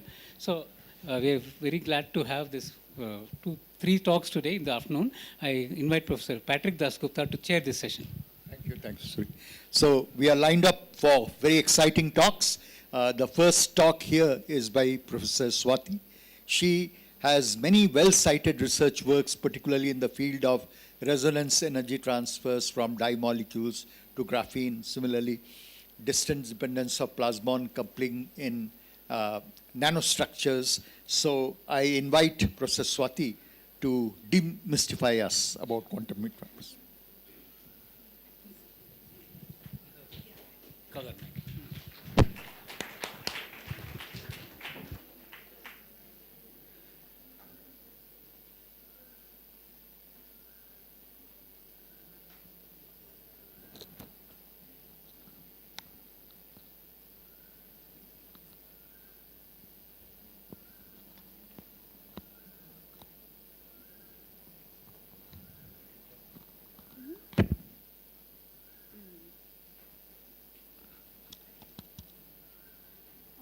Good afternoon. I hope you are able to hear me. Yes. Thank you, Chair, for the kind introduction. Let me first begin with the title itself. I hope to demystify the concept of quantum interference, but then fingers crossed, because I'm not sure at the end of this exercise whether I would demystify or mystify it further. So let's see how we go about doing this. Before we actually head on to the story, let me begin with a few ideas that led to the birth of quantum mechanics. And this is very, very important for us to be able to understand and appreciate what quantum interference is. So this is basically a glimpse of the birth of quantum mechanics, which primarily was formulated during late 1890s to about 1930. That was the period which is kind of thought of as the golden period for quantum mechanics, because a lot of ideas and the entire theory was formulated in that window. Particularly in late 1890s, there were several experiments which established the inability of us to reconcile some of the observations from a classical perspective. And some of those ideas are what are listed here. For instance, black body radiation, if you measure the radiation density as a function of frequency of radiation that comes out of black bodies, then you see that there is what is known as an ultraviolet catastrophe, which means that classical prediction from electromagnetic theory is not going to be good enough to describe the behavior of the black body radiation. In other words, to see what, to describe what one sees in the spectral distribution of the black bodies. And this is the point where one thinks at going beyond the classical world to describe quantum mechanical world. Likewise, we see that there are various models of atoms, starting from the J.J. Thomson's model to the Rutherford's planetary model and subsequently Bohr's model, which I am sure all of you have studied during your school times. Let me touch upon the idea of spectral emissions from atoms. I am sure all of you have studied in your school the various spectral series of hydrogen atom, right? The Lyman, Balmer, Paschen, Brackett and Pfund series. One of the key insights from those spectral series is that you do not see really continuous radiation being given out. You see that there are discrete features that come about in the spectra. And that is the first signature of quantized properties, so to say, which means that not all possible energy levels are allowed for a quantum mechanical system, like an electron in a hydrogen or a hydrogenic system, but then the energy levels are quantized, which is why when emission or absorption happens, you see discrete spectral features, right? Now, Bohr attempted to explain the spectral emissions from atoms by way of quantization hypothesis for the angular momentum, which of course, from the Schrodinger equation, you can indeed derive that, and then the rest is history. There is a strong foundational development for the observed spectral emissions from atoms. But then some of the key ideas here are black body radiation, spectral models of atoms, spectral emissions from atoms, and photoelectric effect, for example. Photoelectric effect is an experiment that established the particle-like nature of light, as you all know. And that is also something that is profound, because until then, light, of course, very early on, Newton proposed the corpuscular theory of light, but then eventually the wave theory of light came to prominence. And then when the photoelectric effect experiments were performed, it was seen that light does exhibit particle-like nature. Okay, so this is again yet another experiment which challenged the classical thought process that scientists had. And then of course Compton scattering. As a consequence of all these observations, important points that came up are the following. Quantized properties, not all possible energies are allowed for electrons in hydrogenic system and so on. And then light does exhibit particle-like behavior, which means light shows wave-like behavior in interference and diffraction experiments, but in experiments like photoelectric effect, light shows particle-like behavior. So that goes on to say that light does exhibit dual nature. And then there is this question as to, is it only light that exhibits dual nature, or can matter also exhibit dual nature, right? So there is no reason why particles cannot exhibit wave-like nature, if the wave-like systems can exhibit particle-like nature. That was the natural thought process. And indeed, you will see that that is also true, which means light and matter, both of them exhibit dual nature. So some of the concepts at the heart of quantum mechanics are what are listed here. In classical mechanics and in classical world, we know that the Newtonian equation takes the center stage, right? So if you were to ask a question as to, suppose I start at the entrance of this building, I take a bus and go in a specific direction, I know the speed with which the bus goes, then I can precisely say where I am going to be at a later point in time, let's say after an hour or so. Of course, barring the constraints of traffic and so on, right? So that means that classical mechanics is what we refer to as a deterministic mechanics, okay, which means we can precisely say, if we know the forces acting on a classical particle, where the particle is going to be at a later point. But then the same cannot be told of quantum mechanics. If we were to think about a quantum particle, we will have to only talk about probabilities with which we can find a particle at a later point in time, okay? So as opposed to the case of classical mechanics, which is a deterministic mechanics, quantum mechanics is probabilistic mechanics. And this is the crucial difference that comes about as one goes from classical to quantum regime. And it is here that Max Born's probabilistic interpretation comes into play. Born is the one who proposed that, you can think of probability amplitude, which is represented by the wave function, okay, and then the square of the wave function, or psi multiplied by psi star, its complex conjugate, is what is to be interpreted as the probability density for a given quantum mechanical particle. Now, when I say psi or the wave function, it is essentially the prime quantity that features in the Schrodinger equation. I will not get into the technical details of what Schrodinger equation is and so on. I'm sure you have either learnt it or you will come across it at later point in time. Okay, but suffices to say at this juncture that the Schrodinger equation is the central equation in quantum mechanics, just as we know that the Newtonian equation is the central equation in classical mechanics. And Born's interpretation is what gives you how to interpret the probabilistic nature of a quantum mechanical world. Then, of course, the dual nature of light and matter I talked to you about. Quantum interference is the topic of discussion today. In the process, we will also realize that there is something called Heisenberg's uncertainty principle, which prevents us from making any possible measurements with the greatest level of accuracy that we can have. Okay, there are certain inherent constraints that come into play when we deal with quantum mechanical systems. We also have these interesting quantum phenomena. Just for the sake of completeness, I have listed some of them here. Quantum tunneling, quantum entanglement, electrodynamics, quantum gravity, and many more such phenomena. Just to illustrate to you, quantum tunneling is what is at the heart of techniques like scanning tunneling microscopy, right? Today you know that you have a graphene layer, which is basically the hexagonal layer of carbon atoms. You're able to precisely measure the positions of these carbon atoms because of techniques like STM and so on. Okay, so it is just a wrong notion to think that these are only abstract physical concepts, but please do bear in mind that they also have a great technological relevance today. So the current talk, of course, deals with quantum interference. Now we'll go a bit deeper into the dual nature of light and matter. Wave-like and particle-like nature is what we are talking about here. Okay? When we think about light, wave-like nature is quite familiar to us. Okay? Because we know interference, classic experiments from which light exhibits wave-like behavior, right? Likewise, particle-like nature of matter, if we think of electrons, we tend to think that they are all particle-like. If we think of atoms and molecules, we tend to think that they are all particle-like. We will of course see as we go along that they do exhibit interesting wave-like features. Okay, so the point is wave-like nature of light and particle-like nature of matter are somewhat obvious. But what about the contrary? Particles of light and waves of matter. These are terms that we have to get familiarized with. Okay, and if the same system can exhibit both particle-like and wave-like behavior, obviously there must be something that connects the two.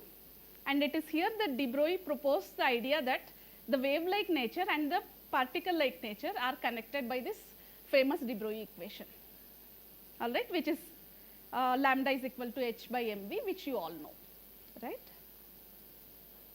Now the next question is, okay, if the particles also can potentially exhibit wave-like behavior, can we capture them in experiments, right? So it is here that Davison and Germer came up with an experiment which kind of provided a critical confirmation of de Broglie hypothesis, which means that if electrons exhibit wave-like nature, then is it possible that I perform a diffraction experiment and capture the wave-like nature of electrons? But then it so turns out that X-ray diffraction was of course very well known, and compared to X-rays, electron waves are far more difficult to deal with. Okay, because the electronic, if we go back one step, you can see that the de Broglie wavelength of electrons is very, very small in comparison with that of X-rays. And therefore, any experiments which feature electron diffraction have to be fairly complicated.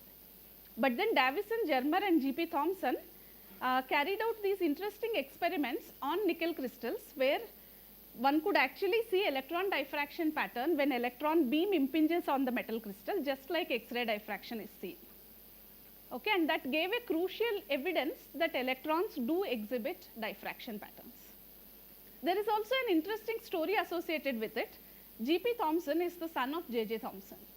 You are all familiar with J.J. Thomson, right?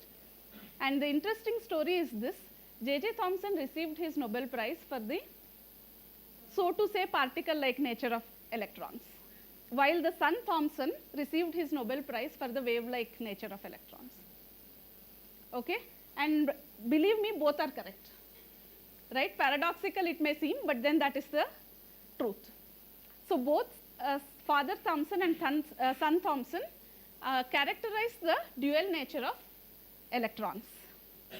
So now once this was established, then the next question is, can we actually see matter wave interference pattern in double slit experiments? Because by then double slit experiments with light were very well known. Very classic wave-like nature demonstration using the double slit experiment with waves.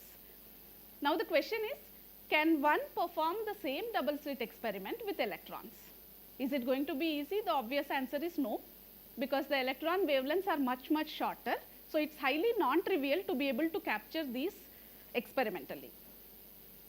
Okay? In fact, it is so difficult that if you think of double slit experiment with matter waves, you more or less had to think of what are known as Dynkin experiments, which means these are only thought experiments. This was what was thought when these ideas were initially proposed, meaning that it is almost impossible to devise an experiment that will capture the wave-like nature of electrons in double slit experiments.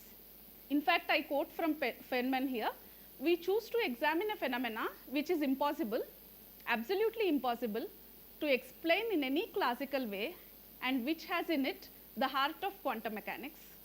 In reality, it contains the only mystery. Okay, so the double slit experiment with electrons was thought to be so difficult to pursue in laboratory, which is why the concept of Dynkin experiments really came to prominence. But then one gets ambitious with time, and then scientists went on to ask, can we perform real experiments where electron double slit interference patterns can be seen or not? Indeed, today, not only the double slit experiments with electrons are seen, they have also been reported in case of atoms, molecules, fullerenes, molecular clusters, and even a polypeptide. So experiments have been performed reporting quantum interference from all these chemical systems, which brings me the topic of discussion today, because it's highly sophisticated experiments, but nonetheless, they have established unequivocally that the quantum interference is indeed true, and it is even possible to capture the interference patterns from very bulky chemical systems. Now, why does one bother about double slit experiment with electrons or matter waves so much? This experiment with electrons is indeed voted among the top 10 of the most beautiful experiments in physics by readers of Physics World in 2002. I quote from Robert Crease here, "The double slit experiment with electrons possesses all aspects of the beauty. It is transformative, being able to convince even the most die-hard skeptics of the truth of quantum mechanics." Okay, when the theory of quantum mechanics was formulated, there were a lot of debates, and in fact, many scientists could not reconcile with the fact that the classical ideas that one comes up with do not work in quantum world. Okay, and it took a lot of effort from scientists to pursue that no, it is indeed a new mechanics that is required to understand the atomic and the molecular world. So it is in those contexts that this experiment actually played a very, very key role in establishing the idea of quantum features. Now, before I head on to the actual experiment, this is again borrowed from the Feynman series, volume 3 physics, double slit experiment with bullets. Bullets is something that we all know, right? We might not have really played with them hands-on, but we know from very many different contexts, right? So here is an experiment with bullets. We imagine a machine gun that is firing bullets, and there is a double slit out here. That's the experiment. So now if the machine gun is firing bullets and the bullets pass through slits 1 and 2, here is an observational screen which collects the bullets as they come. Okay? So the bullets arrive on this observational screen at various points. Now if you collect the bullets and measure the probability of arrival of a bullet at every given point here, then you get a probability profile as indicated here. And then we say that the bullets have what is known as lumpiness associated with them. Okay, what is lumpiness? It's either 0 bullet or 1 bullet that comes in at a given point. You will never see a half bullet that comes in, right? So you either see a bullet at a given location like this, or you do not see a bullet. This is what we refer to as lumpiness. Now you repeat the same experiment, this time with one of the slits open while the other one is closed. Now you look at the probability pattern, you will see a distribution like this. Do the next time with one of these slits being closed while keeping the other one open, you get a distribution of this kind. Now you try to compare the P12x, which is when both the slits are open, to P1x and P2x when either of the slits are open. You immediately see that the probabilities add up. What does it mean? It means that the events are independent. The bullet either goes through slit 1 or goes through slit 2, right? And therefore the probabilities add up. As simple as that, not very difficult for us to be convinced about the nature of the result, right? So this is the double slit experiment performed with bullets.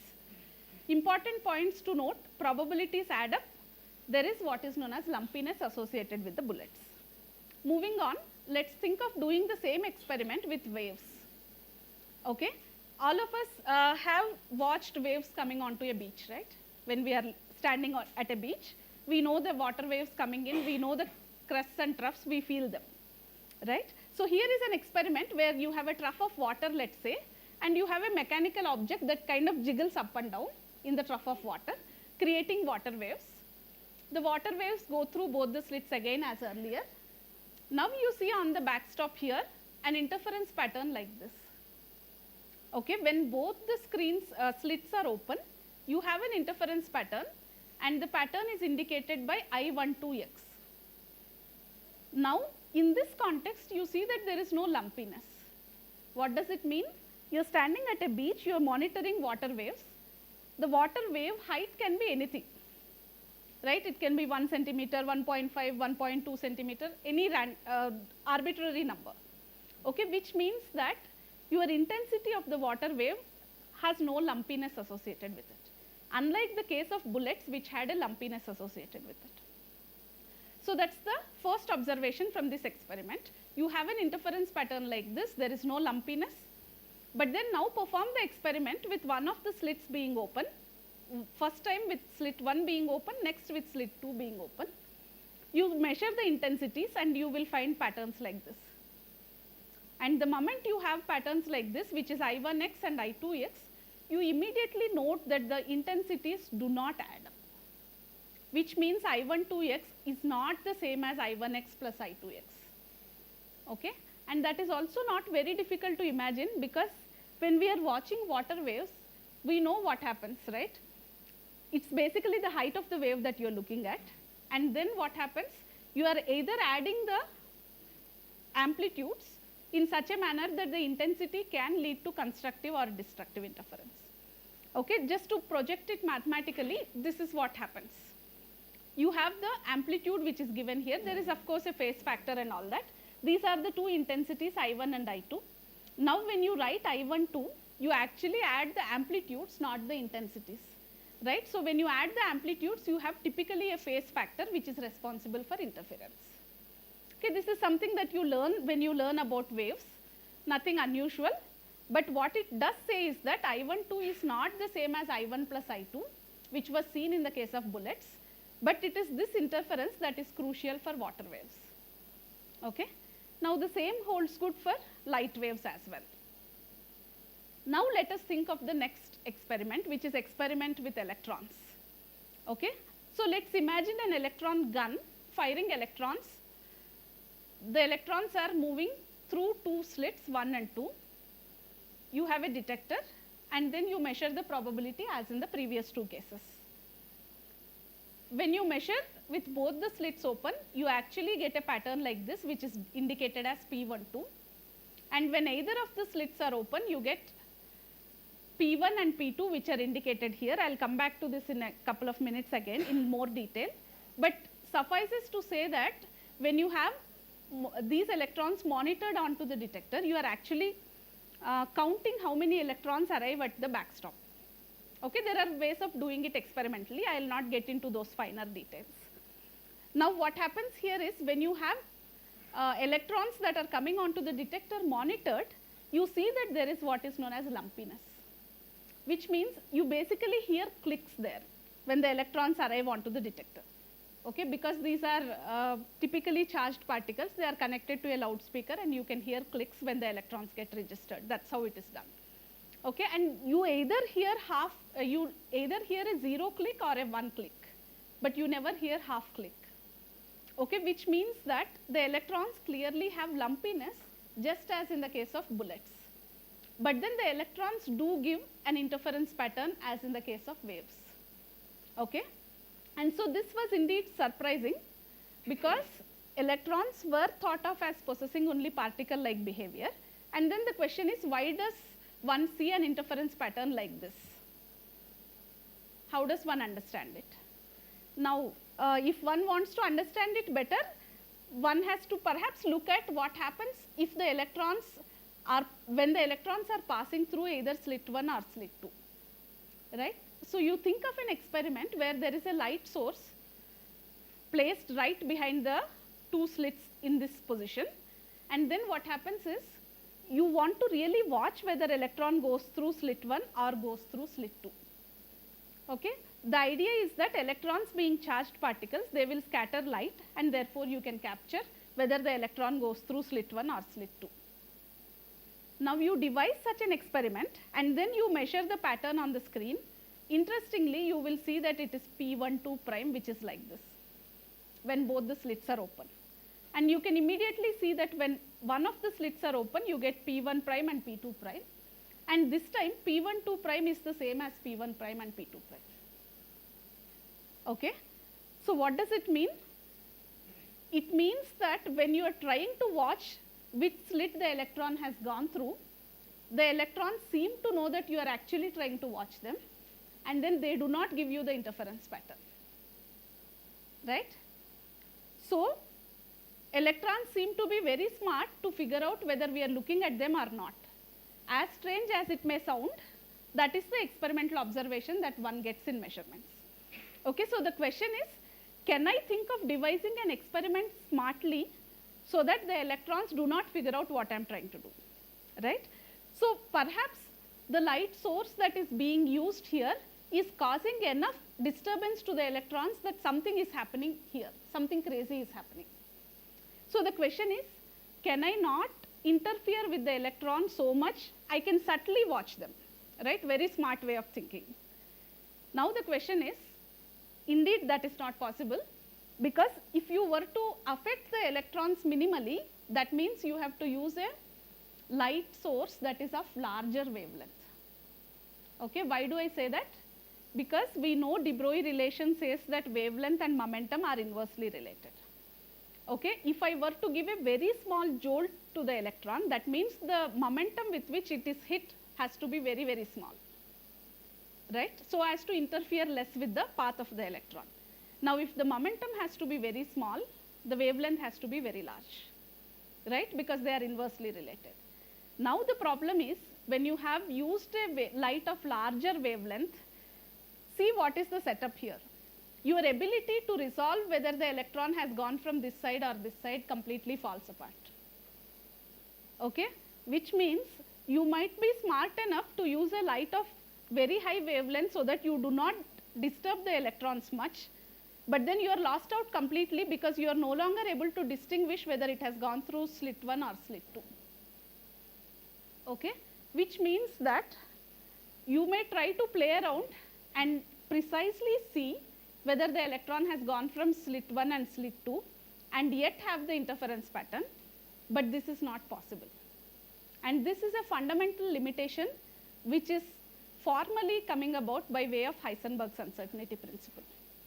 Okay, there is a fundamental limitation on what we can measure in quantum mechanical systems. Okay, it is not possible to devise this experiment in such a manner that we do not interfere with the path of the electron and yet figure out whether it has gone through slit 1 or slit 2. Okay, it's fundamentally impossible. And this is the reason why this whole idea was considered to be a mind boggler, because one, the electrons seem to be thinking from the point of view that whether I am looking at it or not, it has to give either particle-like or a wave-like behavior. That's quite absurd, at least for lesser mortals like us to imagine, right? And yet there is a fundamental limitation on whether we are able to measure the path of the electrons or not. Right? These are the two important ideas here. One, the electrons seem to know whether we are watching them or not, and accordingly give rise to either wave-like or particle-like behavior. Two, Heisenberg's uncertainty principle comes into play. Now the way to understand this is by way of what is known as a superposition state. When we are not looking at the path of the electrons can in principle go through either slit 1 or through slit 2, which means that the electrons are in what is known as a superposition state. Superposition state meaning sum total of the first possibility and the second possibility. And so it is here that quantum superposition comes into play, and this is quite important because it led to the birth of the field of quantum information science.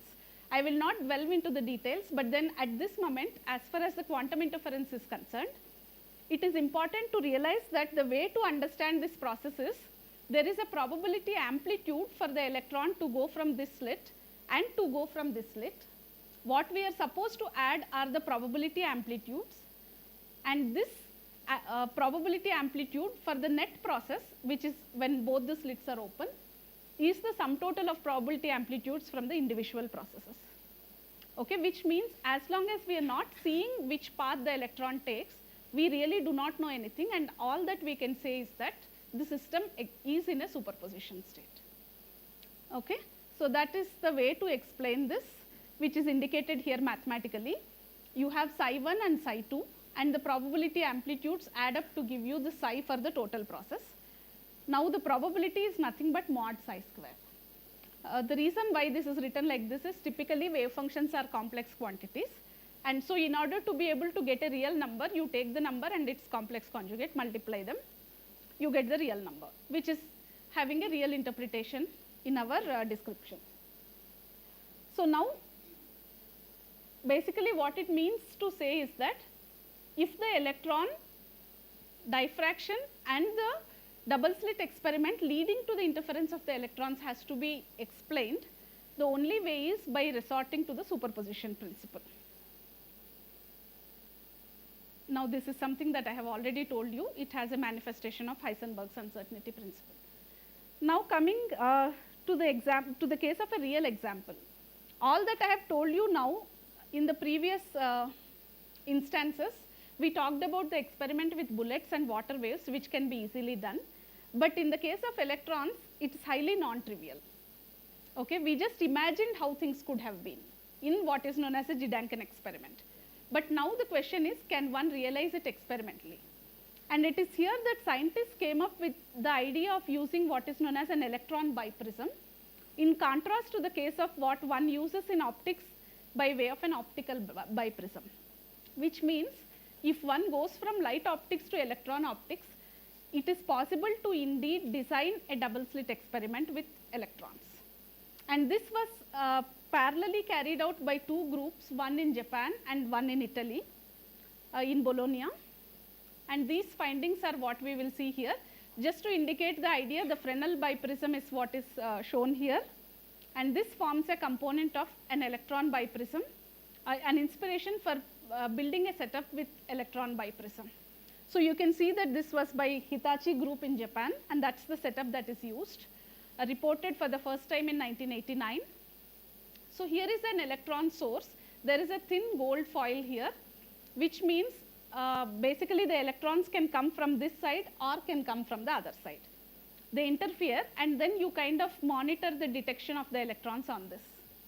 And you can see that these are the patterns that one sees in experiments. And please note that this is not two electrons coming from two different directions and interfering. Then the whole story collapses.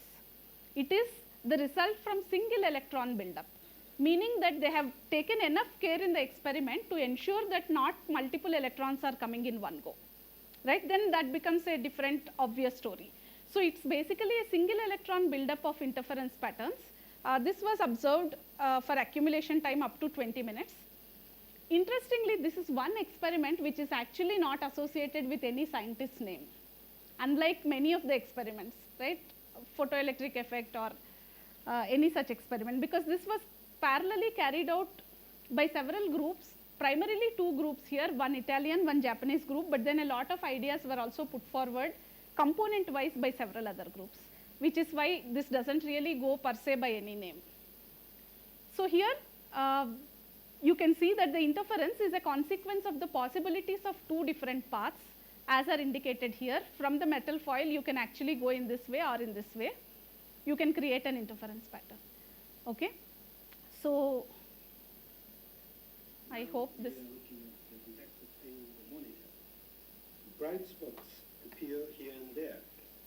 These spots indicate individual electrons. Electrons are sent out only occasionally. Therefore, the chance of finding one electron in the microscope is very small, not to mention the chance of finding two. Since electrons are detected one by one as particles, we have to conclude that each electron must have passed through at random on either side of the biprism, thus creating a uniform distribution without any interference when accumulated. Under such condition, do electrons form a uniform distribution?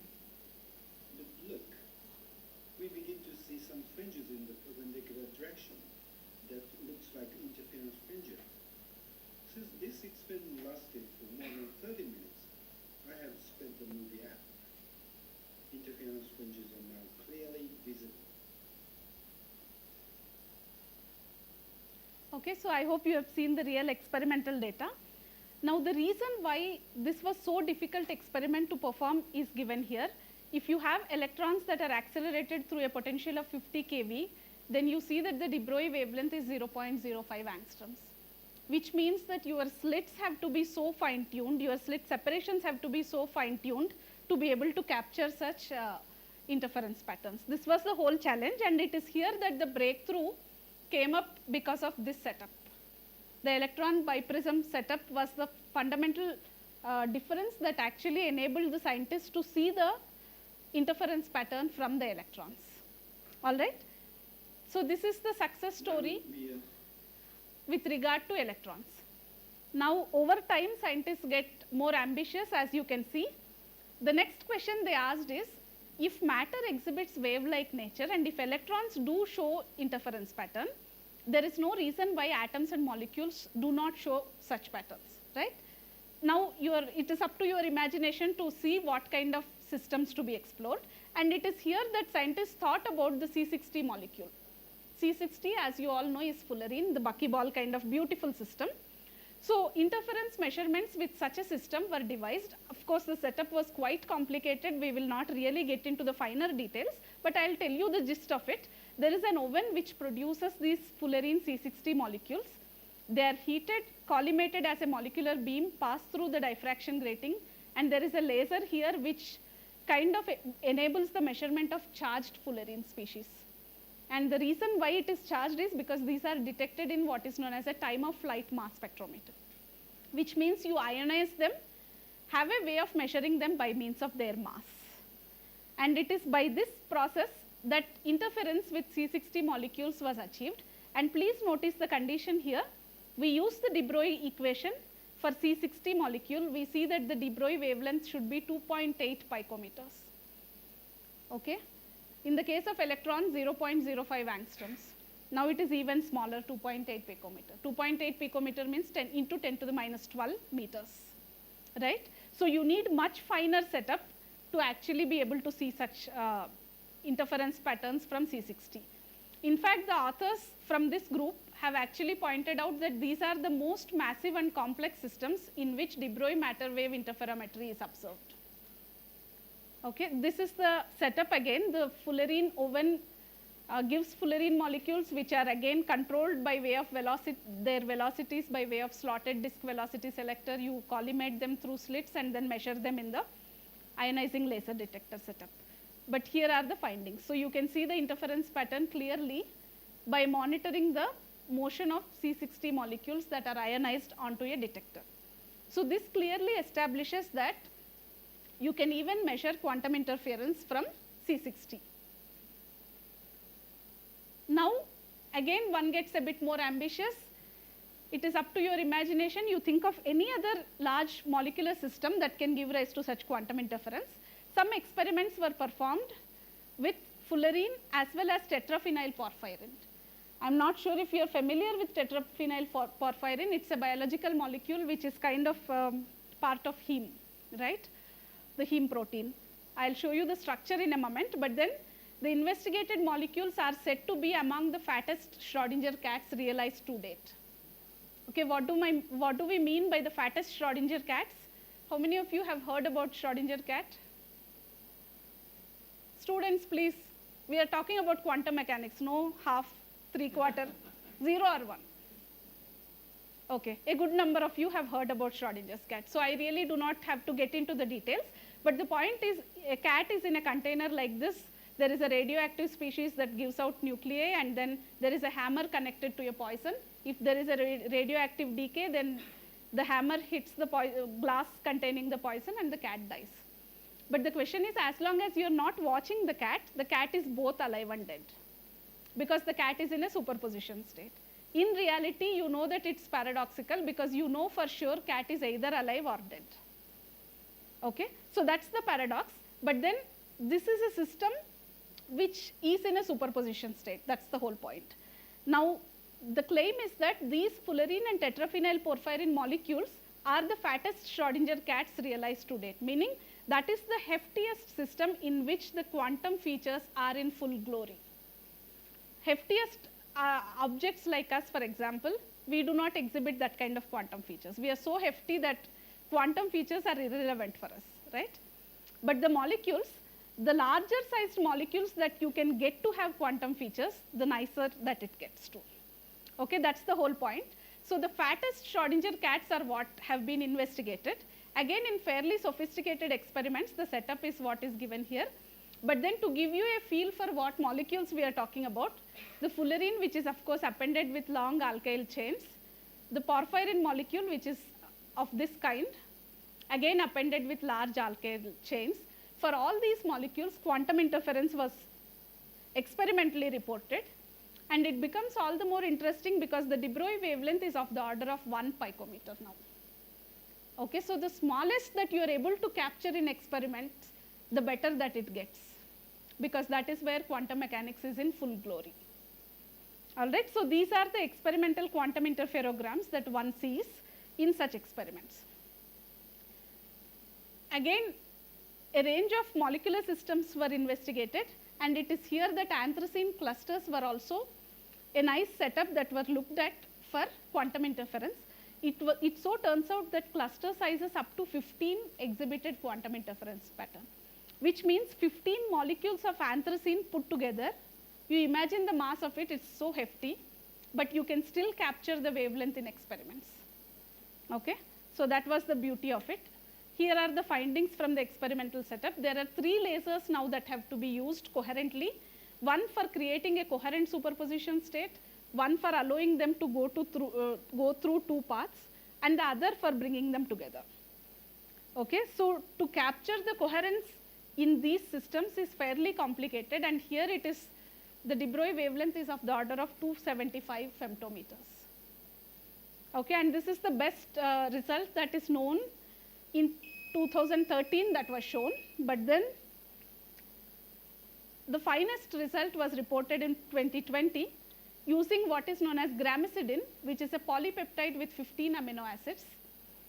So this was the largest system for which quantum interference was established, and hence this was referred to as a new leap in quantum interference. Okay, now the crucial link here as to why this gramicidin could be studied was from the tryptophan entity that comprises gramicidin. So this amino acid was ionizable with a single UV, which is vacuum ultraviolet photon of energy 7.9 electron volt. So this was the vital piece of information that enabled researchers to measure the interference pattern from gramicidin, because tryptophan was easily amenable to experimental findings. So here is the interferometry analysis. Again, I will not get into the details, but then suffices to say that that's the fattest Schrodinger cat till date investigated in experiments. Here is the final result, which shows the interference pattern of gramicidin. Okay, but here, in order to establish the quantum interference, crucially, it needed resorting to density functional theory and ab initio molecular dynamics data for explaining the experimental observations, because one needed to look at the complex potential energy surface of gramicidin. You heard about potential energy surfaces this morning, and you also heard about DFT and ab initio molecular dynamics this morning, right? So it is the sum total of understanding that one gains from simulations involving density functional theory, ab initio molecular dynamics, excited state spectroscopic features, and the interferometry experiments that enabled one to explain the quantum interferometry from gramicidin. Okay. Now these kind of quantum interferometry experiments are very, very vital, because we now know that quantum information science is becoming very, very important, and for many technological applications. So some of these ideas are going to be explored in technologies in the years to come. Okay. In the last few minutes, I'd like to touch upon what we do in the group. You might wonder that I'm a chemist and I'm talking about quantum interference here, but then the point is I'm a quantum chemist. Okay. You know that the boundaries across physics, chemistry, biology are all completely blurred. You call me a physical chemist or a chemical physicist, it's all the same. As people say, call a rose by any name, it smells the same, right? So we heavily resort to quantum mechanical approaches in our group, as well as classical simulations, to explore nanostructures in various domains. We work with carbon nanostructures and metallic nanostructures, which are referred to as plasmonic nanostructures. So our group is into modeling chemical phenomena using the methods of quantum mechanics. Okay? So here what we do is we look at designing systems, chemical systems that can be used for technological applications like energy storage, water desalination, gas separation, and so on. Okay, as all of you know, carbon dioxide, nitrogen separation is a classic gas separation problem, right? All of us have to find some solutions to it because of sustainability reasons and all that, right? I don't have to impress upon you why it is important. So we in our group design chemical systems that can lead to such effective processes. And how do we do that? We use methods of quantum mechanics to do that. All right. In the interest of time, I shall not get into other aspects, but just would like to highlight upon this. You heard about density functional theory this morning, right? It took about 50 years to develop density functional theory. 50 years of development of density functional theory is embodied in what is known as Jacob's ladder of DFT. Okay, so each rung of DFT development of the ladder is corresponding to each level of DFT development. From the first to the second, it took about 8 years to develop. From the second rung to the third rung, it took about 12 years to develop, and so on. Okay, so you see that 50 years of development of density functional theory is beautifully captured in this Jacob's ladder, right? In our group, what we do is we think of a parallel ladder which is done using empirical potentials, and it is here that we have been developing various potential formulations eventually to lead to what is known as chemical fidelity, which means how accurately can you describe chemical phenomena using the models that you have. Right? So we have been contributing to various rungs of development in this ladder. So just to summarize, this is all what we have been doing in the group, in addition to, of course, doing some classical electromagnetic simulations involving plasmonic systems. Before I close, I would like to bring up these important quotes, which are my favorites. Quantum mechanics is such a beautiful subject that even Erwin Schrödinger at some point had to say, I don't like it, and I'm sorry I ever had anything to do with it. Right? So if you are puzzled by quantum mechanics, there is really nothing unusual. You are in the right direction. Right? Niels Bohr said, anyone who is not shocked by quantum theory has not understood it. It's as blatant as it is. Okay? If you think everything is clear to you, then that means there is something fundamentally wrong. Okay? Because there are many, many intriguing features that you will encounter as you learn quantum mechanics, and it is absolutely okay not to understand it in the first instance. Okay? But then with the development of quantum theory, because it is so beautiful, many science fiction books got to be written, and in this process many students and researchers actually could learn quite a bit of quantum mechanics very, very confidently. And it is at this stage that one of the characters in the book The Search says, I saw a medley of haphazard facts fall into line and order, but it's true, I said to myself. It's very beautiful and it's true. Okay, end of the day, you will feel that the subject is beautiful with all its mystifying, demystifying concepts.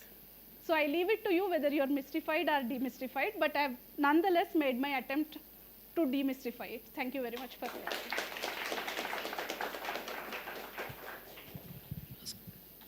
Questions? I kind of have a thought experiment regarding observing electrons through the double slit experiment.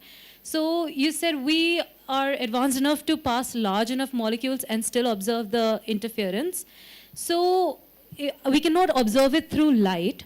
What if we have like metallic plates on the slits and we add a certain voltage to those plates and we pass highly charged and high mass particles and observe the electromagnetic disturbance in one of those, like which of those slits if they happen, and then we kind of try to figure out which slit it passed through. Could it be done or not?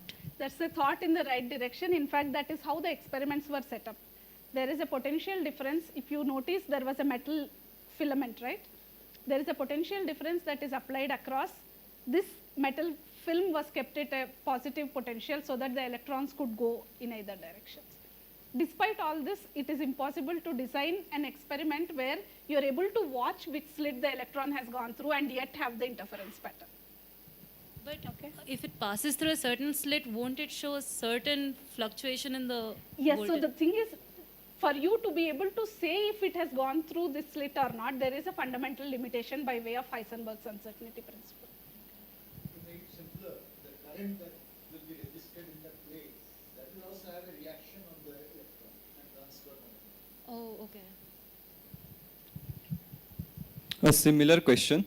So you said that electron wave function collapse when it is observed. That's right. Or it is measured. So what are the method, what are the things that is considered as measurement? feel like it could be a conscious animal or anything, conscious particle, or it should be any particle. It could be any particle. yeah, so if you think of the simplest, so to say simplest because it's relatable, case of Schrodinger's cat, all that you are saying is you try to open the box and see whether the cat is alive or dead. That is your observation or the measurement. Meaning your wave function collapses to either cat being alive or cat being dead the moment you open the box to see. But as long as you are not seeing, you cannot say anything about it. That is when you say it is in a superposition state. So we can say that our world is locally real. It's things only happen when we observe it. That's right. There are a lot of things happening when we are not observing it. For example, if a tree falls in a forest, Yes. it has fallen into forest. No one has observed it, but it is on the ground. It's not Yes. standing. So could you comment on it, please? So the thing is, if you are thinking of, see, there is a distinction between the two kinds of phenomena that we are talking about, right? When we say quantum interference and the system is in a superposition state, that means in principle either of the two are possible and it collapses the moment you observe it. The same is true in the case of the classical situation which you are talking about. But there, observing doesn't really have serious manifestations. But here, it really takes a lot of effort to actually see where the system has collapsed. Then what? There it is a very trivial answer, right? Then what counts as observing?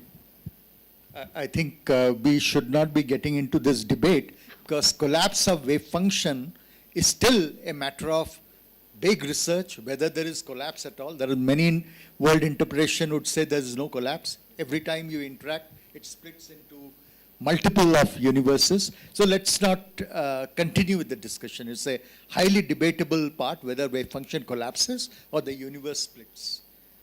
I think we should go ahead. Thank you, sir. Otherwise- Thank you, ma'am. On a quick note, I could perhaps suggest you to look at the book on In Search of Schrodinger's Cat by Jean Gribben. That's a good point where you can look at quantum entanglement and stuff like that.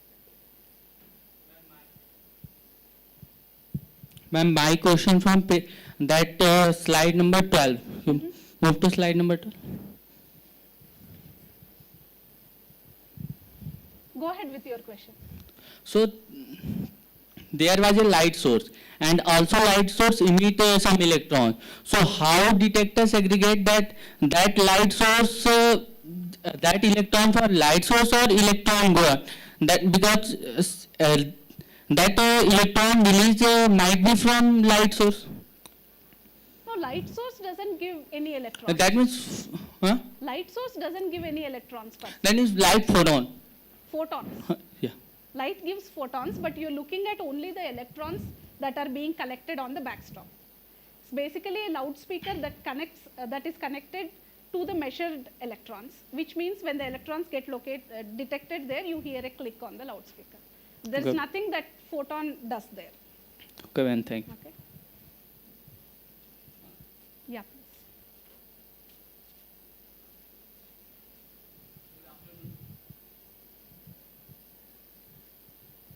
Good afternoon, ma'am. It was a wonderful talk. So, in general, like in quantum mechanics, from a physics perspective, from any even chemistry perspective, any interaction between molecules and atoms can be considered to be some form of a measurement, right? Now, in case of the C60 experiment that we have done, so in room temperature, C60 essentially has 60 vibrating atoms. Now, when we consider at room temperature, how do you actually prevent it or stop it from measuring itself when it's colliding with thermal protons before it hits the screen? Thermal protons. Thermal photons. Thermal photons. Okay, so you pointed out one of the challenges in these kinds of experiments. So first, the way the experiments are designed, the flow of these fullerenes is ensured so that there is a ample distance between individual fullerenes being monitored. Okay, if it is two fullerenes interfering, then the whole story is done. Right? So what you're measuring here is the fullerene rate of ejection is controlled in such a manner that very limited number of fullerenes, in fact single fullerenes are emitted and monitored. That's one. Now the other thing is when temperature comes into play, there is a lot of vibrational degrees of freedom that come into play. Okay, when I say vibrational degree of freedom, it is basically C60 meaning 60 carbon atoms. There are several vibrational modes. So the energy can easily dissipate and the coherent state that you have created can very quickly get lost. The coherence occurs. So one of the challenges in designing that experiment is to be able to preserve that coherence in the system. And it becomes more complicated as you go towards atoms or molecules with large number of degrees of freedom. So That like- is indeed one of the challenges. So we haven't been able to properly like get a proper conclusion towards resolving that problem No, yet. in this case it was resolved. That is the whole Yeah. point. Thank And you that so was much. the challenge why it took so long to do that. Thank you so much, ma'am.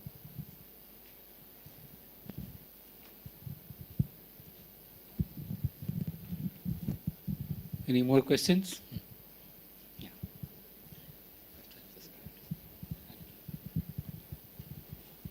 You spoke about chemical fidelity. Yeah.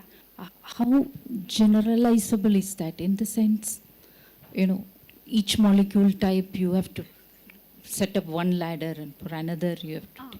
Okay. So no, my point of it was to say that when we develop models to describe chemical systems, we work with various levels of approximations, hierarchy of approximations. So when I say a ladder, it means for a very generic class of molecular systems, what is the level of approximation that I am dealing with? So it is not specific for a given molecule, but for a broader set of chemical systems. Thank you. Thanks. Thank you. Really nice talk. So I have two questions. In Feynman's book or any other book, the electron source is seen as a point source. Does it really matter if it's a point source or if the electron beams have to be parallel? Because when it's a wave, the interference can change. That was the first question. Second is, the Japanese group used a gold foil for the deflection, right? What was the rationale behind that? Because I can imagine that the electrons can deflect because of that rather than simply splitting, and then that deflection can cause more noise in the system. The first question was on Whether the beams need to be parallel or it can be a pinpoint. Yeah. So the thing is, in all the sets of experiments, you have a heated metal filament which gives electrons accelerated in a certain manner. So it's basically kind of a linear beam of electrons that are ejected out, and then they are collimated through various slits. Now, why a gold foil? I'm not very sure, because all that they wanted was a kind of slit that could allow for the electron to go through both sides, and it had to be thin enough to match with the dimensions that are demanded by the de Broglie condition. But doesn't it deflect? Because it's a solid foil, right? So the electron... It's actually a very thin wire. thin. But still, for an electron... I mean, I don't think...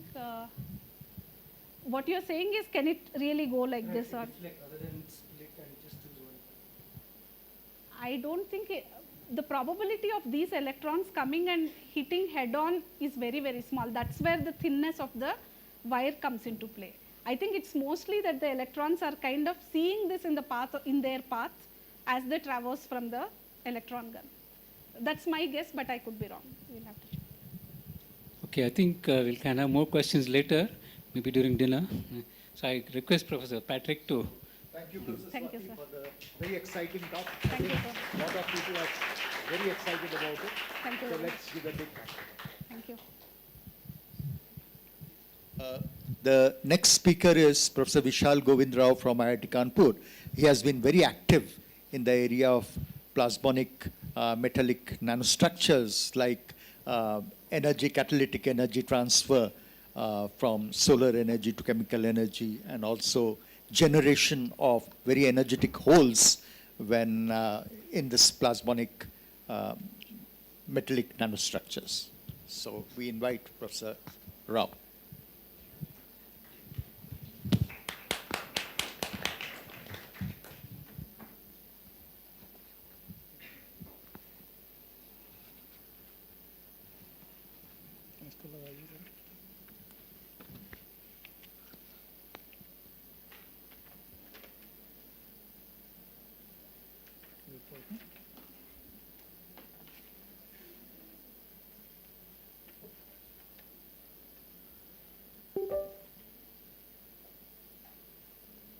Okay, I hope you can hear me.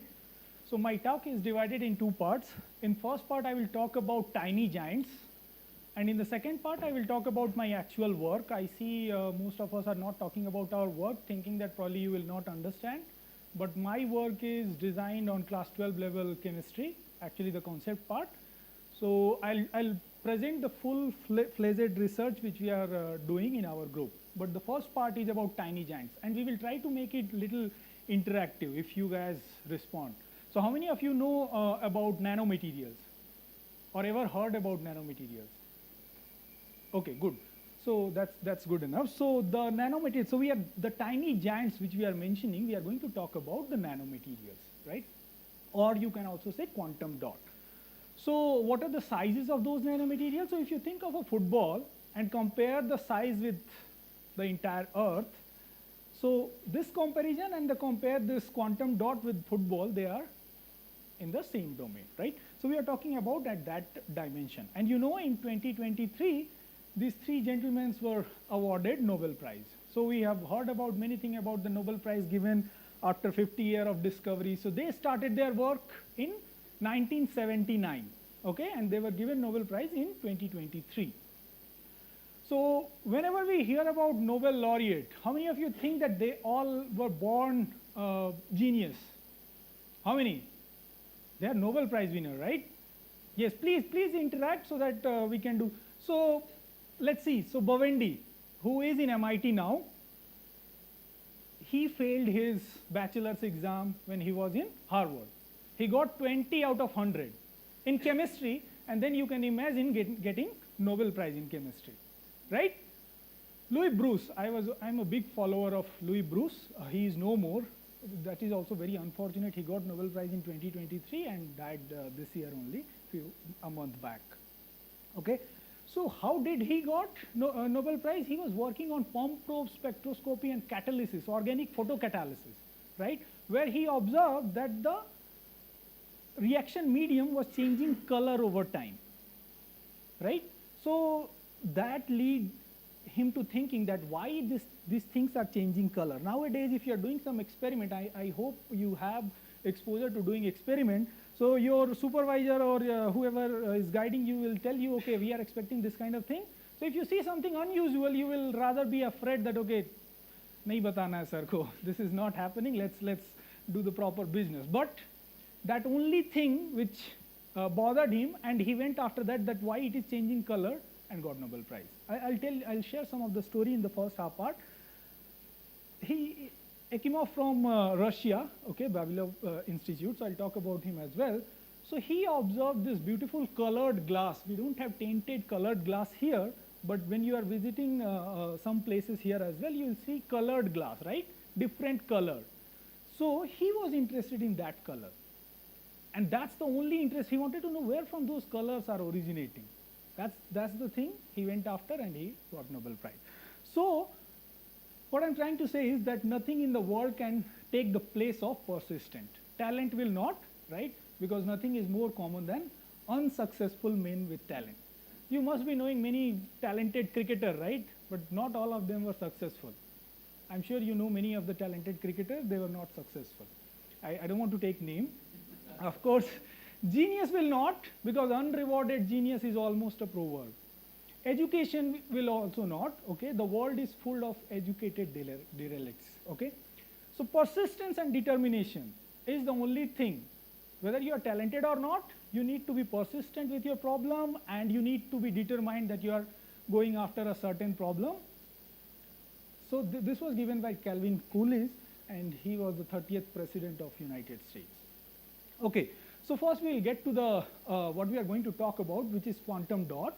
Most of the time these are referred to semiconductor nanocrystals, and the term actually quantum dot was introduced by Mark Reed in 1986, and I was born in 1987, so probably I was born to do this. I do research in this field also.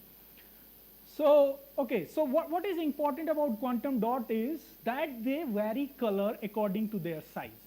So the same material, if you just change their size, they vary color, okay? So why they vary color? You guys must be aware of particle in a 1D box, right? So there the energy scale as 1 by L square, right? So if you reduce the length, then what is going to happen with delta E? Delta E will increase.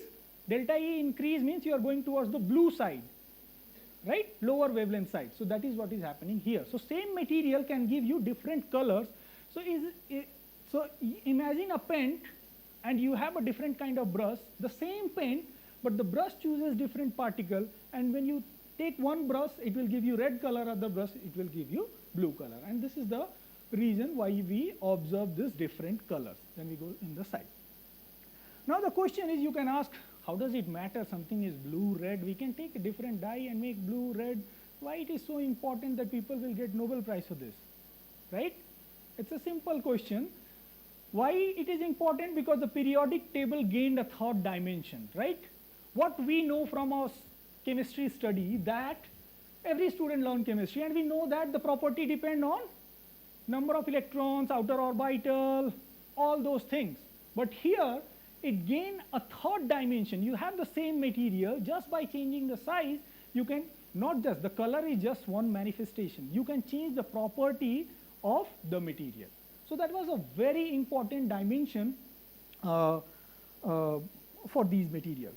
But as I told you, these Nobel laureates started their work in 1979, right? Was quantum theory not known before that? We had many lectures saying 1926, 1928, all those things were all known. So why then they were given Nobel Prize? Quantization was known, everything was known. Why then these three gentlemen were given Nobel Prize? I'll tell you. So it goes by saying that standing on the shoulders of giants. The first, actually, this term exists long back, but it got famous when Isaac Newton used, if I have seen further than others, it is by standing on the shoulders of giants. So the field was actually well developed, but what they did, I'll show you, then you will realize why they have given Nobel Prize. So first I'll tell what was known before that, because as I said, this started work in 1979. Before that, as I said, particle in 1D box, this Schrodinger equation, all those things were known. Foundational wave function concepts were known, okay, at that time. You see, this was the, in periodic potential, the crystal which we deal with, how electron behave in this crystal lattice, that was known. You probably, if you have not heard already, physics student might have heard Bloch theorem, okay. So how electron move in these crystals and periods, these were also known, okay. You will, when you go in this field, if you take physics and semiconductor physics, you will know Corning-Penny model. So these were all explaining the quantization effect, how electron move in these periodic potentials. So they were all known. In fact, the size effect which we are talking about, that was also known by 1937. You see, Froelich, so very well known Froelich condition we say. So he already proposed this idea that material property can vary with microscopic dimension of small particles. So this was also known, which they actually showed. So, and then, so you can ask, okay, probably these were known theoretically, but it was not known experimentally. That's why they showed experimentally that, no, actually it was experimentally showed as well, you see. But the problem was actually all these experiments, so yeah, microelectronics, all these experiments required formation of a thin film, okay? And so thin film, so the generation of thin films also required very high instrumentation, state-of-the-art instrumentation, and they were not individual nanoparticles. They were grown in a form of, a film.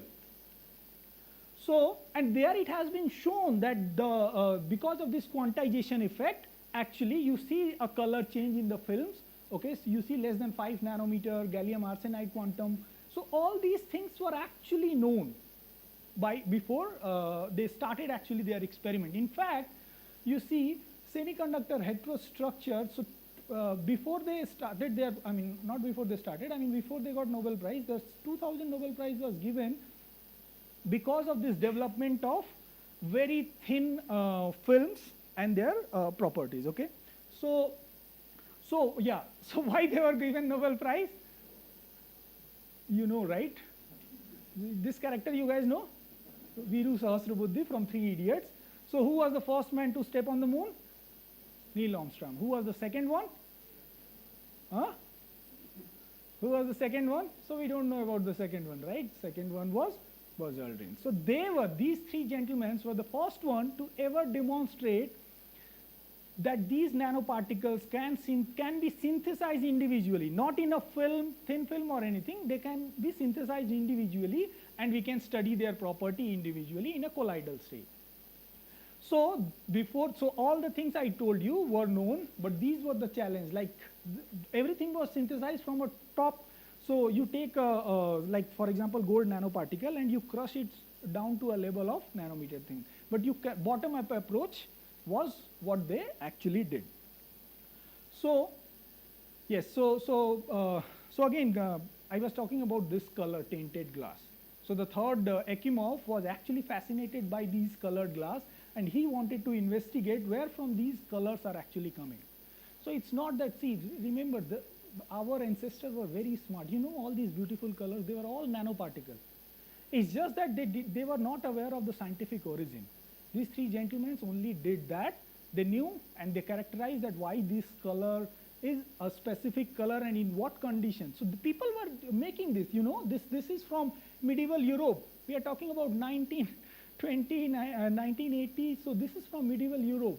And actually ancient Rome also we had this microscope, very famous. That time also people were aware of nanoparticles. Of course the name and other things were not. But now in the modern era we know why they are of that color. We can synthesize one absolute color, okay, at dimension nanometer. Okay, so as I said, the color, he got motivated by the color. So I will say curiosity is the compass guiding researcher through the uncharted realms of knowledge. Okay, so let's start a little bit about the history. So this guy Ekimov, he was from Russia. So he actually started working on quantum dots in glass. So his idea was, so he has seen people baking. So this colored glass, what people will do is at that time they will put some powder in the glass and then bake at different temperature, and they will see these colors appearing in those glasses. So he also started doing the same thing with, he was in Russia, he started with Alexander F. Ross, okay. So they actually, they discovered color arising from semiconductor activated glasses.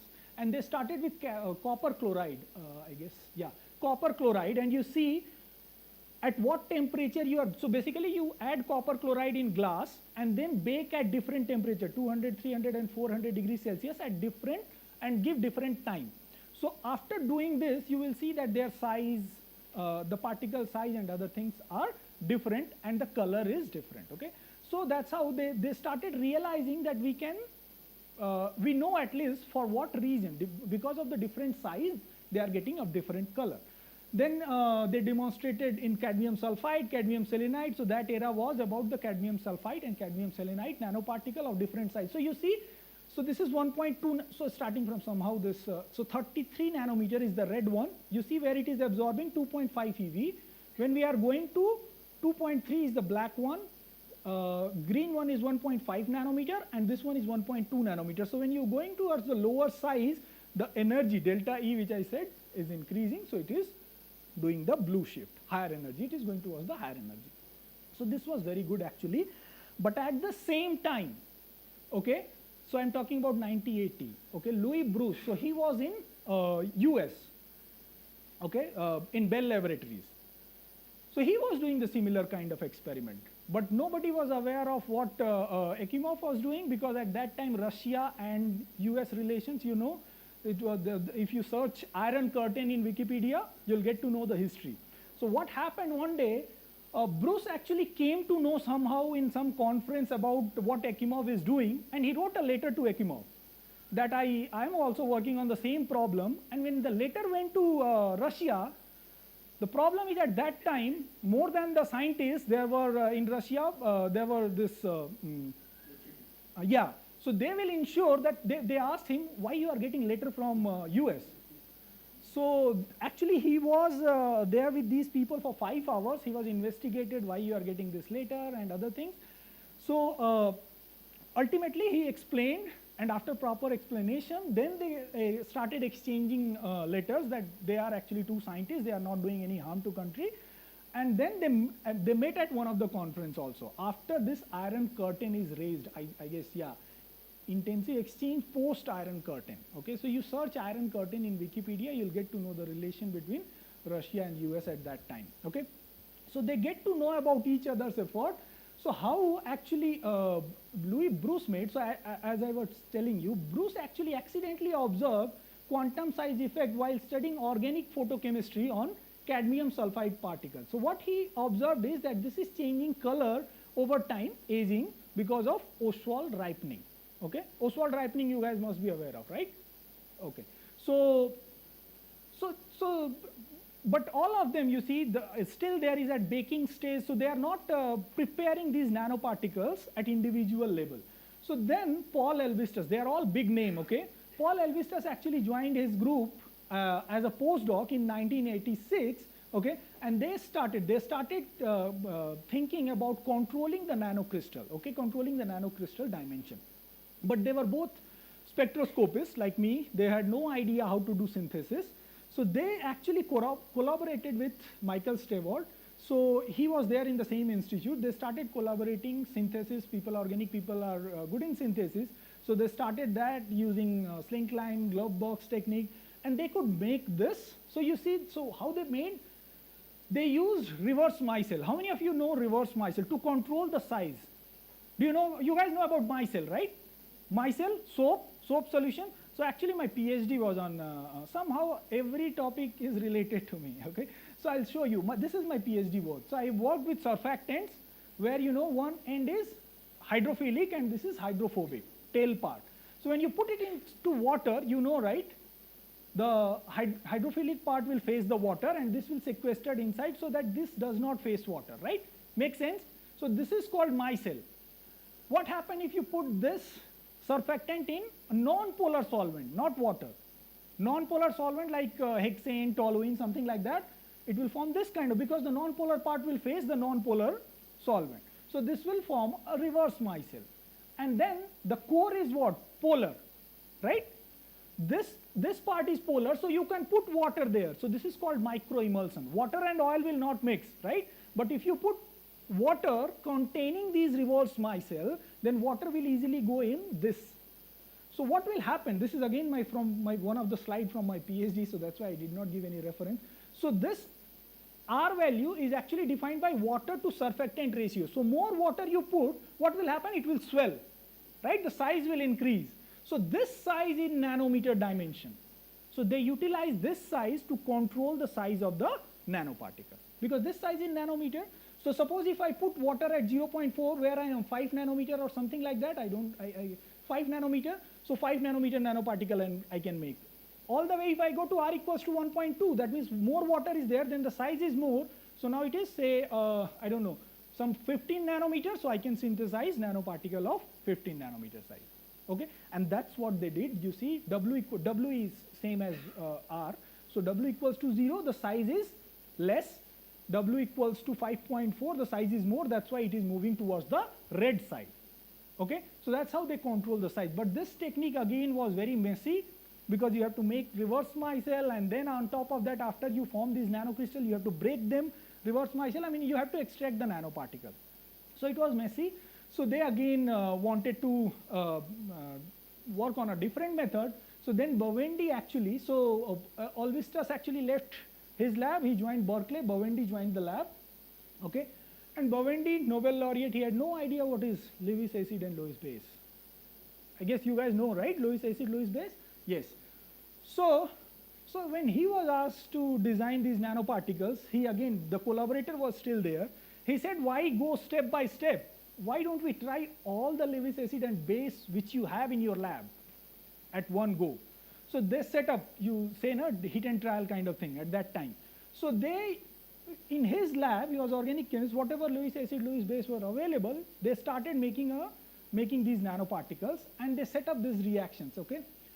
They did not get any color in all of them. In one of them, except there was one flask, the magic flask, where they observed aha moment, right? Aha moment means they observed some kind of color, okay, associated with some nanoparticle.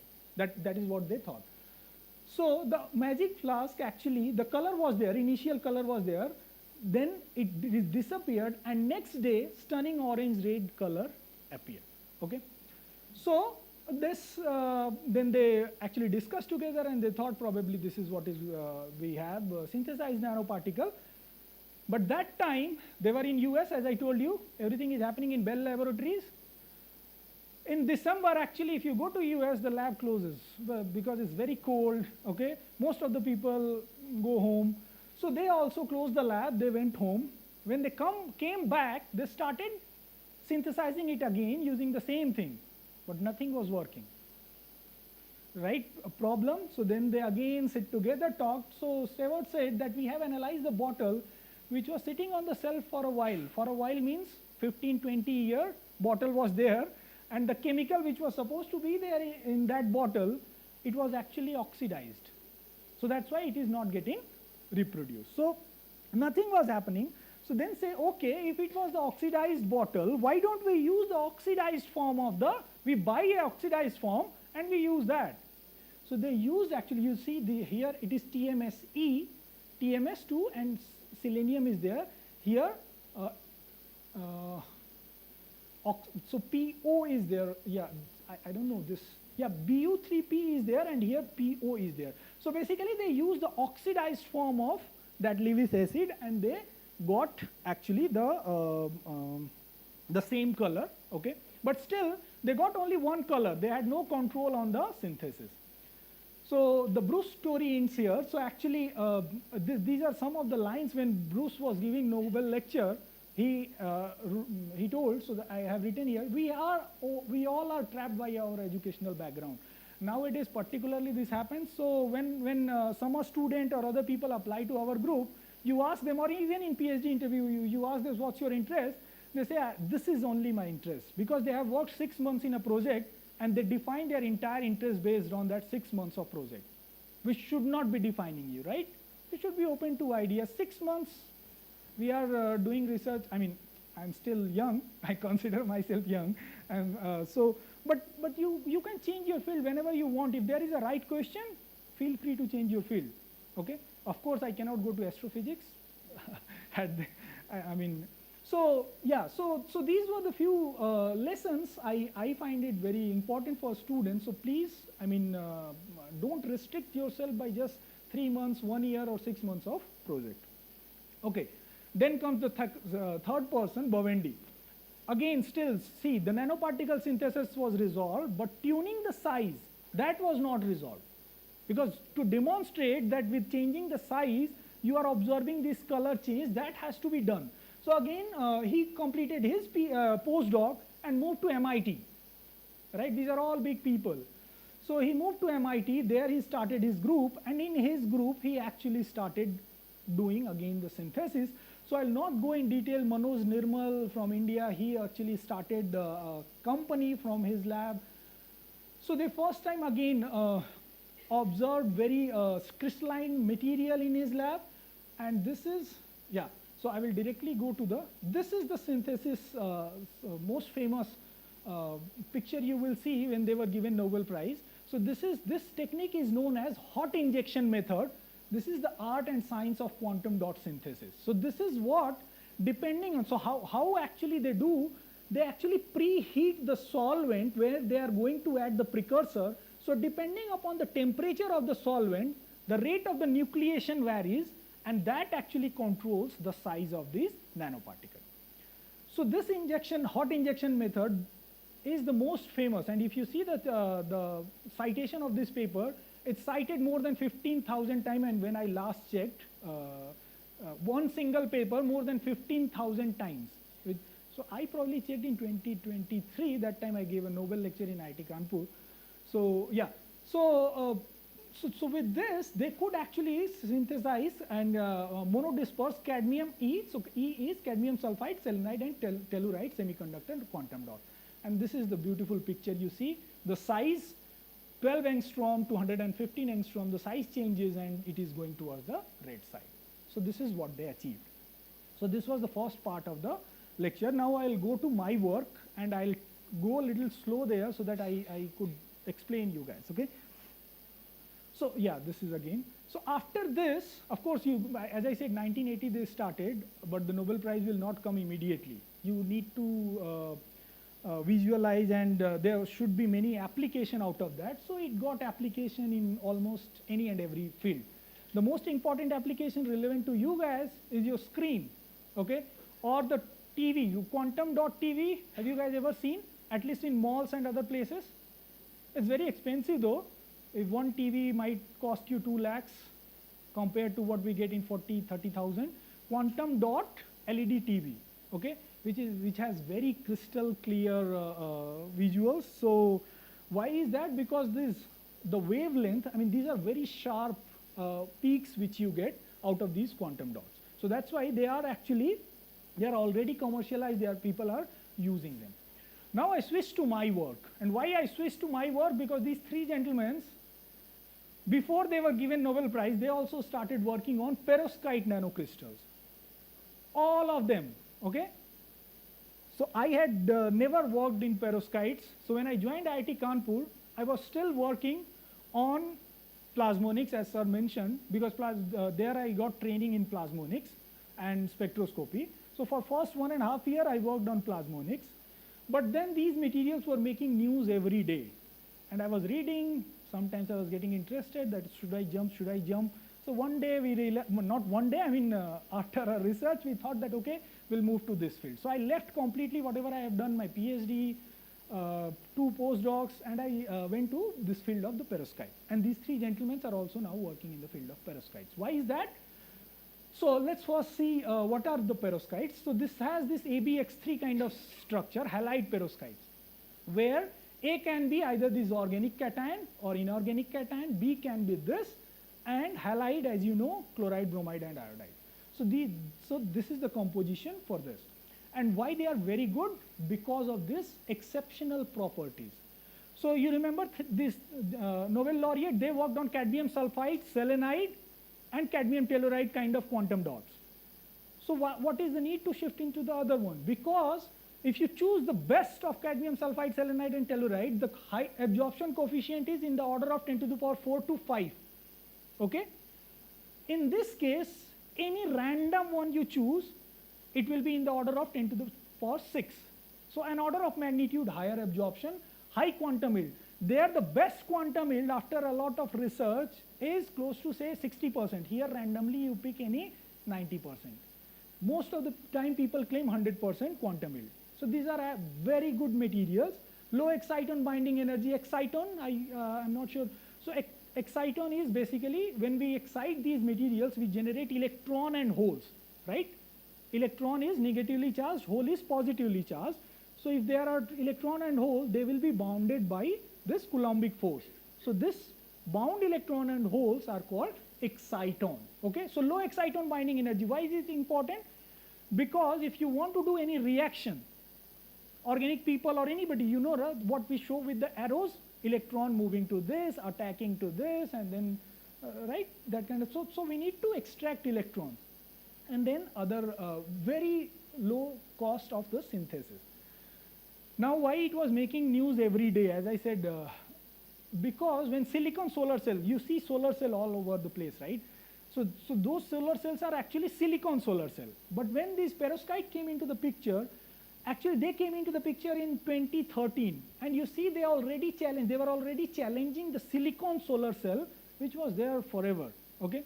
So the efficiency wise and cost wise, these are 10 times cheaper and 10 times, you can say, not 10 times efficient, as efficient as the silicon solar cell, and 10 times cheaper, easy to synthesize, but they are not in the market.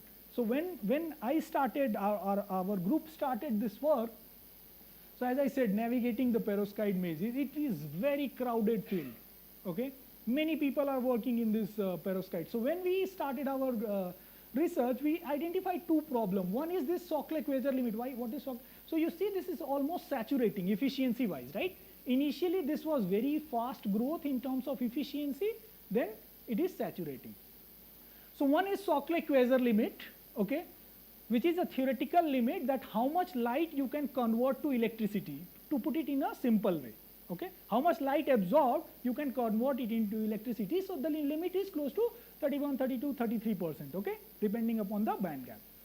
And the second problem was why it is not in the market if it is so cheap and already challenging the efficiency, that whenever it comes in contact with water, because I showed you the structure, what was the structure? ABX3. So let's say cesium lead halide. We worked with cesium lead halide. So ABX3. So whenever it sees water, because it's completely ionic, you know, ionic thing comes in contact with water, it will disintegrate, right? It will dissolve and disintegrate. So that is what was happening. And when you put a solar cell, will it see water? Of course, outside is there, rain, then weather. Suppose you seal it in a proper way, but still there will be weather fluctuations. Of course, here there is not weather fluctuation a lot. You go to Kanpur from where I come, in winter 2 degrees Celsius and in summer 48, 47, okay. So because of these weather fluctuations, there will be expansion and contraction, and then the water or the moisture will enter into your solar panels. So of course it will then degrade your solar cell. So these two challenges we identified and we started working on that.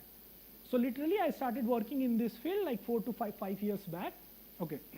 So the first problem we chose was Sokal-Queisser limit, that I said na 33% efficiency we can only get. So where are rest of the 66% or 67% efficiency going? Where we are losing that? So for that, what you need to understand, there are different things where we are actually losing. So suppose you select a material, right? Any material, any semiconductor, you know, TiO2. How many of you know TiO2? Semiconductor. Metal, you know, right? Semiconductor also, I see many hand raised. So once you select a semiconductor, your band gap is fixed, right? And your light have many frequencies, right? Energy wise, starting from UV, NIR to all the way, you know, right? So once you select the your system, light having wavelength less than this band gap, they will just pass through, right? Because they cannot excite this electron and holes in the system. So they will act as a transparent medium. So that is called in-band transparency. So you see here is the maxima. So at least 15% loss is happening because of the in-band transparency, because not all the light will be absorbed. So that's why. Second thing is the light where of higher energy. So higher energy will be absorbed. It will absorb. So your blue light is suppose higher energy. This one is lower energy which can excite. But the higher energy when you excite, you see electron here and hole here. The counterpart of the electron is hole, right? So this electron, before I can extract, I have to take that electron out to run in the electric. So you know, right, electricity, what is running here, electron and holes are running to generate current, and that is what is giving us electricity. So we have to take this electron out before they cool down. So these are called hot electron, hot hole. So before they cool down, we have to extract these electrons. So but we cannot do that. I mean, we can do that, but it's very challenging. That's why this is thermalization loss. So you see this loss, close to 20% loss is coming from the thermalization. So we thought, okay, once we select the material, we cannot change the material. We thought, can we target this thermalization? So can we go beyond this 33%? So this is very challenging problem. Many people have tried, okay? So for that, what you have to do, you have to extract these electrons or hole before they cool down. Once they are hot, then only you extract, so that you have extra energy, you can extract them. So what is happening? So for extraction, you need to extract. So how fast they cool down? In 1 picosecond. Just give you a rough number, 1 picosecond they cool down. So you have to design a strategy so that you can extract them before 1 picosecond. Can you imagine generating something in 1 picosecond? Absorption is femtosecond process, you guys know. So absorption, and then in 1 picosecond, you should be able to extract these charge carriers. So this is how a solar cell works actually. You see, so there is electron transport layer, there is a hole transport layer, and they go through the circuit, and that's how you generate this light, current and all these things. So we were working on the hole transport layer. Electron transport layer is very much already addressed. So we were working at hole transport layer. So I'll not go into the details. So our aim was to develop a system where we can extract these holes in less than, so remember this number, less than 1 picosecond. That is what our aim is. So if we can demonstrate that, then only we can go to the device level testing and see whether actually we are getting higher efficiency or not. Does that make sense? Yeah. Now you need to know how we can make it, how we can extract these charge carriers faster. So again, for the charge transfer, what we are doing is we have to extract these charge carriers before 1 picosecond, which is related to charge transfer. So you go into the literature and we found Marcus theory of electron transfer. Marcus gave this theory where he showed 3 regions: normal region, inverted region, and then of course optimum region. So I'll not go in detail, but what he said is, the main point is, if you want to do very fast charge transfer between a donor and an acceptor, the coupling between donor and acceptor should be very strong. The bonding between donor and acceptor should be very strong. Understand it in a way that if you are lending money from me, if I don't know you well enough, I'll not give you money, right? But if I know you and we have a very strong connection, then probably I'll lend you money, right? Same way, the donor will transfer its electron very fast only if the bonding is very, very important. So this was the basis, as I said, class 12 level. So what we need to do is, donor and acceptor, we have to make the bonding very, very strong. And what is our donor here? Perovskites, right? The perovskites which I told you, we have to extract the charge before 1 picosecond. So this is about the synthesis. The only thing I want you to remember, hot injection method, again, that Nobel winning work. Hot injection method, depending on which temperature, so you see 150 degree, 160 degree, so we synthesize this. The only thing I want you to remember here is, on the surface of this perovskite, there is oleic acid and oleyl amine. Oleic acid has COH group, oleyl amine has NH2 or NH3 plus, it can get positive NH3 plus, it can go to COO minus, right? So remember this and 1 picosecond. These two numbers you remember. So what we did is, we first tested, okay, let's take a ferrocene. Ferrocene, you know, ferrocene can very easily accept electron and it can lose electron as well, ferrocene to ferrocenium. So we chose ferrocene and we chose different functional group, okay? COH group is there, NMe2 group is there, you see CH2OH is there, and aldehyde is there. So first we wanted to know which functional group will bind very strongly to our donor, which is perovskite. So what we identified that, I'll not go into although I have data here, but I'll not. So what we identified that the COH group bind very strongly. Why? Because in lead, so the perovskite which we are working is cesium lead halide. So lead is there, Pb2 plus and COO minus, you know, very strong interaction, Pb2 plus and COO minus. Pb2 plus will not bind very strongly with NMe2, right? Because this is positive kind of thing and Pb2 plus is also positive. So the strong interaction happened with COH group, and then of course these are data you don't have to worry about. We showed that how fast this charge transfer is happening. So charge transfer was happening at the rate of 40 picoseconds. Did we achieve our goal? So this was a failed experiment. Of course, failed experiment also you publish. So we published that. Then what we thought is, how do we make it even stronger? We know now the functional group which is the strongly binding is COH group, right? But ferrocene is non-polar, and we are doing this thing in non-polar toluene, because as I said, now water if you give, it will degrade. So non-polar thing, so if it is non-polar, it will stay in the non-polar surface, it will not go on the perovskite. So why don't we make this a little polar? So we introduce this amide group, right? Again, very simple concept. Amide group, if you introduce, amide is mostly polar, right? If you draw the structure, and N plus and O minus can also be there, resonance structure. So this is polar. So what we identified by adding the amide group, I should have removed these things. We could go to 15 picosecond. Did we still achieve? No. Still far away from 1 picosecond. Then what else left? Can you guys suggest something?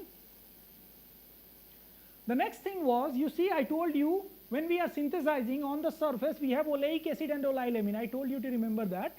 Oleic acid with minus and oleyl amine will have some plus group on the surface, right?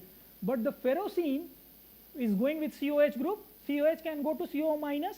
So there will be interaction between minus and plus, but there will also be interaction between minus and minus. Minus and minus is not favorable, right? So if I want to make it completely favorable, then what I should do? Remove the minus from here, put only positive groups. That's what we did. We put only positive group on the surface and then bring this here. Okay. So this is the best reported till date. We published in 2023. So we could do in 550 femtosecond, which is less than 1 picosecond.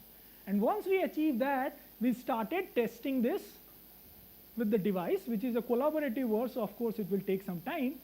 There are good progress, but I cannot share at this moment. But actually now we have system where we can go more than less than 150 femtosecond. Why we know that? Because when we send our sample to know how fast it is happening, it is now instrument limited, because instruments can go, most of the femtosecond instrument can go up to 200 femtosecond, 120 femtosecond, like that. In India there is one setup, attosecond, which is in TIFR. We don't have access to that. So hopefully someday we'll try, but now we know, this much we know, that now we can extract this with other system in less than 150 femtosecond. Okay? So we'll keep testing those things.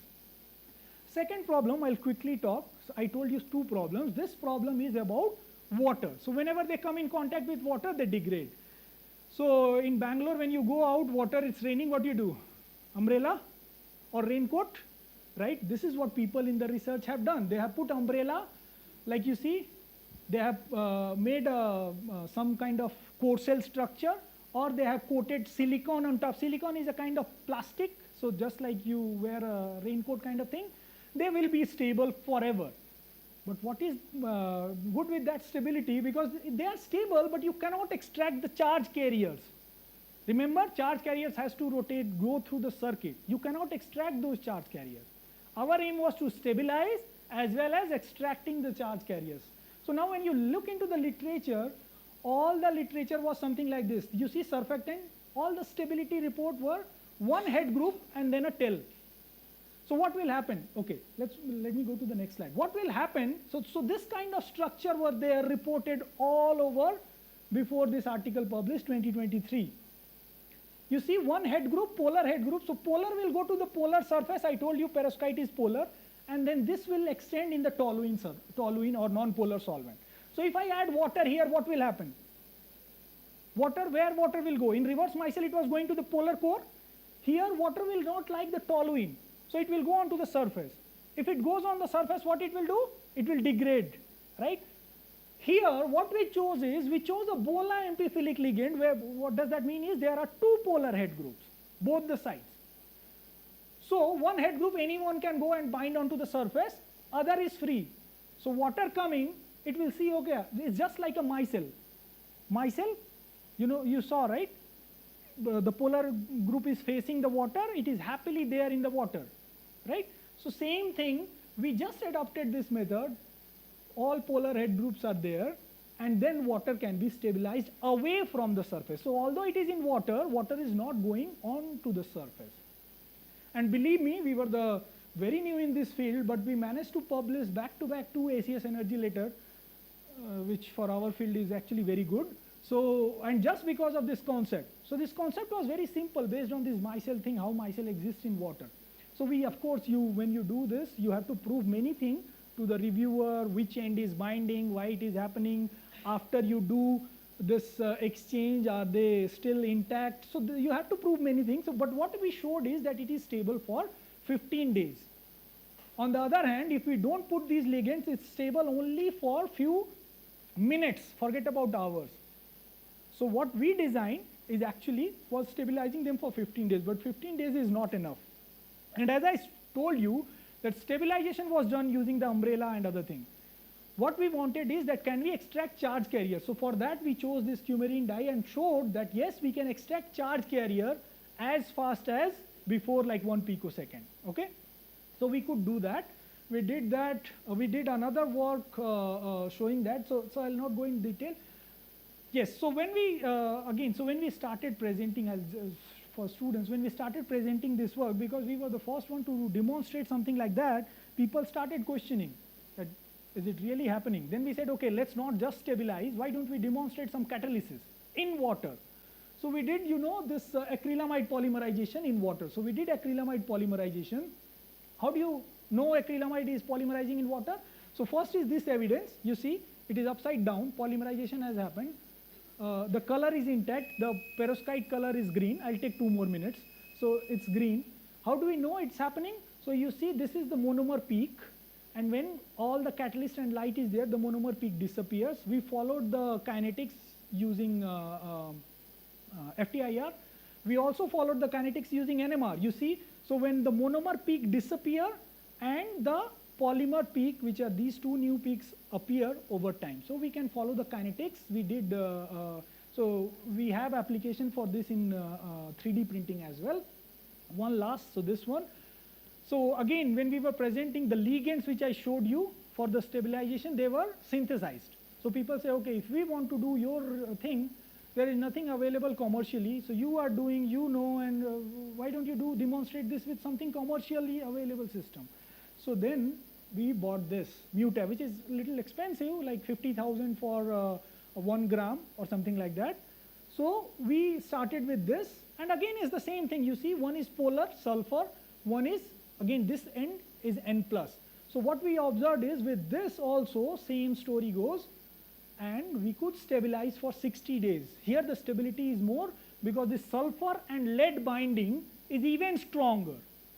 CO minus and lead binding and sulfur and lead binding is even stronger. So that's why it could bind more strongly and it could stabilize for even longer days. And this is at Kanpur room temperature. So if you decrease the temperature to 10 degrees Celsius, so we can store this for 60 days, it is stable. So if we keep our sample in refrigerator at 8 degree to 10 degrees, so there it is stable for a year.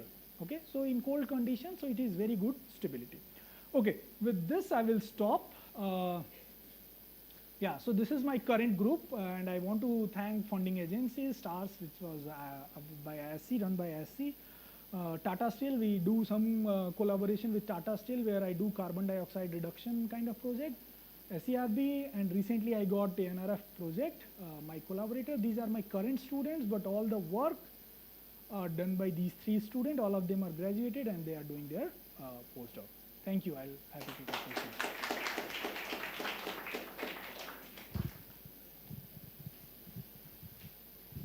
Questions? Yeah.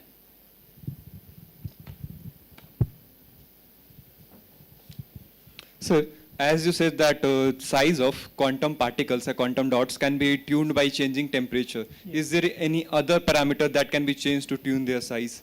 Yeah. So you now it actually a well-grown method. So you can change the surfactant I showed, right?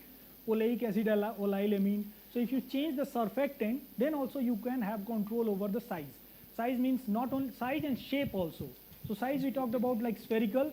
You can make a rod-like. You can make prism kind of thing, depending upon which facet you allow to grow. And that will again depend upon what kind of interaction is happening between different faces, okay? Like you must have Miller indices and all those things you must have heard. So which surface, particularly say 001 to which surface is growing, depending upon which ligand you are using. So based on that, you can tune size, shape, and everything. And also another question, you said that during the hot injection method, there will be Ostwald ripening. I didn't say that, but yeah. Yeah, it will Ostwald ripening, which will cause the nanoparticle size to be different. Yes, there will be not Ostwald ripening.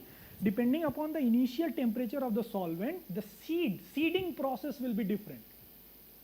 So initially, if the temperature is very high, the seeding rate will be different. So it all depends on your seeding rate and how fast you are quenching. So for quenching, we use ice bath or different thing. So depending upon how fast your seeding is happening and how fast you are quenching, you can vary the size. Thank you, sir. Yes.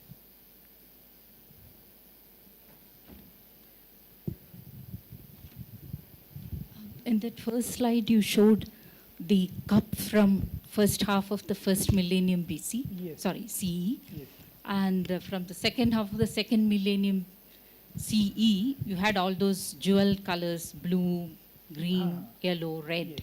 But if you look, for example, again at the first half of the first millennium, you have the Ayurvedic bhasmams, powders. They are Yes, nano powders. yes. So the colors are only, I just checked, brick red, white, black, yellowish.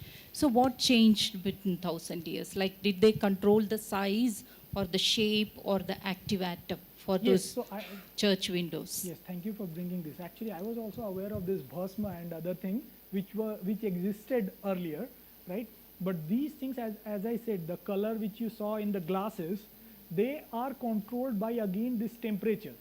So by changing that, that's what Ekimov group actually from Russia, they actually demonstrated that if you change basically it's a baking process.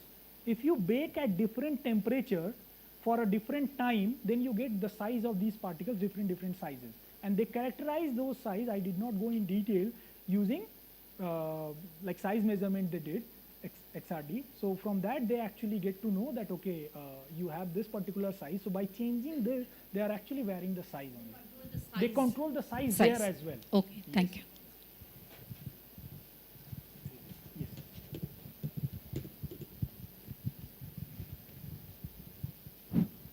Sir, I know like quantum dots in biology, they are used as probes for cell imaging. So could you tell me some more applications of quantum dots in other aspects of science? Yes, very good. Again, in the first part, I did not cover that. So after this discovery of cadmium sulfide, size tuning and other things, biologists, of course, you know, they want these materials in water, right? So for a long time, for close to 15 years, after the synthesis, control synthesis, hot injection, there were no report how that cadmium sulfide selenide things can go in water. So actually our idea, this SH and the two thing, is came from that Nobel winning work. So it's the extension. So there people again use this Bola amphiphilic ligand, 2N, and they stabilize in water. So I probably should have somewhere in my slides. So that paper, that was also done. So first paper was demonstrated using these two polar head group thing for the cadmium sulfide selenide, okay? And that paper also, when I checked in 2023, it was cited 11,000 times, one single paper, okay? It was by some lady professor, I forgot her name, sorry, but that was the actually path-breaking work. That's how people can use them in labeling in biomaterials, because otherwise if you don't stabilize them in water, the complete domain of bioimaging and other thing is, they were missing that. Cadmium and lead are highly toxic elements. So on long-term usage, don't you think that they are not preferred? Yes, so actually people are trying to replace this lead with other things, but whenever they tried replacing lead, the efficiency goes down a lot. So in this field, the people who started this, like Henry Snaith, he is probable Nobel laureate. I think he will get Nobel Prize some days. So Henry Snaith actually did this extensive work on how in the solar cell, when it breaks down, how much it is going in the soil. So he found from his results that it is still in the limit which is allowed by some agencies. So of course, yeah, but still there is a complete direction where people are trying to replace this lead by some other material, but the efficiency, like these are now testing already 32%. There if you do, you will come down to 16 and 14%. So it's just optimizing your need. But yeah, I completely agree that we have to someday replace this lead with other material. One more question.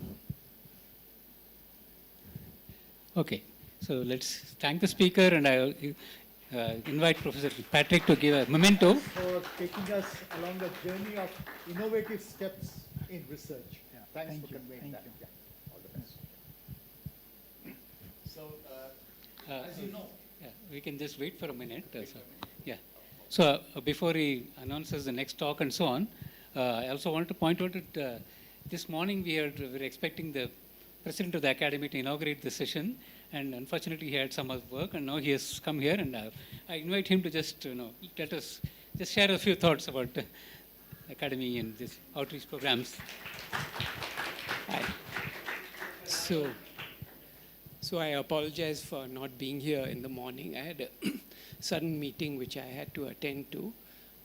I don't really have anything to say except I hope you've all enjoyed the day today, and also that you're all staying in the Fellows Residency in Jalahalli. So I hope it's palatable and also that you're having a good time with your summer research. And I think one of the most important things which is available to you, which is not available to other summer research fellows, is that you are all staying together and you can interact with each other. And it's really, at least in my own scientific career, the friends I've made along the way have made a huge difference in terms of the work that we do even today, both the friends and the students. So I think that's really all I have to say. I'm also, as an example of that friend, I have my former roommate from IIT Kanpur, who's the next speaker. So you can see that things, happen and they last a long time. So once again, I hope you all have a good stay here, a good summer here. And, of course, there are many ways we can improve the summer program. So please write to us and do stay in touch, because one of the things we get asked is what's the impact of this program, where all the people who have taken it, what benefit have they derived and what benefit is the country deriving from this. So when you do get a message from the academy, maybe 5 or 10 years from now, asking you what you're up to, please do reply and tell them what you're doing. Thank you. In fact, she was 20 years back, summer research fellow. She is a speaker. And so we have a few minutes later. I think this will be a blackboard talk, right? So we can take a small break, I guess. 5-minute break.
are expressed in the language of mathematics. And today, we have an outstanding mathematician who has done incredible amount of work in the fields of algebraic geometry, finding connections between modular form, Calabi-Yau varieties. And I've known Professor Kapil Pranjape since early 1980s. He's a man of many parts, whether you speak about music or sports. And I'm particularly excited about learning from this talk. Kapil.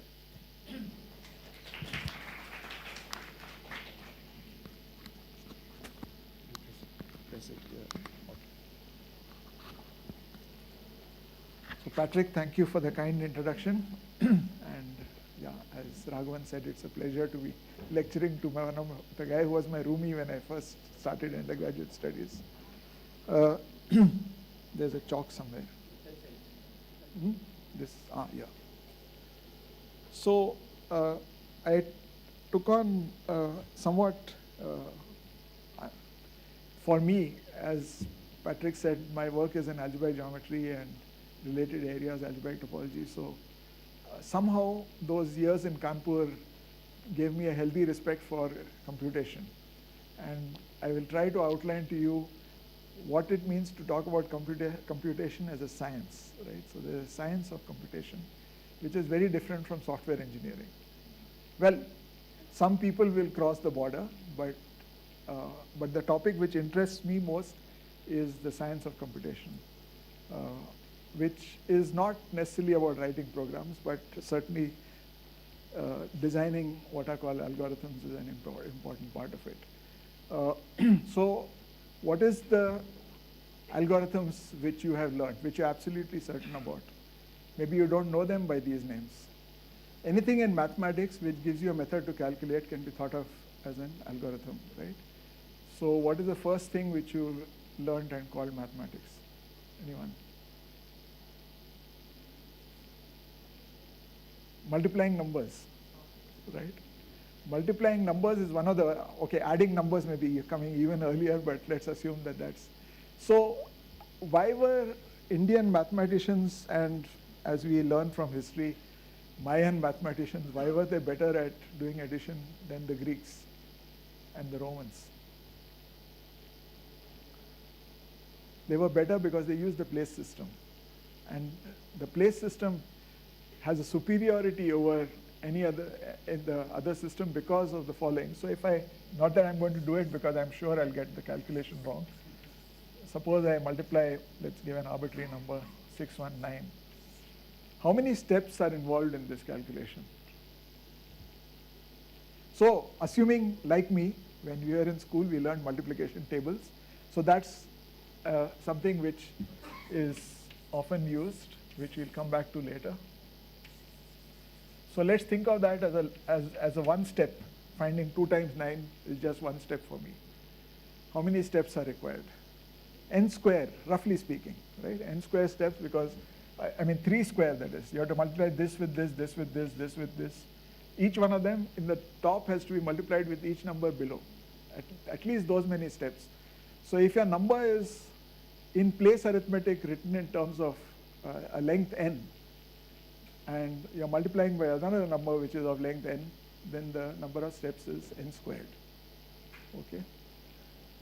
Which is much smaller than the number, the size of the number. Suppose I was doing, let's go back to addition, suppose I was adding these two. If you're just adding it by counting, how many counting steps are there in order to write the sum? How many steps does it take to count all numbers from 1 to, let's say, 10 to the power 100? Or 10 to the power 5 even. You have to take the recommended 10,000 steps which people say you should take in order to not look fat like me, right? So 10,000 steps is a lot of steps, whereas as compared to 9. So this is an important aspect of algorithms which we will get into later. Okay, so just put it down here, number of steps is the is n squared for numbers of length n.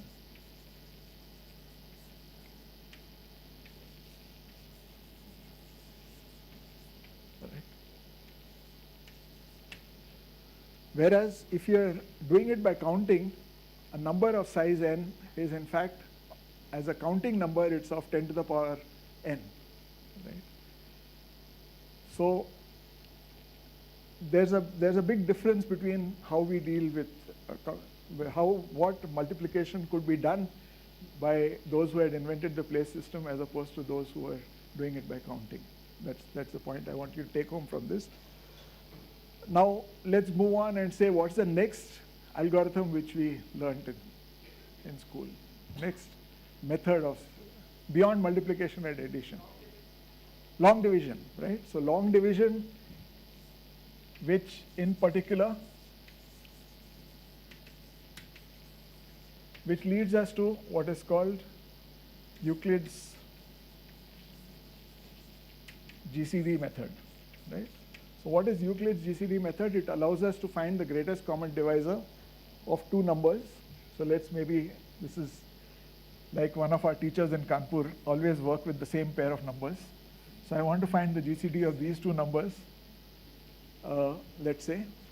Then what are the steps involved? So Euclid's GCD says take the bigger one and divide it by the other one, and now continue doing that. Always divide the bigger one by the smaller one. At the end, when you get remainder 0, the last thing which you divided by is the GCD. So you'll note that this GCD algorithm, GCD stands for greatest common divisor, does not depend or can be done without actually finding the prime factors of that. Normally, if you want to find the common factors of these two, you'll take all the primes which divide this, all the primes which divide this, and then write the smaller of the two exponents and put it together, right?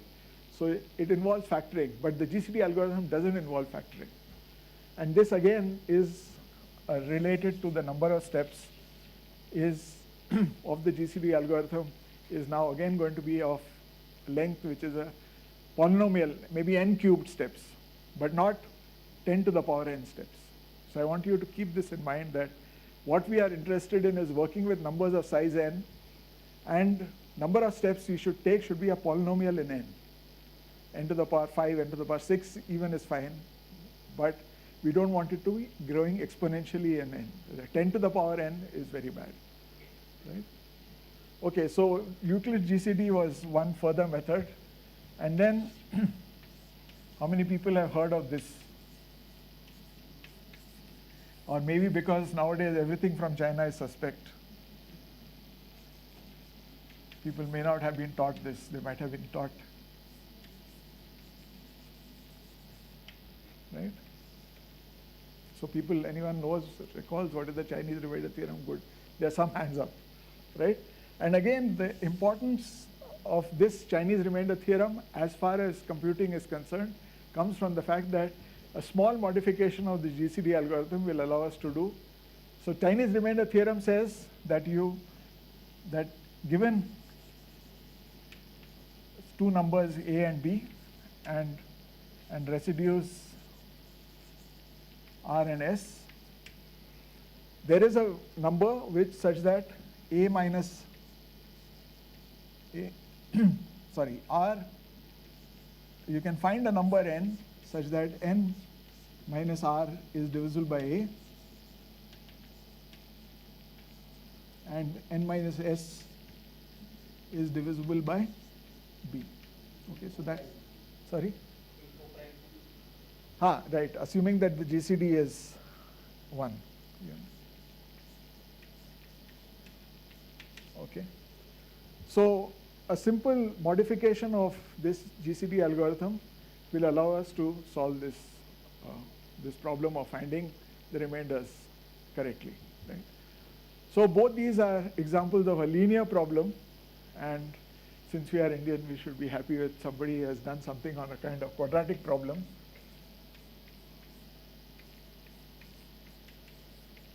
So solving this equation was done by the mathematicians in India, Brahmagupta and so on, Bhaskara. So Now this, first of all, it's important to remember that they created an algorithm which is called the Chakravala method.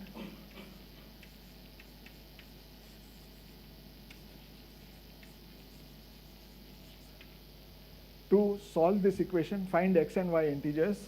So say d is some number like 61. Can you find, the problem is to find x, y integers which solve this equation. Now you might say that this is an esoteric problem, why are we interested? But it's the importance of this is highlighted by the fact that if you given a solution x by, so you can think of this as x square minus d is 1 by y square. You can write the same equation. And you can see that means that x and y give a good approximation of the square root of d. Not only that, there is a method which is amounts to, so given x and y, you can construct a sequence of solutions. So one solution leads to many solutions. So given one solution, so I won't go into the formulae, but they are rather easy. So buy one, get infinity many free, right?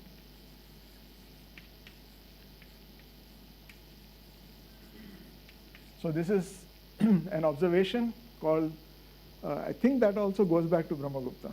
So given one solution, you get infinitely many free with solutions, and as the y is getting bigger and bigger, your approximation is getting bigger and bigger. So by doing one calculation, you are able to facilitate creating large number of solutions of better and better approximations to the square root of d. Okay, so all this history of so it's I mean I started with all these examples in today's lecture because sometimes people feel that pure mathematicians don't do anything which is worthwhile, right? But here are examples which are actually useful in a large number of problems without, yeah, anyway, so for example, Gauss worked on, people may know that he got a high position by working on the orbits of Ceres, right? So this was one of his contributions, was to accurately determine the orbit of one of the moons of Jupiter. And in the process of doing this, he discovered what we now call the Gaussian. He also discovered what we now call fast Fourier transform. And so it is generally true that people like to work in their silos in mathematics, but the connection between mathematics and computation is as old as Euclid or the Chinese remainder theorem or the Chakravala method. So that portion of computation existed before computers, right? So at the turn of at the end of close to 1900, 1910 and so on, you have heard many lectures saying how people discovered quantum mechanics, brought in uncertainty. But meanwhile, one of the great mathematicians, David Hilbert, was asking two questions which would lead to the creation of computers. Okay, one question was, which I like to joke as that the elimination of mathematicians. Okay, so what he was asking was, if you write down a polynomial equation, then can you give me an algorithm which, given a polynomial, will tell you whether it has integer solutions or not, right? So you have heard of Fermat's last theorem, x raised to n plus y raised to n equal to z to the power n. Does it have integer solutions other than when n is equal to 2 or x, y, z x times y prime z is 0, right? So is there a solution other than these? Was Fermat's last theorem. And so what Hilbert was asking is, can I write down an algorithm, a procedure to solve any such equation which is guaranteed to succeed provided you do it for long enough, right? And it was the work of Gödel and Turing and many other mathematicians to first explain or to correctly define what it means to say that you have an algorithm, right? So the question is, you're giving a recipe. So if you go to your kitchen recipe, it says add a pinch of salt and add a dash of chili and so on. but without specifying most of the time any actual numbers. And what you would like is something which is very precise. It's supposed to be a mathematical procedure to solve a problem, right? So algorithm is supposed to be a mathematical procedure to solve a problem, and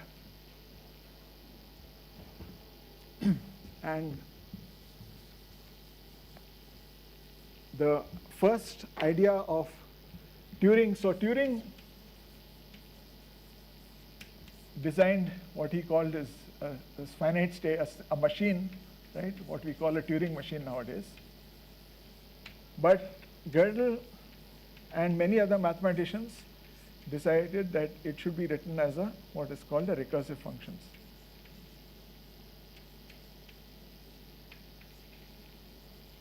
And Alonzo Church also had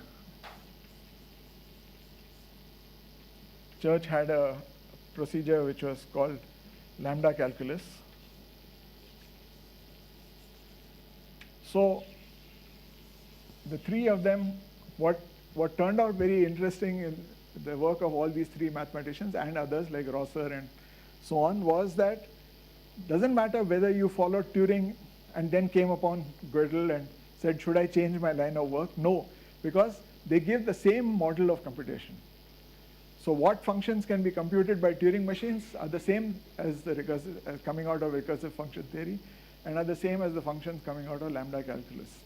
So this became something which then later on got these two names together. I don't know if Gödel was upset that he was left out, and it's called the Church-Turing hypothesis.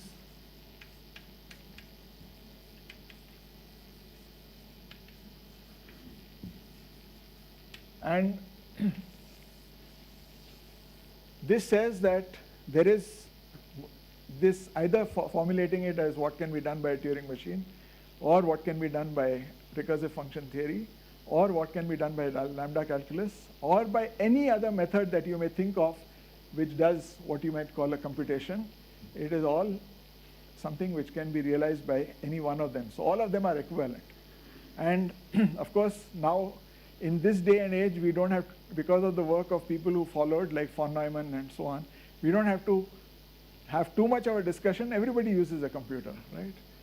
So everyone is computing using a computer, and you don't believe that, I mean, you can make faster computers, okay, but the people have been talking about quantum computing. Now the interesting thing is that quantum computing may be faster than a classical computer in some jobs, but it's not going to solve more problems than the classical Turing machine. So this is the Church-Turing hypothesis, is that given any style of carrying out computation, ultimately the same set of functions can be implemented. Okay, so just in order to therefore fix ideas, I think it's a good, maybe it be a simple way for me to say, think of a Turing machine or recursive function theory or something. Think of it as your regular computer, except for one small difference, which is that a Turing machine has potentially infinite RAM. Okay, the memory can be expanded indefinitely, whereas, of course, in real life, your favorite phone company and your favorite software company are conspiring to make sure that you need to upgrade every 2 years. Okay, so you don't have to do that. In a Turing machine, there is infinite amount of tape to keep writing. So so it's exactly like a modern day computer. So think of algorithms as what can be calculated by a modern day computer. Now, modern day computer, because of the simplicity of the design, depend on doing everything in binary arithmetic. You must have heard that everything is written in terms of zeros and ones. A very good reason for that is that when your circuit, when electrons are moving in your circuit, either there's a circuit or there's no circuit, right? So either there's a light on or the light off, and so that's a 0 and 1. Now, another thing you can do with zeros and ones is you can write numbers base 2. I hope most people know how to do base arithmetic. Is it true? So you know that in base 2, how much is this? This is 2, right? And 5, right? So in base arithmetic, so everything which you input to a computer, you can think of it as a large number encoded in base 2. What is the output? Again, another large number encoded in base 2. So you can always think of computing. So what is your computer's job is to produce functions which go from natural numbers to natural numbers, right? So this is natural numbers, counting numbers.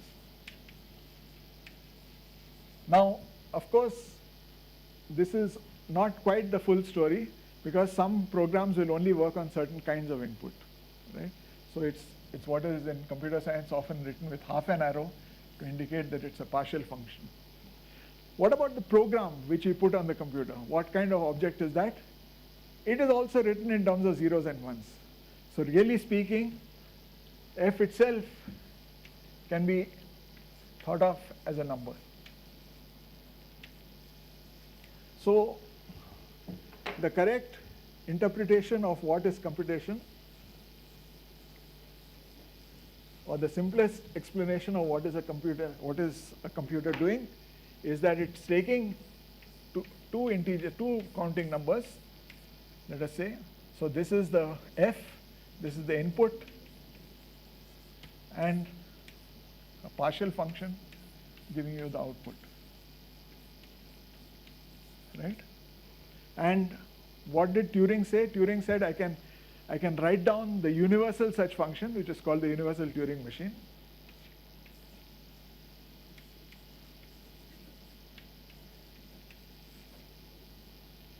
And the entire model, mathematical model of computation can be written in this fashion. Okay, it's written as a procedure which is itself represented by a number, and calculating something from given input produces a given output. Okay, so you can mathematically you can formulate computation as a formula which contains all formulae. Now this might seem surprising, but because it's not so easy to write a program. I mean, anyone who has done programming knows that you have to learn it. So it's difficult to calculate in general, to given the input, doing this calculation, finding out what is a function is in general not an easy problem, but as a mathematical model, this is fine, right? So you can also think of this in terms of sequences. So maybe I should just give you a hint on how computers convert functions, or right? So the universal Turing machine is a machine which contains all functions which can be computed, right? So this universal design is what broadly speaking one can think of it mathematically, but it's not so straightforward to actually write the function u. Okay, just remember that part. So what did I want to say? Yeah. So how do I know that there are certain problems which cannot, some functions which cannot occur here? How do I decide that there are uncomputable functions, there are undecidable? So I rubbed out these two names, but Hilbert's problems were increased because I call it the half century of uns, right? So you have Heisenberg and Schrödinger, uncertainty.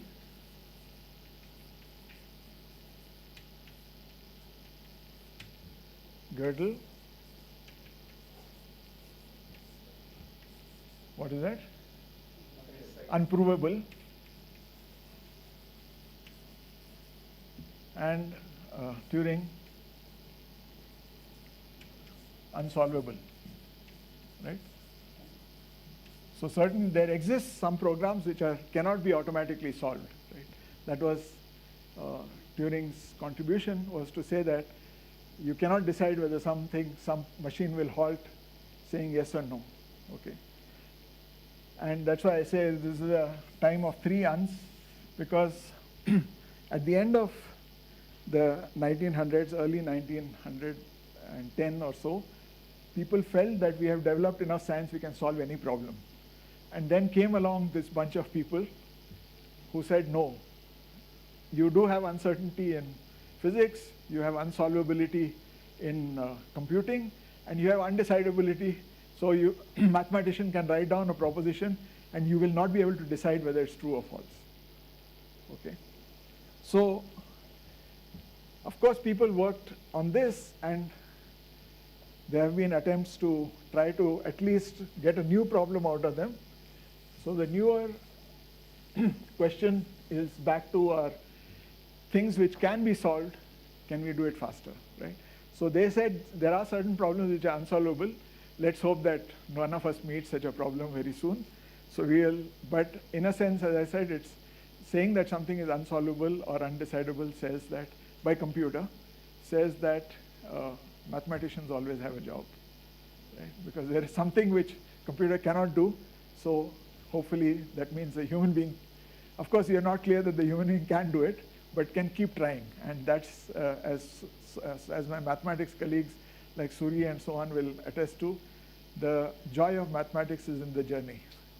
Once somebody has proved the result, it's nice to see their solution, but it is heartbreaking if you have worked on it for a long time and somebody else has done it. So being able to tell, no, so Gauss is supposed to have said when they presented him with Fermat's last theorem, he said, I too can write down lots of problems which nobody is able to solve, right? So in some sense, it keeps mathematicians in a job. So what can we get out of this? So what we can try to do is what I started with, which is to produce, given input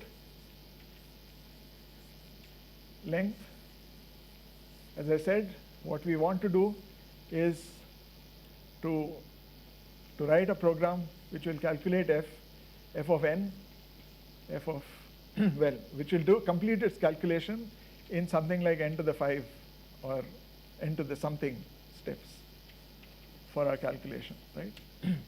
And clearly, if the solution itself doesn't have that shape, you're not going to be able to solve it. So obviously, the solution input length is n, then the output length should be, again, a polynomial in n. And then you can ask the question, is it possible to solve this problem to find an algorithm to find out the output, right?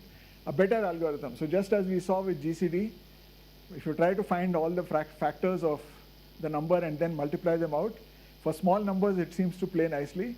But as soon as you start working with big enough numbers, factorization is so far only being done by quantum computers, which have not yet been built, right? So, so factorization is a hard problem, whereas finding GCD is a easy problem. So Keyes, Cook, and so on divided the world of solvable problems of computers. We forget about the fact that something is unsolvable. Look at only those which are solvable. Can I find a better or faster method to do this? And that, by definition of what is faster and better, is that in terms of the length of the input and the length of the output, it is only polynomial size growth. Okay, so the famous Agrawal-Kayal-Saxena theorem said that was announced as primes are in P, which means that deciding whether a number is prime is something which takes n to the power, in their case, I think their first paper, it was n to the power 11 number of steps. Okay, and maybe it was n to the power 9, but larger still than, so large that once when we were discussing this with some engineering colleague who shall remain nameless, said, what good is it? N to the power, n to the power 9 is too large. So the point is that at least when they first started on that algorithm, people were thrilled about it more in mathematics and less as an engineering problem. Okay, so of course engineering things have worked and people talk about how to make the algorithms faster, and maybe they've come down to 9 to the power 8, I don't know. But for us, the main difference is that one is polynomial in n, and the existing algorithm, which all of you know, which is to start writing all the numbers 1 to whatever number you want to go, and keep crossing out all the multiples of numbers and so-called sieve of Eratosthenes, or something like taking all numbers less than the square root and checking the divisibility. All those algorithms are much larger. I mean, if you go up to numbers of square root n, then you're going to take, counting from 1 to the square root of n, or maybe 2 to the square root of n, that is still of size n. Whereas we are trying to say that we should have a polynomial in the length of log n. Remember that the amount of space it takes to write a number because of place system is log of the size of the number. So log n is in general, so a number which has, let's say, typically nowadays used by banks for encrypting your conversation is 4096 bits. That means the number is of size 2 to the power 4096, which is a really huge number. It is more than if every atom or every electron in the universe was tuned to only solve this problem, you would still not have solved it from Big Bang, right? So it's that big a number. It's an extremely large number. Okay, so one of the large numbers we come across is Avogadro's number. Okay, 6.023 into 10 to the power 23, right? And it used to always bother me because you take a glass of water, take a mug, according to your physical intuition, it has a fixed number of atoms, right? So that's an integer, right? What are the properties of that integer? Is it even? Is it odd? Does it have a prime factor? These problems don't seem to make any sense. That's why we write 6.023 into 10 to the power 23, because we don't care about the rest of it. As far as chemistry is concerned, the fact that it's an integer is a byproduct of some theory. But philosophically, it's an interesting question. Are they really integers when they are so big? Of course, from our perspective, it is built up molecule by molecule, but nobody has actually built even 1 liter of water molecule by molecule, right? It is just an idea in physics of the scale of the number. So the actual number is not important for us. But if I was a mathematician and you told me that that is on the same footing as integers which we deal with, like 641 or 7,956, it isn't. So maybe large numbers also have some issues, but for us right now, we will stick to the idea that n is the input length and we want some polynomial in n number of steps to solve it, right? So this problem, this became interesting because there are some problems where once somebody gives you the output and says, yes, that this is the output, then you can actually check it in n to the power 5 steps. Okay, so this is what is called NP. NP is the class of problems which can be in a polynomial time, the solution, if somebody gives you the solution, it can be checked. So I tell my students it's a bit like exam problems, right? If I give the problem to you and you ask you to solve it, you might take a large amount of time because you won't know what the answer is. But for me, while checking, it's very easy. I just take your output and I quickly can check whether the output matches the input. Okay, so it's a very good problem. NP problems are very good for setting in exams because the students will take a long time to solve it, but grading becomes easy, right? Which you may not see as students, you may not see this as a benefit, but certainly as an instructor who has had to grade 200 plus papers and semester exams, I'm very happy that there is something like this. Okay. So the question which people have now isolated is this question. Now you might think that P not equal to NP will be a bad thing, right? Because it means that there are some problems which as they grow large, they're going to be essentially impossible to solve, right? But there are many things which can be used, where this can be used in improving our lives. Okay, so P not equal to NP, I mentioned that factoring is used in cryptography. There are many of these calculations which people talked about, molecular dynamic simulations, depend on generation of something called random numbers. Okay. Now they are not random. So we once had this big debate. How can a number generated by a computer be random? Okay. And there are two parts of randomness which are getting interlinked here. One is our general feeling that a random number should be unpredictable. Okay, so maybe that's another run here.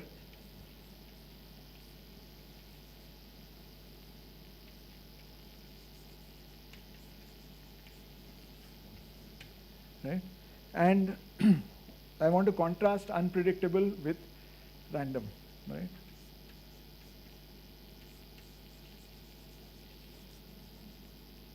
So what's the relation between unpredictable and random? Of course, unpredictable things may not be quite uniformly random. Maybe the 0 occurs more often than the 1, but but you cannot predict whether the next number that you get is going to be 0 or 1, right? So that's what you would call randomness. What is unpredictable numbers? What about randomness?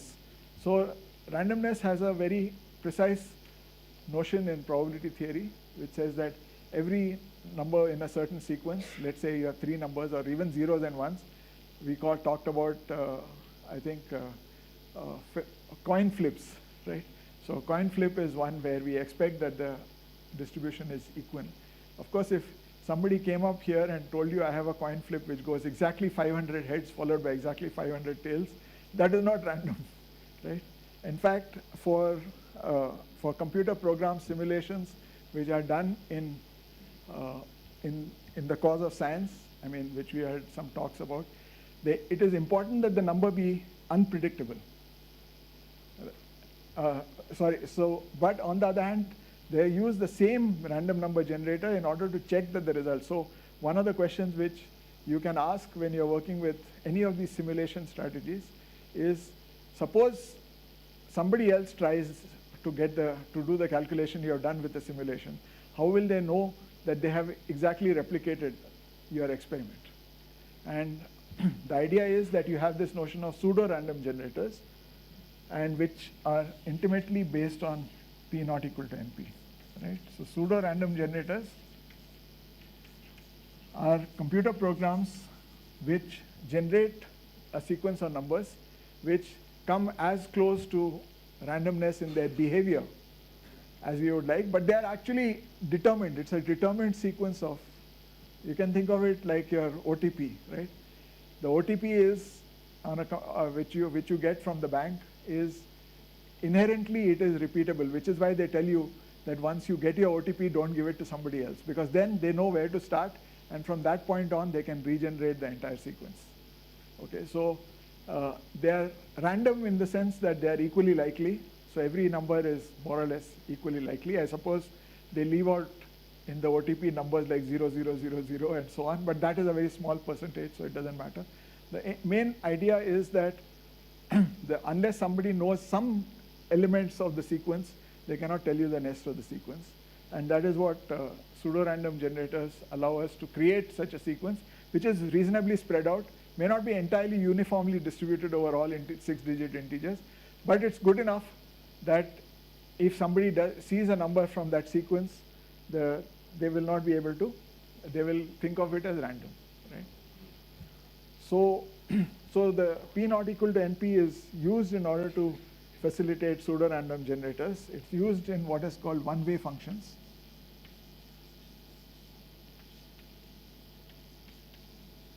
Right?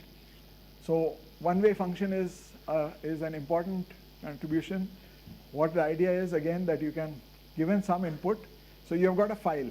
Okay, let's say that it's a movie file, right? Or it's a song, one of your favorite songs. You have to pay money to get it. Now, after you got it, you can of course distribute it to your friends, but how will they know that they received an original copy, right? They can't spend all their time bit by bit. Suppose somebody wants to claim that I violated his copyright and taken out a piece of music, and it's exactly the same, and I've uploaded to YouTube as my creation. So the idea of one-way functions is that you can produce a small number quickly out of a very large number, right? So 10 to the power to 2 to the power, what is a 1, let's say, what is 1 megabyte is 2 raised to the power 1 million, roughly speaking, right? Or 1 million, and then there's a 3, but let's count it as 2 to the power 1 million. So you've got a number which is from 0 to 2 to the power 1 million, and I want to compress it so that I can use that as a signature of the file. And I want that number to have 32 bits, or nowadays people have computers which have 64 bits. So let's say that you're taking all the numbers of the order of 2 to the power 1000, or what did we say, 2 to the power 1 million. Okay, so some number like this, and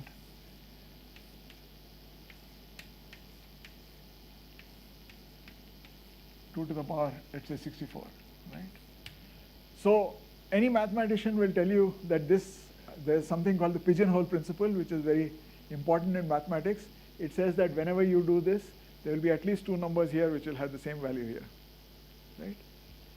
So one piece of music which I circulate to you may have the same signature as another piece of music that I take.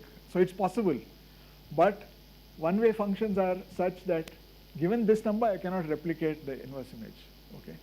Not only that, there's an inbuilt belief that collisions are one-way functions are supposed to be collision-free, which means that generating two numbers here which give the same number on this side is impossibly hard. So given even one number here, and you can easily calculate the function f, but given a and f, given this pair, I cannot construct the b, and now you can see why, which has the same value. You can see why, where did it go? P, 2 to the power, input length. So p is not equal to np allows me to create such a function, because though I can easily compute f in reasonable time, I cannot compute another one which gives the same value. Okay, so the inverse, so this is in the realm of NP. That is, once you're given an element here, sorry, where did I write it? This one, sorry. Right? So if you're given the number and you are asked to find something which maps to that number, it is next to impossible. Right? And P not equal to NP allows us to create such functions. So, of course, P not equal to NP has not been proved, so it's not a theorem, but many functions of this kind are believed to be. I mean, if you tap a computer science person today, and the chances are they will say that their belief is that P is not equal to NP, right? So P and NP are different. And that allows us to quickly verify sources, which is an increasingly important task, so that some kind of authenticity, secrecy, etc. can be maintained. So there's a, so what else what do I want to say about this? Right. So anyway, let me just come back to this universal function.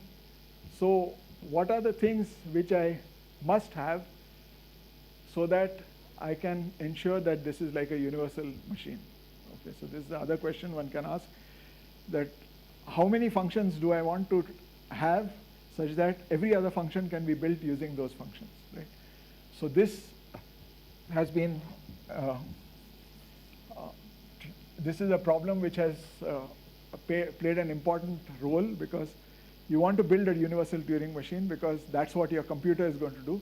And in your computer chip, in the CPU, I would like to have as few functions as possible, or at least in your programming language, so that I can easily write programs without having to remember thousands of different things. Okay, so this is so-called combinatory logic, or combinatorial functions. And so that is one of the things which guides a lot of work in computation science research. So maybe I'll stop here and see if there are any questions. I've finished forward early.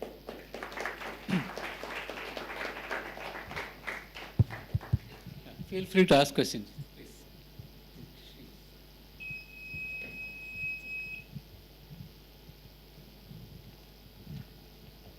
Is that 45?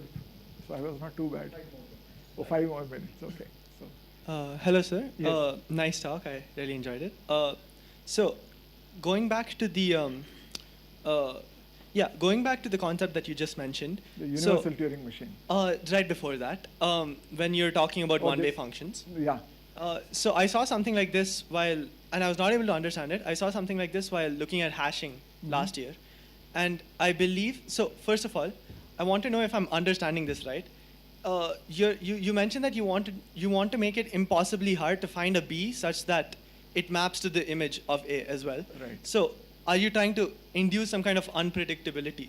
Because, for example, if you just take the modulus with respect to the smaller thing that you're compressing to, 2 to the power 64 in this case, then it's very predictable. You can just, add it by 2 to the power 64 and you get the answer. Yeah. So are you trying to induce unpredictability? Absolutely. Okay. So you have to use an Okay. extremely nonlinear function. Okay.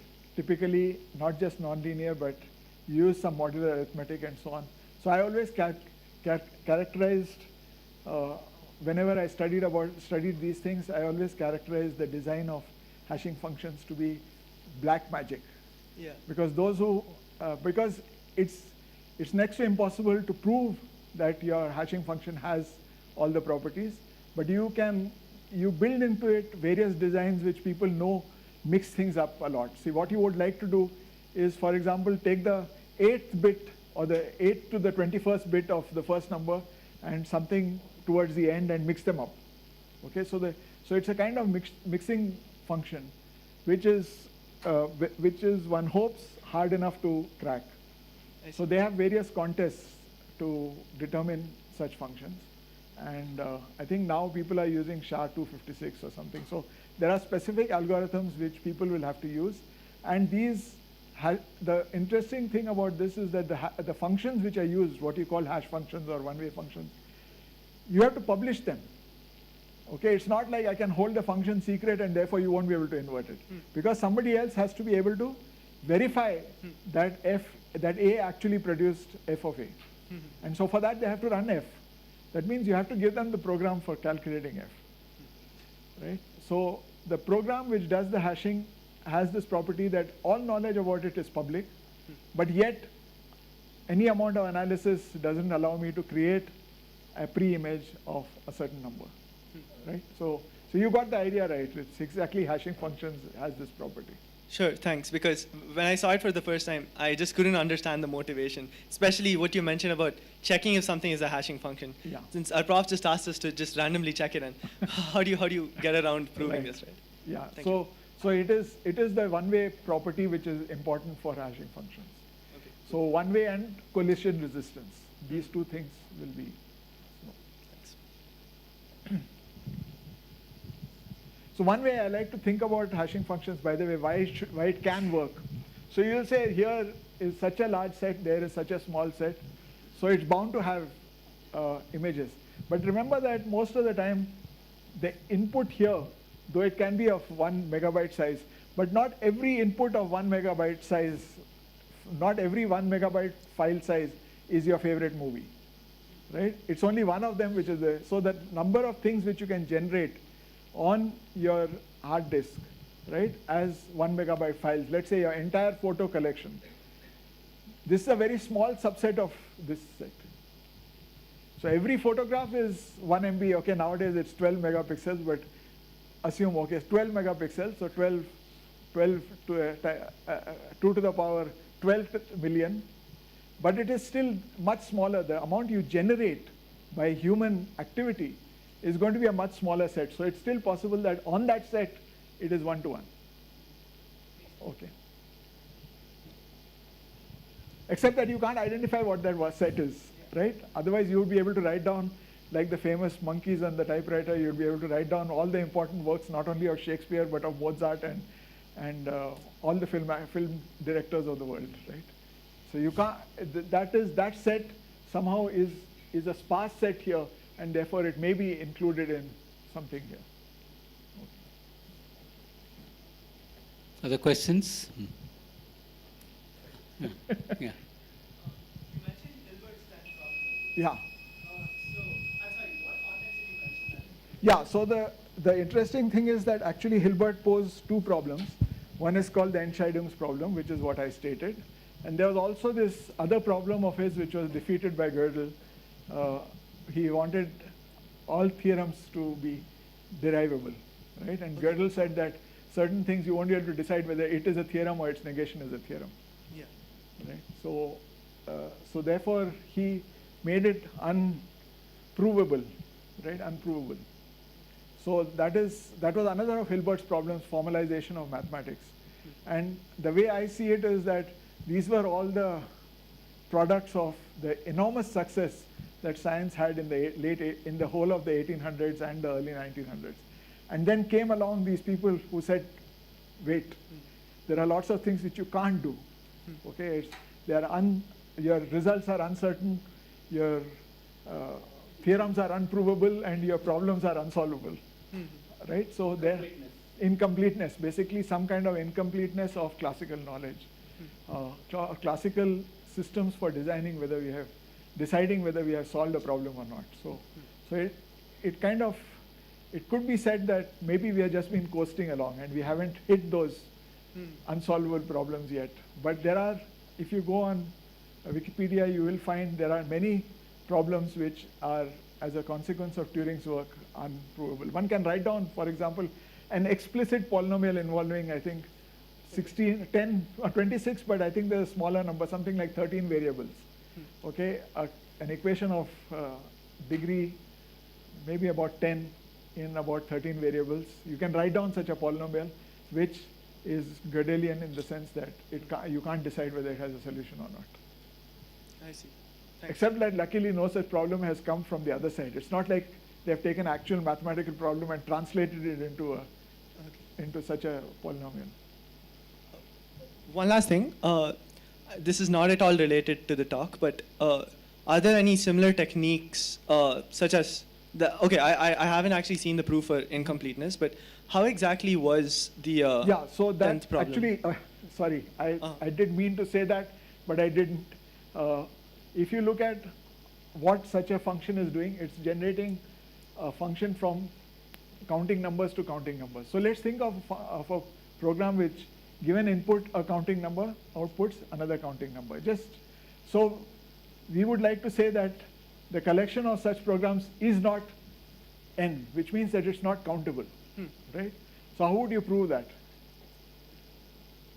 And here is the basic idea which goes back to Cantor and everybody, is that you take a listing of all the programs that you have, right? The diagonalization. Diagonal trick, Yeah. right? So you know the trick. So the others, just for clarifying, what you do is you take the nth function applied to the nth number and add 1 to its answer. This produces a function which cannot be in this set. Okay, so that's a Cantor diagonal argument, which says that you can easily generate a function, assuming, of course, that somebody has listed all the programs for you. So if somebody has listed all possible programs for you, you go through the list, and each time you say, not the number which you calculated, any other number will do, right, for the nth function. So you do this, and then you produce a function which is cannot be in this set. So that's one of the ways in which unprovability works. So yeah. Thanks. So if I understood you correctly, the Excel function which generates a random number is actually a pseudo-random generator, right? It's more unpredictable than random. No, because it's a deterministic system, I would say that it's predictable. Neither. Okay. But and the expectation is that it's random in the sense of all. So there are tests for randomness. You know, whether you will win a card game against a computer and things like that. So there are various tests designed, and it has passed all those tests. There are no proofs, unfortunately, because proving that it's not random would more or less amount to P equal to NP most of the time. So is there maybe this is a very naive question, but is there a mathematical way to really generate a random number? No, pseudo-random is the best that you can do. Is there anything that can generate a random number? Or is there an example of a truly random thing in the universe? Good question. Physical examples. The seed could be coming from physics. Physical thing, which That's is correct. very random. Which is supposedly very random. But say quantum mechanical radioactive decay. Right. When the decay happens, that's random. That's what I would have believed, and that's what I would have argued 25 years ago, or no more than that, in 1982 or so when we had our seminar. But I'm not so certain anymore. I mean, people are asked to, so here is an anecdote, a story which I like to tell. I once asked people, I taught them pseudo-random 100, length 100. And I saw one student was saying, this problem is giving me a lot of heartache. So I said, what happened? So the student said, I've been writing down numbers one after the other. I have to type 1,000 numbers. I said, no, that's not the idea of this. The whole idea is to have a program generate those 1,000 numbers for you. But maybe they had missed that lecture about pseudorandom, and they were trying to, and this is, by the way, one of the standard examples of something which a human being is very bad at. Suppose I ask you to name 10 random numbers, the chances are that you will have a pattern in those numbers, which is repeatable. So I forget, one of the famous probabilists says that he can look at the way you toss a coin about 3 or 4 times and then predict with 90% certainty what you will get in your next coin flip. Is it possible to rephrase it in terms of correlation length or something? Yeah, this idea of so random certainly versus. all those tests will be employed. So correlation between successive numbers, correlations with a gap of 2, as I said, generating coin flips and seeing roughly near the midpoint, the head and tail division would be there. But of course, if suppose you manage to generate exactly 500 heads and exactly 500 tails in every 10,000, I would suspect that what you're doing is not actually a random number, because there is a width to the Gaussian, and that should exhibit itself in your program. So it's a tricky topic, how to generate prime numbers. So one of the Chai Club arguments when we were students was somebody came and said, are the digits of pi random? So it's completely deterministic, and you can write a program to generate as many places of decimal of pi that you want. So how can it be random? What does it mean to say that it's random? So one way to say it is that suppose for the moment that we write everything in binary. So take any sequence of length, some fixed length, and so you'll get 2 to the power n such sequences, and you can ask whether each one of these 2 to the power n sequences occurs equally often in the expansion of pi in base 2. There's actually a theorem by Borwein and I forget, and Lenstra, I think, where they show that actually you can prove this property about pi. That pi has every 2 to the power n sequence for every n occurs equally often. So these are what are called normal, of course, normal numbers. So the idea is that normal numbers, pi is, being a normal number is still open because this only works with bases like 2 to the power n. What about 3 to the power n or 3 to the power 20 or whatever? The Borwein theorem doesn't say anything about that. There is no known normal number, I think. There's no known normal number. However, normal numbers, as we call them, and Suri will say, they are of measure 1. Okay, so essentially every number you hit should be almost every should be likely to be normal. Could have the digits would be random, but you can't explicitly write down any such number. Today you can't say abnormal. Abnormal. Okay, I think Suri we jokes. have more questions during dinner time. First, I will request Professor Patrick to hand over a memento. It's great to have a wonderful talk from Kapil, so thanks. Thank you. So thank you all, and thank you all the speakers in the afternoon, and Patrick for chairing this session. So now There this are 45 minutes are over. Let's go and fortify ourselves now. And at least your hash function. Please should join pass- the faculty. pass- Just pass mix up those with the tests, faculty. okay. But Don't then people sit by invent yourself. other tests. There are various Monte Carlo card games, perfect shuffles. So people use all of these to judge